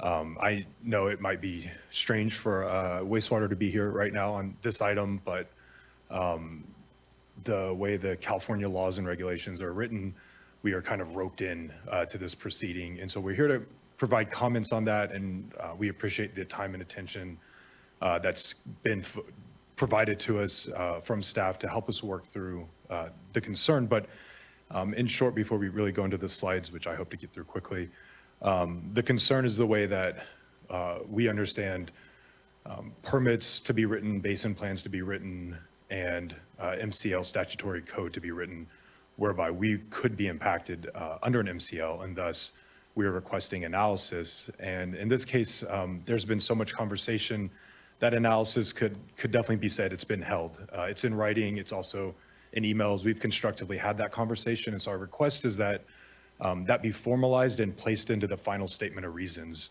Our initial comment letter asked for us to be amended in as one category of impacted parties, and so our hope is when we emerge at the end of this today that we could also have that request be granted, and I think that would satisfy our concern. So into the presentation itself, next slide, please. I'll highlight our written comments, and then I'll highlight the way MCLs and water quality objectives link up, and then a couple of response to the comments from us to the board's response to comments. Next slide. So for our comment letter, this is what I just shared, but essentially we are just seeking for the final statement of reasons to be amended with this C6 direct costs for wastewater treatment plants. There's 5 other categories of direct costs that are considered. And the issue here is not whether there is a cost or not, it's that we need to be considered. And we need to be considered because we are brought into this with the way the basin plans are written, the statutes are written, and permits are written. The second thought was we wanted that analysis conducted, which has been performed, and there's no dispute there. And the conclusions in terms of impacts, there's no disagreement in terms of in this case, we don't expect or anticipate where that impact would be realized. For another contaminant, it could be. And then our third request, which was to include this in the future for MCLs. So next slide, please. Now, I'll highlight this relationship between the MCLs and water quality objectives. Next slide. So, MCLs are initially something done under California Department of Public Health, and that was governed under the Water Code and Health and Safety Code. Next animation. And so in there, in the Health and Safety Code, it says that it uses the word shall consider impacts to other parties, which is where we feel like this is raised for us. Next slide. And here's that Health and Safety Code reference. Next slide. And so the state board shall consider the cost of compliance to other affected parties with the proposed primary drinking water standard using best available technology. Next slide. And so then over on the water quality side, next animation, we have water quality objectives that kind of fall under the Porter Cologne Act part of the Water Code. And this assigns that discretion of the state water board and the regional water boards. Next slide. And so in this case, the MPDS permittees are required by their basin plans to comply with MCL as, this is an old presentation, so I should update that, not as effluent limits, but as receiving water limits. But for the record, that should be noted. Next slide. And I don't think there's dispute by council on that being somewhere where we'd be potentially impacted. And so then to look at this basin plan language that I just referenced, here's an example, but this isn't basin plans for all regions except for 8. Next slide. It's this bold part. This incorporation by reference is prospective, including future changes to the incorporated provisions as the changes take effect. So in theory, once OAL adopts this MCL, it then goes into the way these basin plans are written, it goes in as a receiving water limitation is our understanding. Next slide. Next slide. And one more maybe. One more animation, please. Thank you.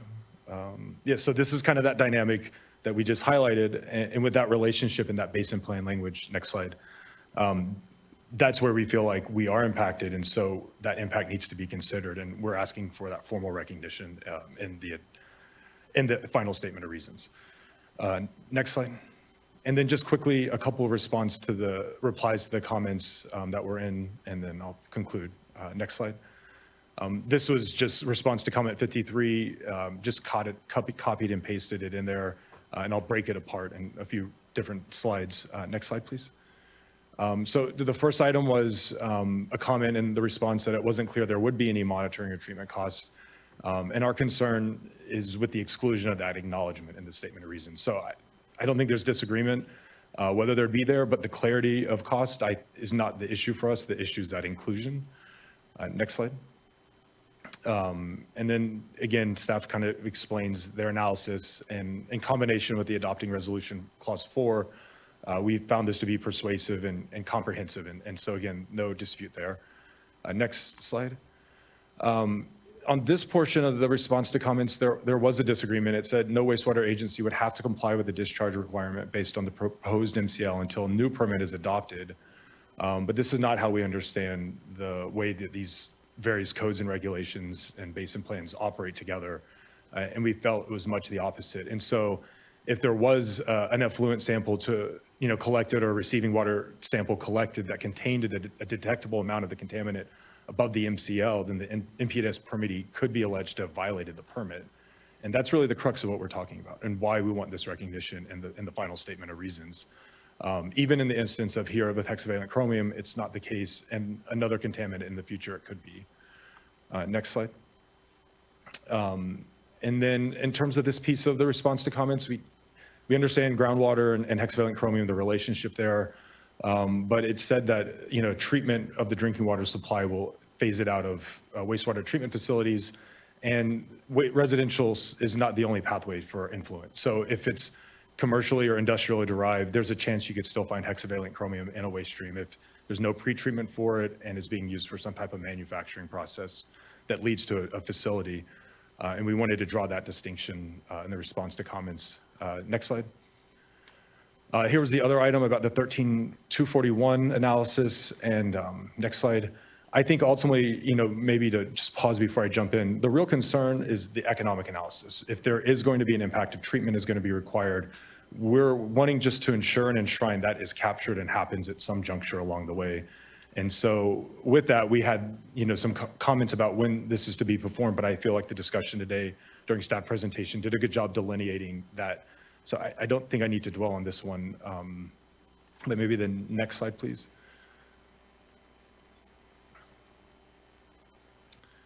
Yeah, I want to make the point here, I guess. The board notes that state hasn't required regional boards to incorporate primary drinking water standards, but I think the thought is if the basin plan was accepted and the basin plan language had that incorporation by reference in there, the board did set up that dynamic, and thus that's what we're seeking, that process to be folded in here. Next slide.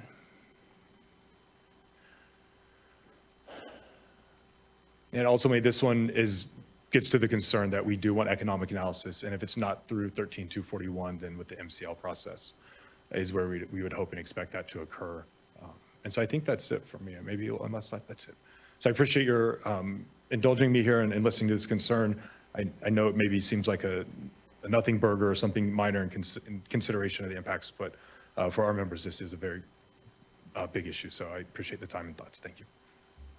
Thank you, Mr. Voskuil. I appreciate you elevating it. Quick question, back to, I think, a question I gave to Katie Little here. Going back to 1 through TCP and its adoption as an MCL, consistent to your concerns here with this one, what was the impact? What was the, where, can you explain if there was one, I guess? I'm not prepared to answer that, but I think it's less the impact and more the consideration is our focus. Yeah, I'm having a hard time on parsing it out, I get a bit, I think, but nonetheless, okay, yeah. I appreciate that. Other board members, Vice Chair? Same, yeah. It just, if we could actually use as a basis what happened to previous MCL adoptions and what ended up sort of being a cost or a burden on the POTWs would be really helpful, because it would help me better ground what I know is a concern. And I think, you guys are kind of gearing up because of PFAS out there. And I just want to be careful, I guess, on best understanding what the real issue is. I did check in with the executive officer for the Central Valley Regional Board to ask that question, and he was not aware of any POTW having to upgrade in any sort of way to address the TCP MCL. Yeah. Well, maybe if we could tease that out a bit, because it seems, first of all, thank you. I wouldn't call this a nothing burger. I think that it's just that you're doing your job and you're raising this concern. But I too was thinking about 123 TCP and the effect there. So let's just say that whether it's this contaminant or another contaminant, that a process is underway at a regional board. What would be the process for Mr. Voskuil or his members to elevate it and say, okay, wait, we need to have an analysis that's required, the 13241 process? Or would it be through compliance that it would come up that, maybe they get a compliance order and then their response to that is that, we don't think we should have to comply because this analysis was not performed? Sorry about that. This gets very complicated very quickly, but first of all, for those regions that do have the prospective incorporation of MCLs, many of their permits that they've issued historically do have, as Mr. Voskuil indicated, a generic receiving water limitations requirement. And, we haven't talked a lot about it before this board because you haven't had as many of those permitting type issues come up, but you generally have two types of effluent limitations for our permitted facilities. They have end of pipe effluent limitations. Often those will be either technology based or water quality based. And an MCL that is incorporated prospectively into a regional board's basin plan would be a water quality objective in the basin plan that could then be translated into an end-of-pipe water quality-based effluent limitation through a number of steps. It doesn't necessarily mean that it gets set at the MCL level. And then the other thing that is a feature of a lot of these permits are receiving water limitations, that you can't cause or contribute to an exceedance above the water quality standard. For this particular constituent, hexavalent chromium, it is unlikely, based on the record that our staff have looked at, that you would have any of the POTWs discharging into a water body that would have a compliance issue with the receiving water limitations language. So I want to go work through that quickly just to explain that for the proceeding before you today, that's not a compliance issue that they're likely to encounter. For others, they could be based on that prospective incorporation for future MCLs this board adopted.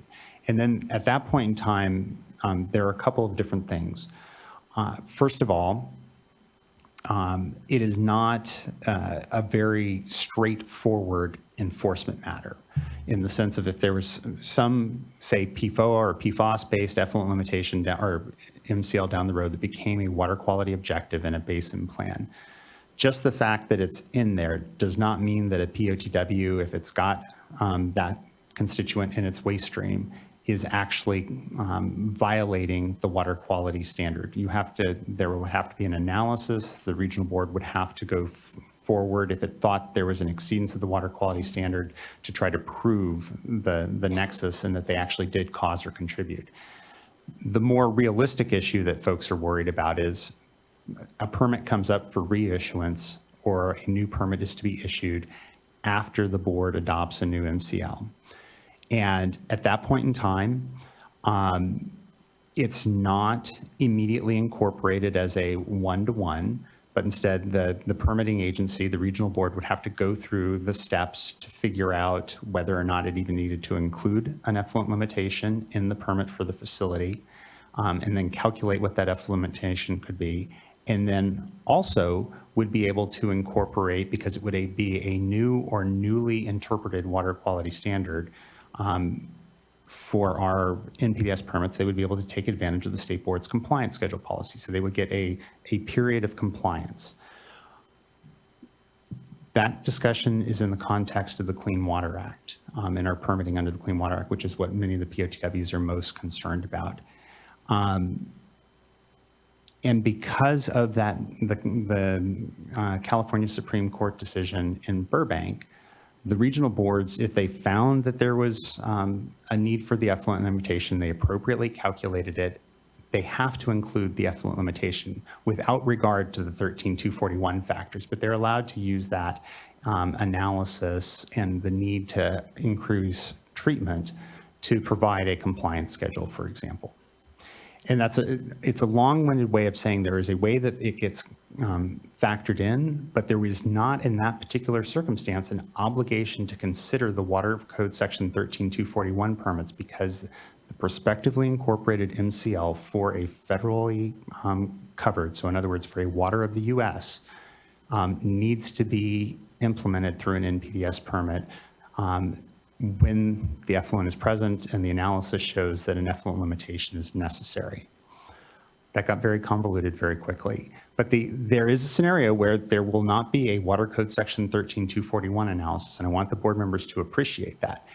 In the other circumstances, when it's not a federal water, under the Burbank decision, the state water or the regional water board would have to consider the Section 13.241 factors at the time of permitting.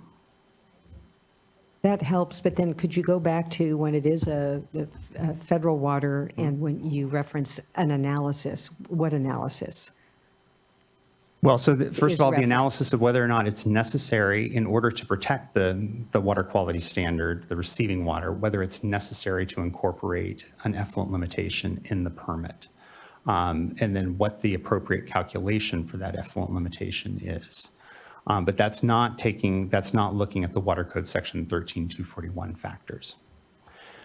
Now, if I can kind of reset the conversation a little bit, because I wanted to answer Board Member D'Adamo's question straight up. But I think one of the things that you've heard from the comments today, and I will say, facts absolutely matter as the board is evaluating MCLs.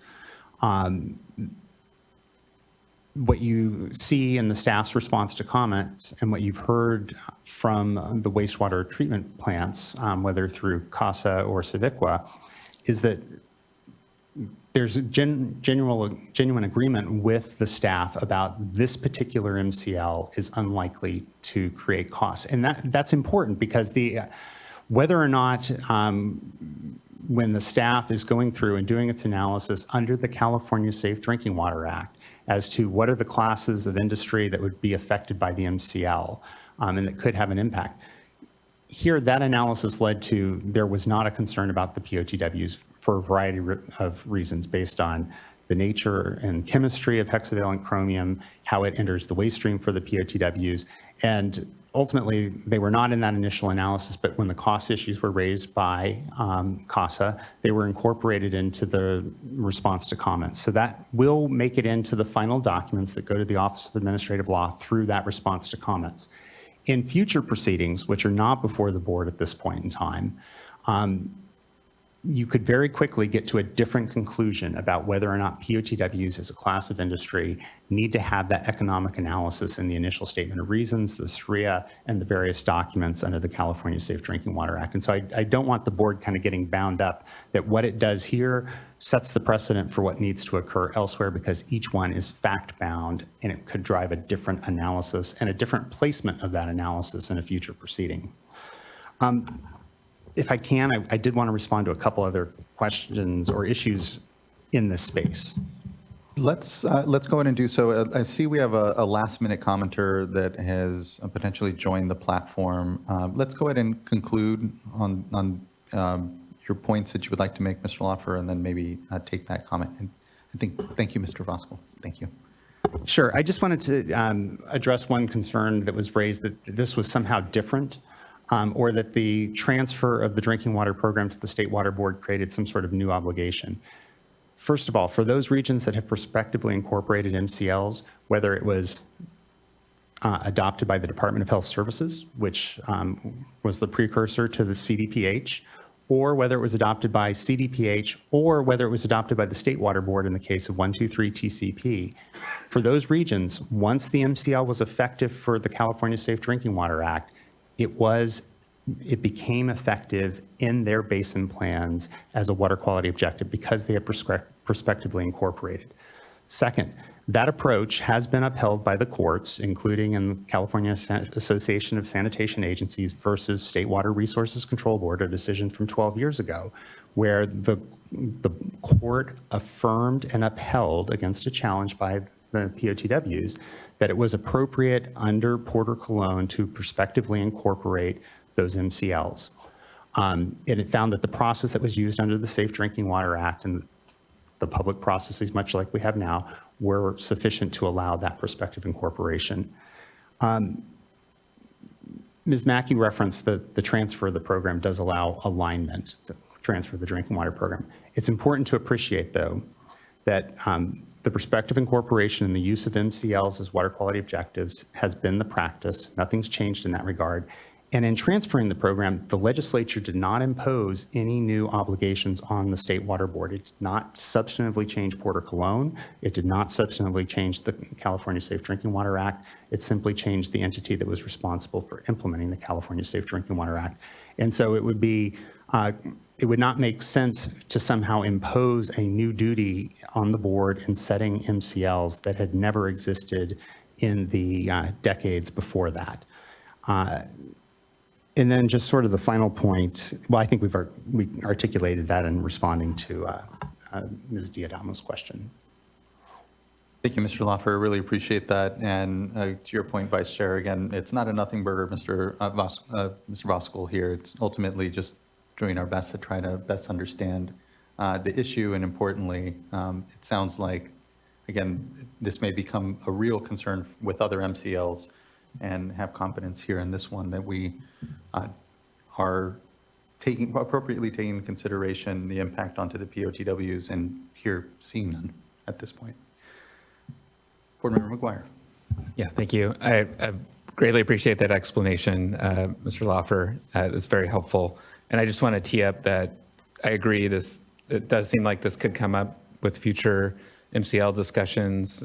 We have 9 regional boards, all of which have their own decision-making independence. And so there's a lot of moving parts here. We also have a number of statewide policies and permits, including our stormwater program, including other general permits and orders. So for me, it's difficult to understand, when we make a decision at one point, where are the effects from that decision. And here in this MCL case, I'm heartened to hear that there's an agreement that there's not much impact, if at all, from the MCL being discussed today.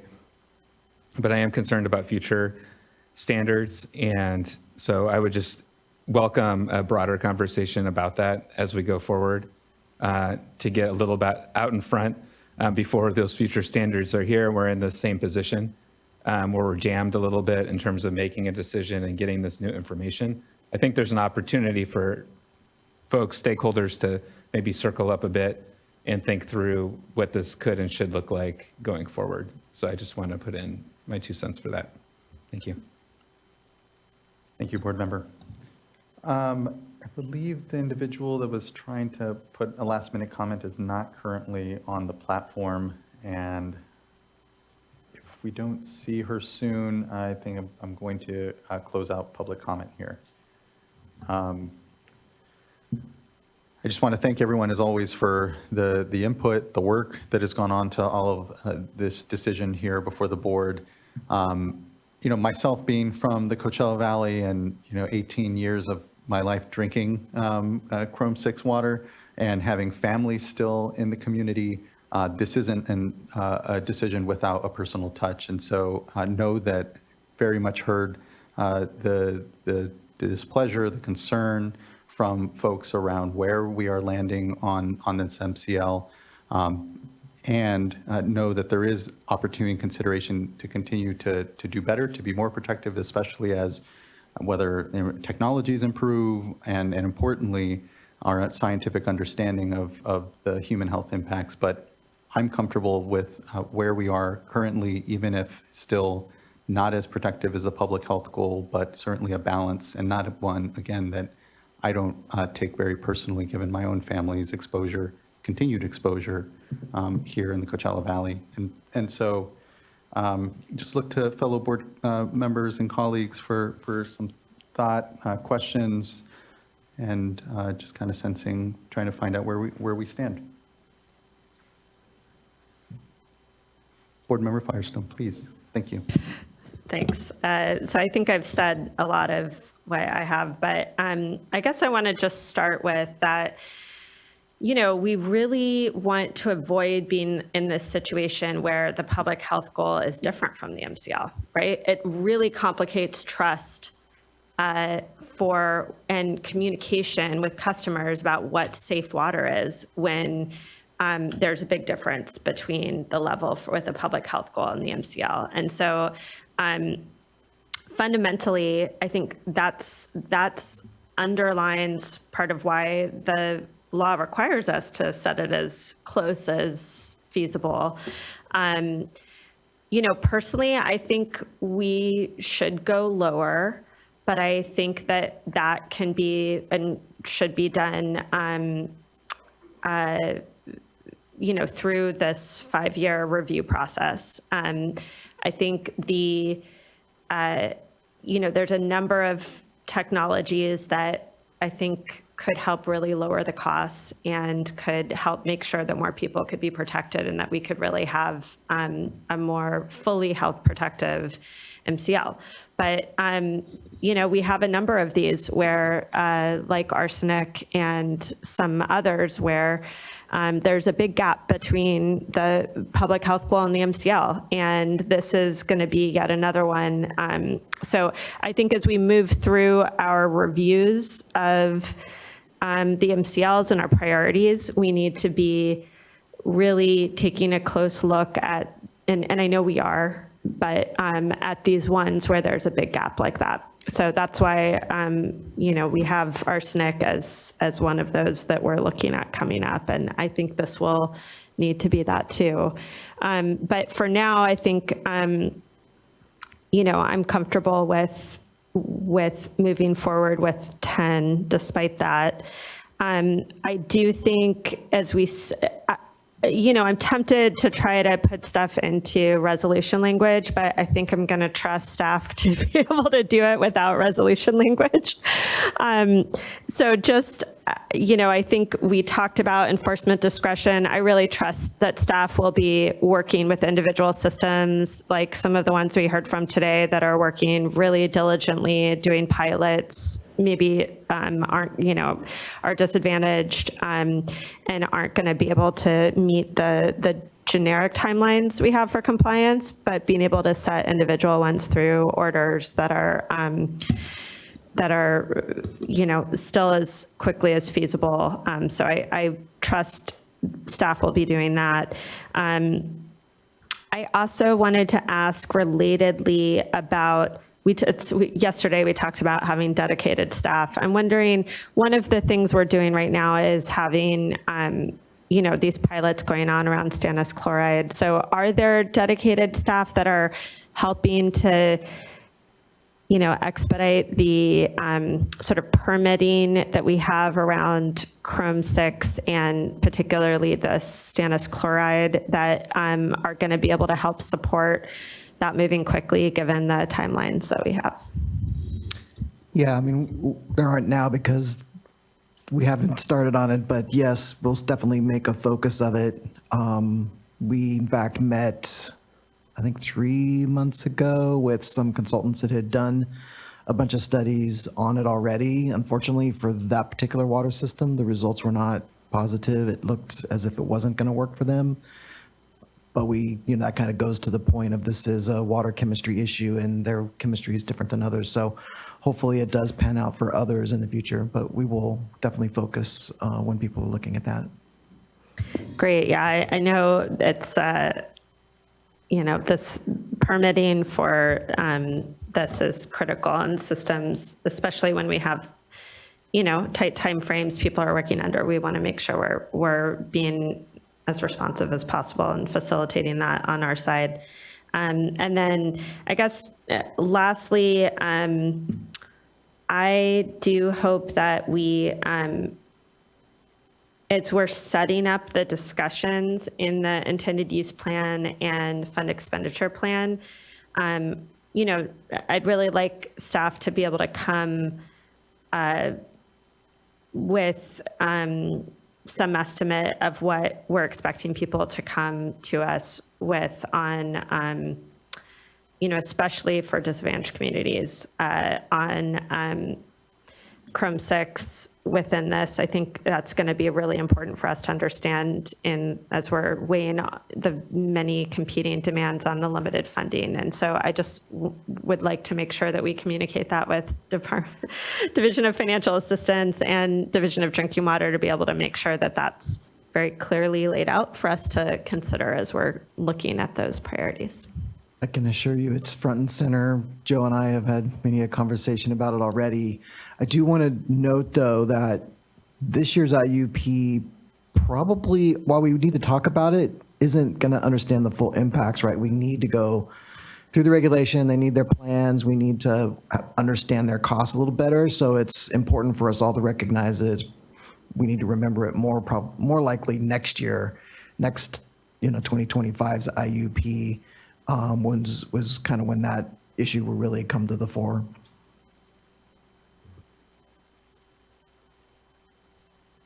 Board Member McGuire.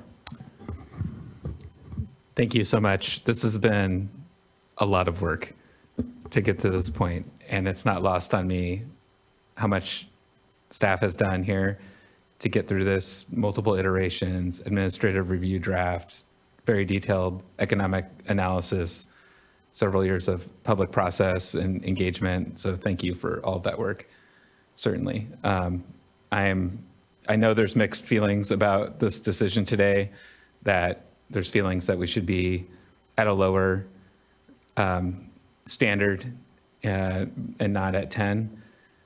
But I do like to take a step back and look at California as compared to the rest of the nation.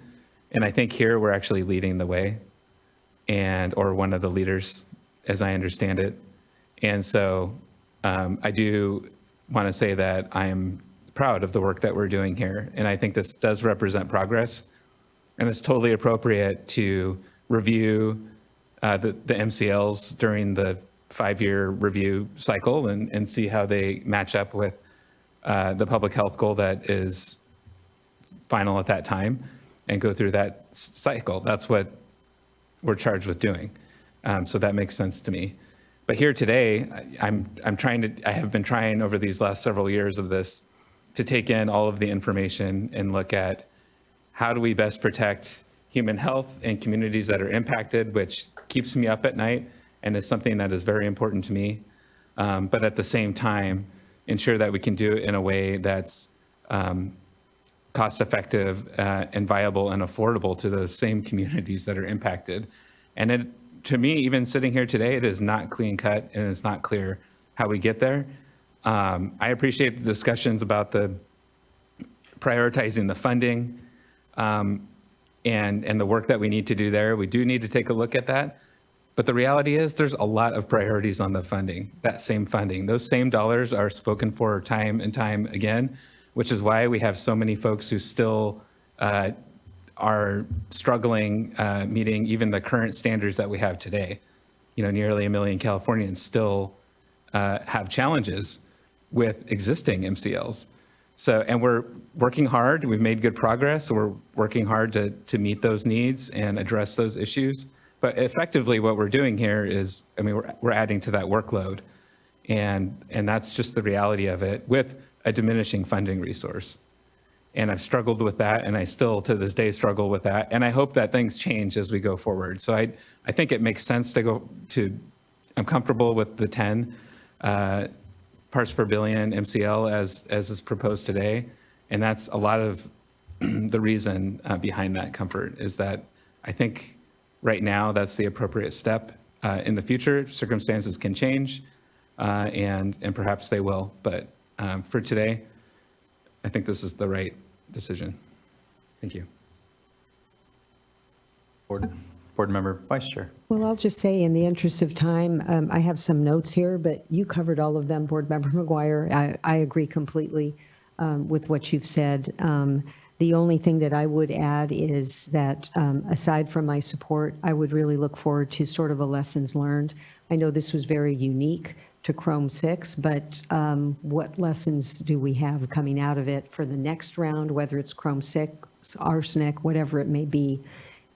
It's important for us to comply with our authorities, and we have the court decision. And so, you know, just looking for an opportunity to learn more about how we can, in the next round, go through a little more smooth and expedited process. But good work. Thank you all. Thank you to the community members that stuck with us. And I just remember, Ms. Ventura, how many times you contacted us and showed up in public comment and said, hello, remember us? And even though we said it was a priority, you know, just sticking with us every step of the way is very much appreciated. And look forward to continuing to work with you and others that express concerns. So thank you. Board Member Morgan. Thank you. So this, like many of our decisions, is not an easy one. So I really want to, and staff, you guys have been working really hard, and this, you know, this one's taken a while.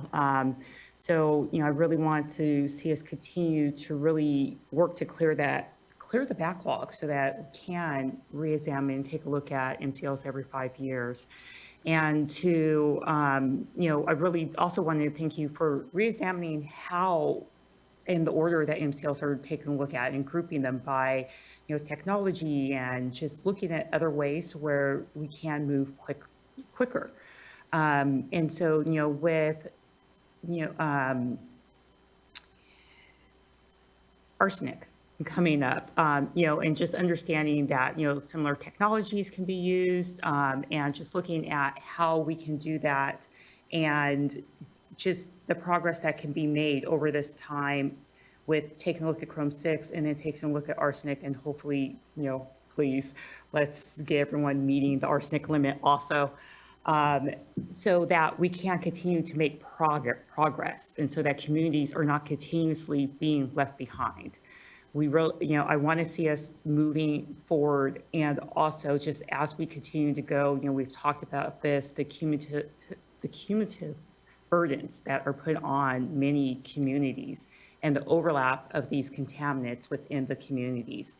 And so just continuing to look into that and getting, you know, better understanding as new science and new research continues to happen, so that as we're taking a look at these MCLs, we can continue to group them in a way to where the most impact can be made as far as help, and that was help. So that we can continue to improve the health and the quality of life of communities that have not been heard and that are continuing to struggle with just having safe drinking water. So, I want to continue to learn, adapt our processes, and like the vice chair just said, lessons learned, so that we can, continue to do better. So, not an easy decision, but I'll be supportive of this one today, knowing that we will be revisiting it, and we'll know more at that time, and can continue to move forward. Your board member, you're here. Do we have a motion?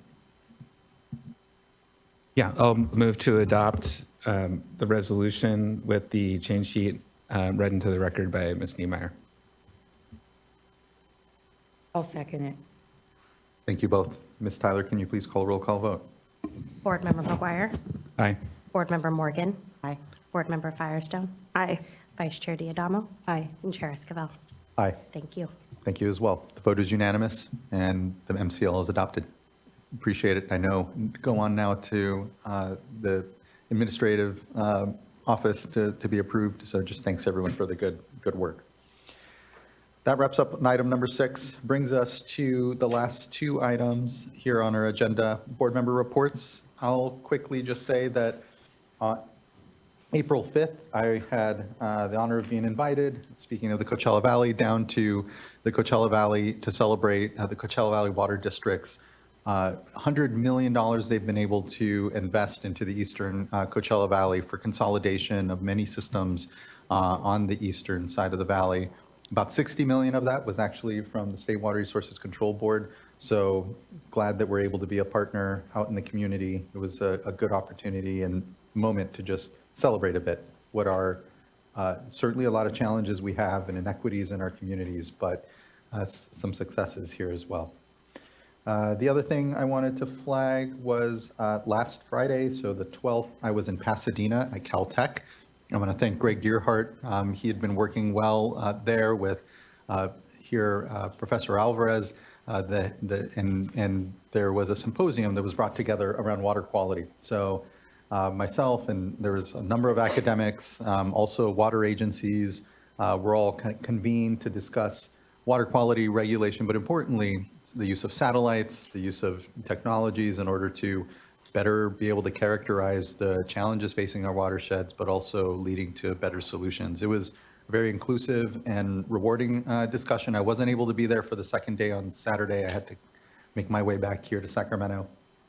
But I look forward to what I know are continued similar opportunities to be engaging academia up and down the state, and to better start to just synthesize how we can kind of really begin to lean further on our academic community to help inform the decisions that we're all making here, as difficult and critical as they are. So just appreciated that opportunity and a chance to get out there. Met with the executive officer for the LA region for a time while I was down as well. So it was time well spent. Other reports? I do not have a report.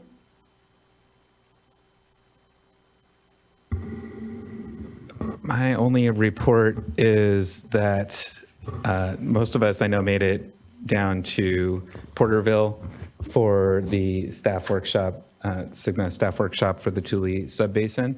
And I know Chair Esquivel, you were unable to make it, you were sick. But what I wanted to highlight was the next day I had the opportunity to go on the tour with the GSAs of the Tule subbasin. And I think a number of the other board members have already done this and shared that tour, but I just want to plus up the reaction to what really stood out to me, which was really seeing subsidence firsthand in a way that it's very difficult to appreciate otherwise. But seeing the Bryant Kern Canal repair project underway and just how significant that effort is to repair the lost capacity due to subsidence in that area is, as a civil engineer, something that wowed me.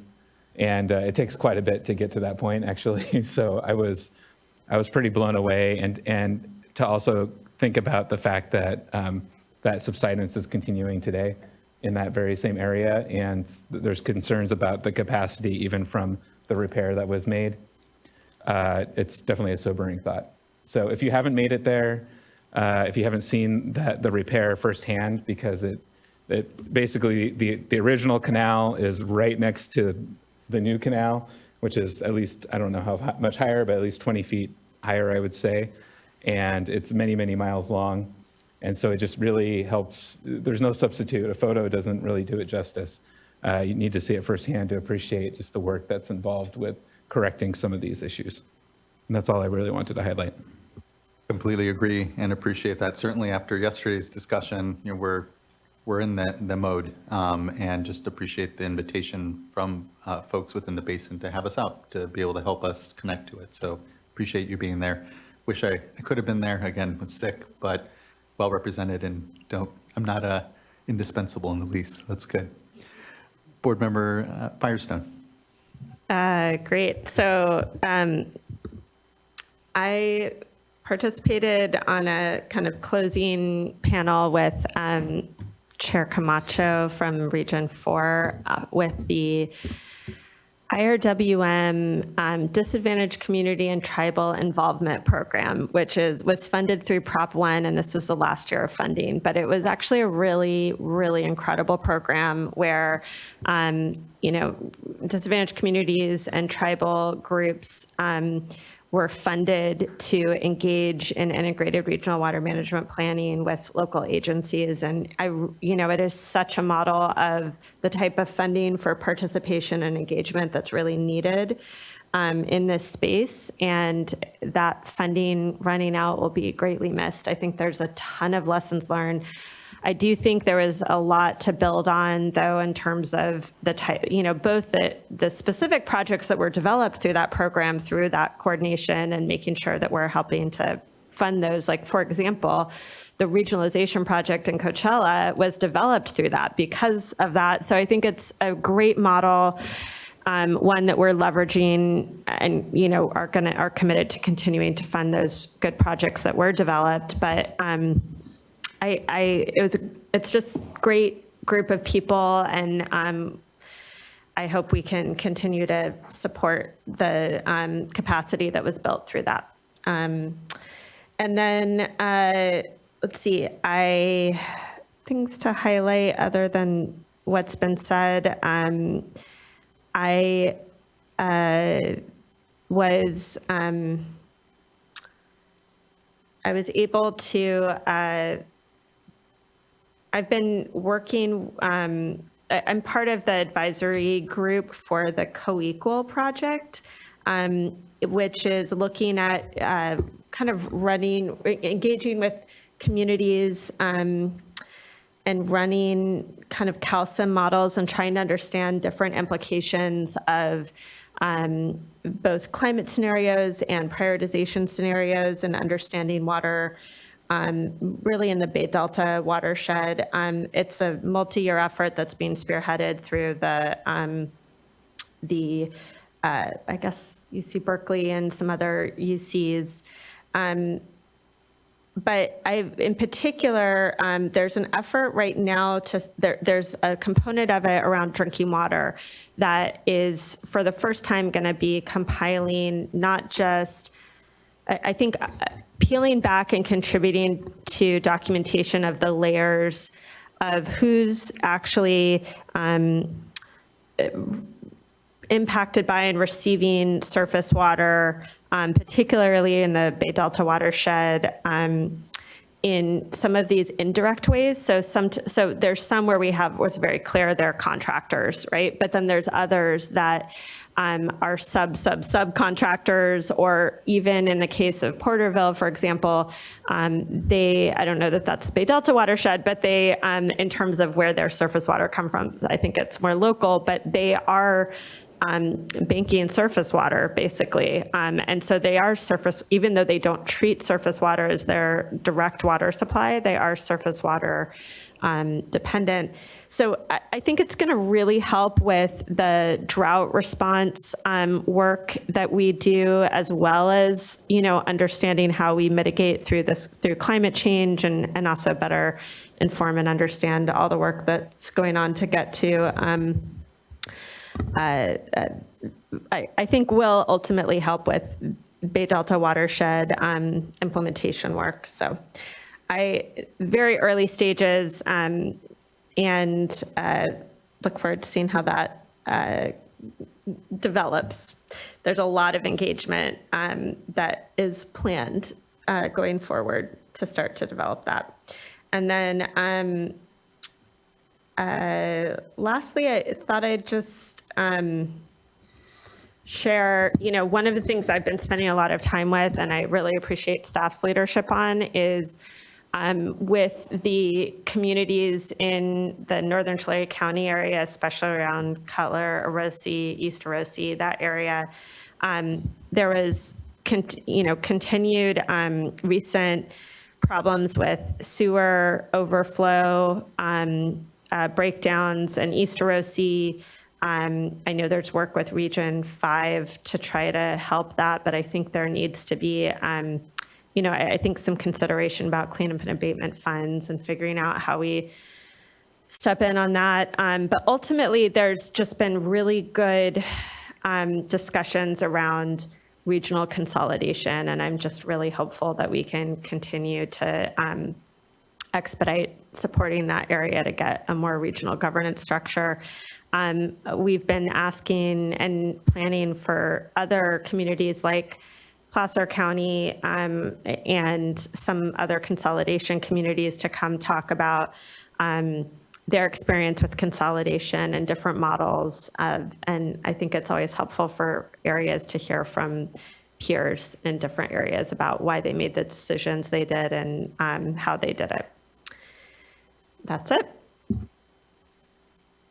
Thank you very much, board member, and just really appreciate the great participation, obviously, in the integrated regional water management programs, just convening around disadvantaged communities. And it is great to see that that funding is, we're just able to pick up and continue on, not necessarily the funding, but certainly the projects were identified and all and to some extent, some of the funding when you think of the technical capacity building, but it's that convening that needs to continue to make sure we think of. So thank you for being there and being such a leader in it.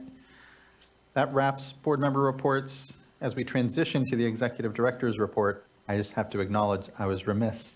We have here for the first board meeting these last 2 days, our new chief deputy, Karen Mogus, and just want to thank and welcome you and just really appreciate your elevation into leadership here.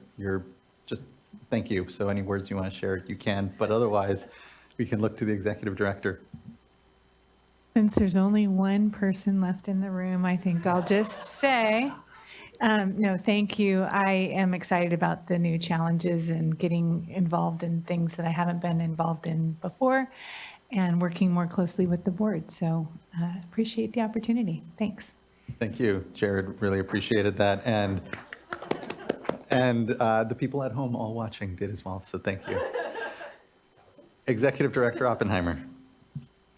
Yeah, you probably all saw it, but I think it's worth mentioning that there's a fairly detailed update from the Central Coast Regional Board in the Executive Director's report on their efforts to develop an alternative water supply program, as was directed by our petition order on their irrigated lands order. And so that's going to continue on a semi-annual update. The future updates will be provided as part of the irrigated lands attachment. So if you're looking for it, that's where it will be.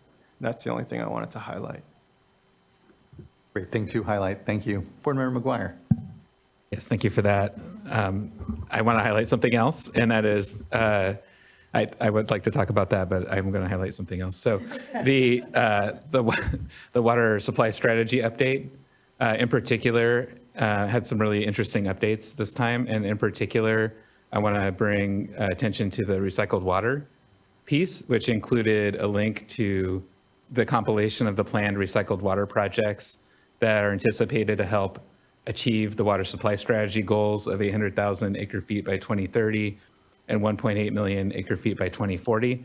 I really appreciate the work that was done and working with wastewater agencies, recycled water providers, and staff in compiling that information in a pretty short amount of time. And also, I think there's takeaways there. One is that it's really encouraging to see so many fantastic projects in the works. I was actually a little surprised. It was a little bit more than I anticipated. but also that we have even more work to do to achieve the 2040 goal, and it's a lofty and ambitious one at that.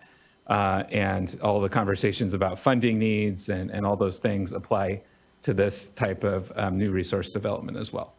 So thank you for that update. I am really impressed that not only you read the executive director's report, but you followed the link that's in it. Really appreciate you elevating that, board member. It is incredible. We're meeting all of our goals that we've set out on the water supply strategy, and it's all such meaningful synthesis for actually trying to get this all done. And I agree with you. When I saw the list of projects and I saw the 2040 goals are a little further out, but still yet we know that, they need to start to be on the planning horizon, and not seeing them at least at all listed starts to give some concern as to being able to meet these. So thank you for elevating that. And I was remiss, there's two other mentions I really need to make, and that's also the elevation of Margie Argel to our assistant clerk. I want to thank Margie. Thank you, congratulations. And also Mike Reed, another assistant who is now in our legislative shop. And so, if our ability to get out there and respond to you all is a little less, it's just because we have incredible folks that are well deserving of promotion. And we're very fortunate to have everyone continue to grow here with us. So congrats, Margie. Congrats, Mike. And maybe a break from all of us well deserved. With that, I think we will wrap, not today's meeting because we are going to have closed session. But for now, at least, we'll wrap the public component here of our meeting. Thank you, everyone, for a very rewarding and certainly humbling couple of days here at the board. As always, thank you all board members here for the collective leadership we've been able to hear it and again have a chance to express. We'll, I think at this point, just take a lunch and maybe reconvene for closed session at like 3, or does that start to push a little too further into when folks want? We can do a 45-minute and maybe at, okay. Well then, yeah, at about 3 o'clock. Yeah, Okay. It's still about basically 3, but yeah. Yeah, and for the record, the board will be meeting in closed session on the one item disclosed on the board's agenda involving various water right matters related to the Sites Joint Project, or Science Project Authority application, water right applications as disclosed in the closed session agenda. And for the board members, would you prefer to meet up on the 25th floor or to come back down here to 20? Okay, so on the 25th floor in room 2510 at 3 o'clock. Thank you. Thank you all again. We'll be in recess until we're closed out. And then otherwise, our next board meeting here will be on May 7th. And I will not be participating. The vice chair will run that meeting because I will be getting married. So thank you all. I look forward to seeing you on a couple of meetings from now. Much appreciated. See you soon.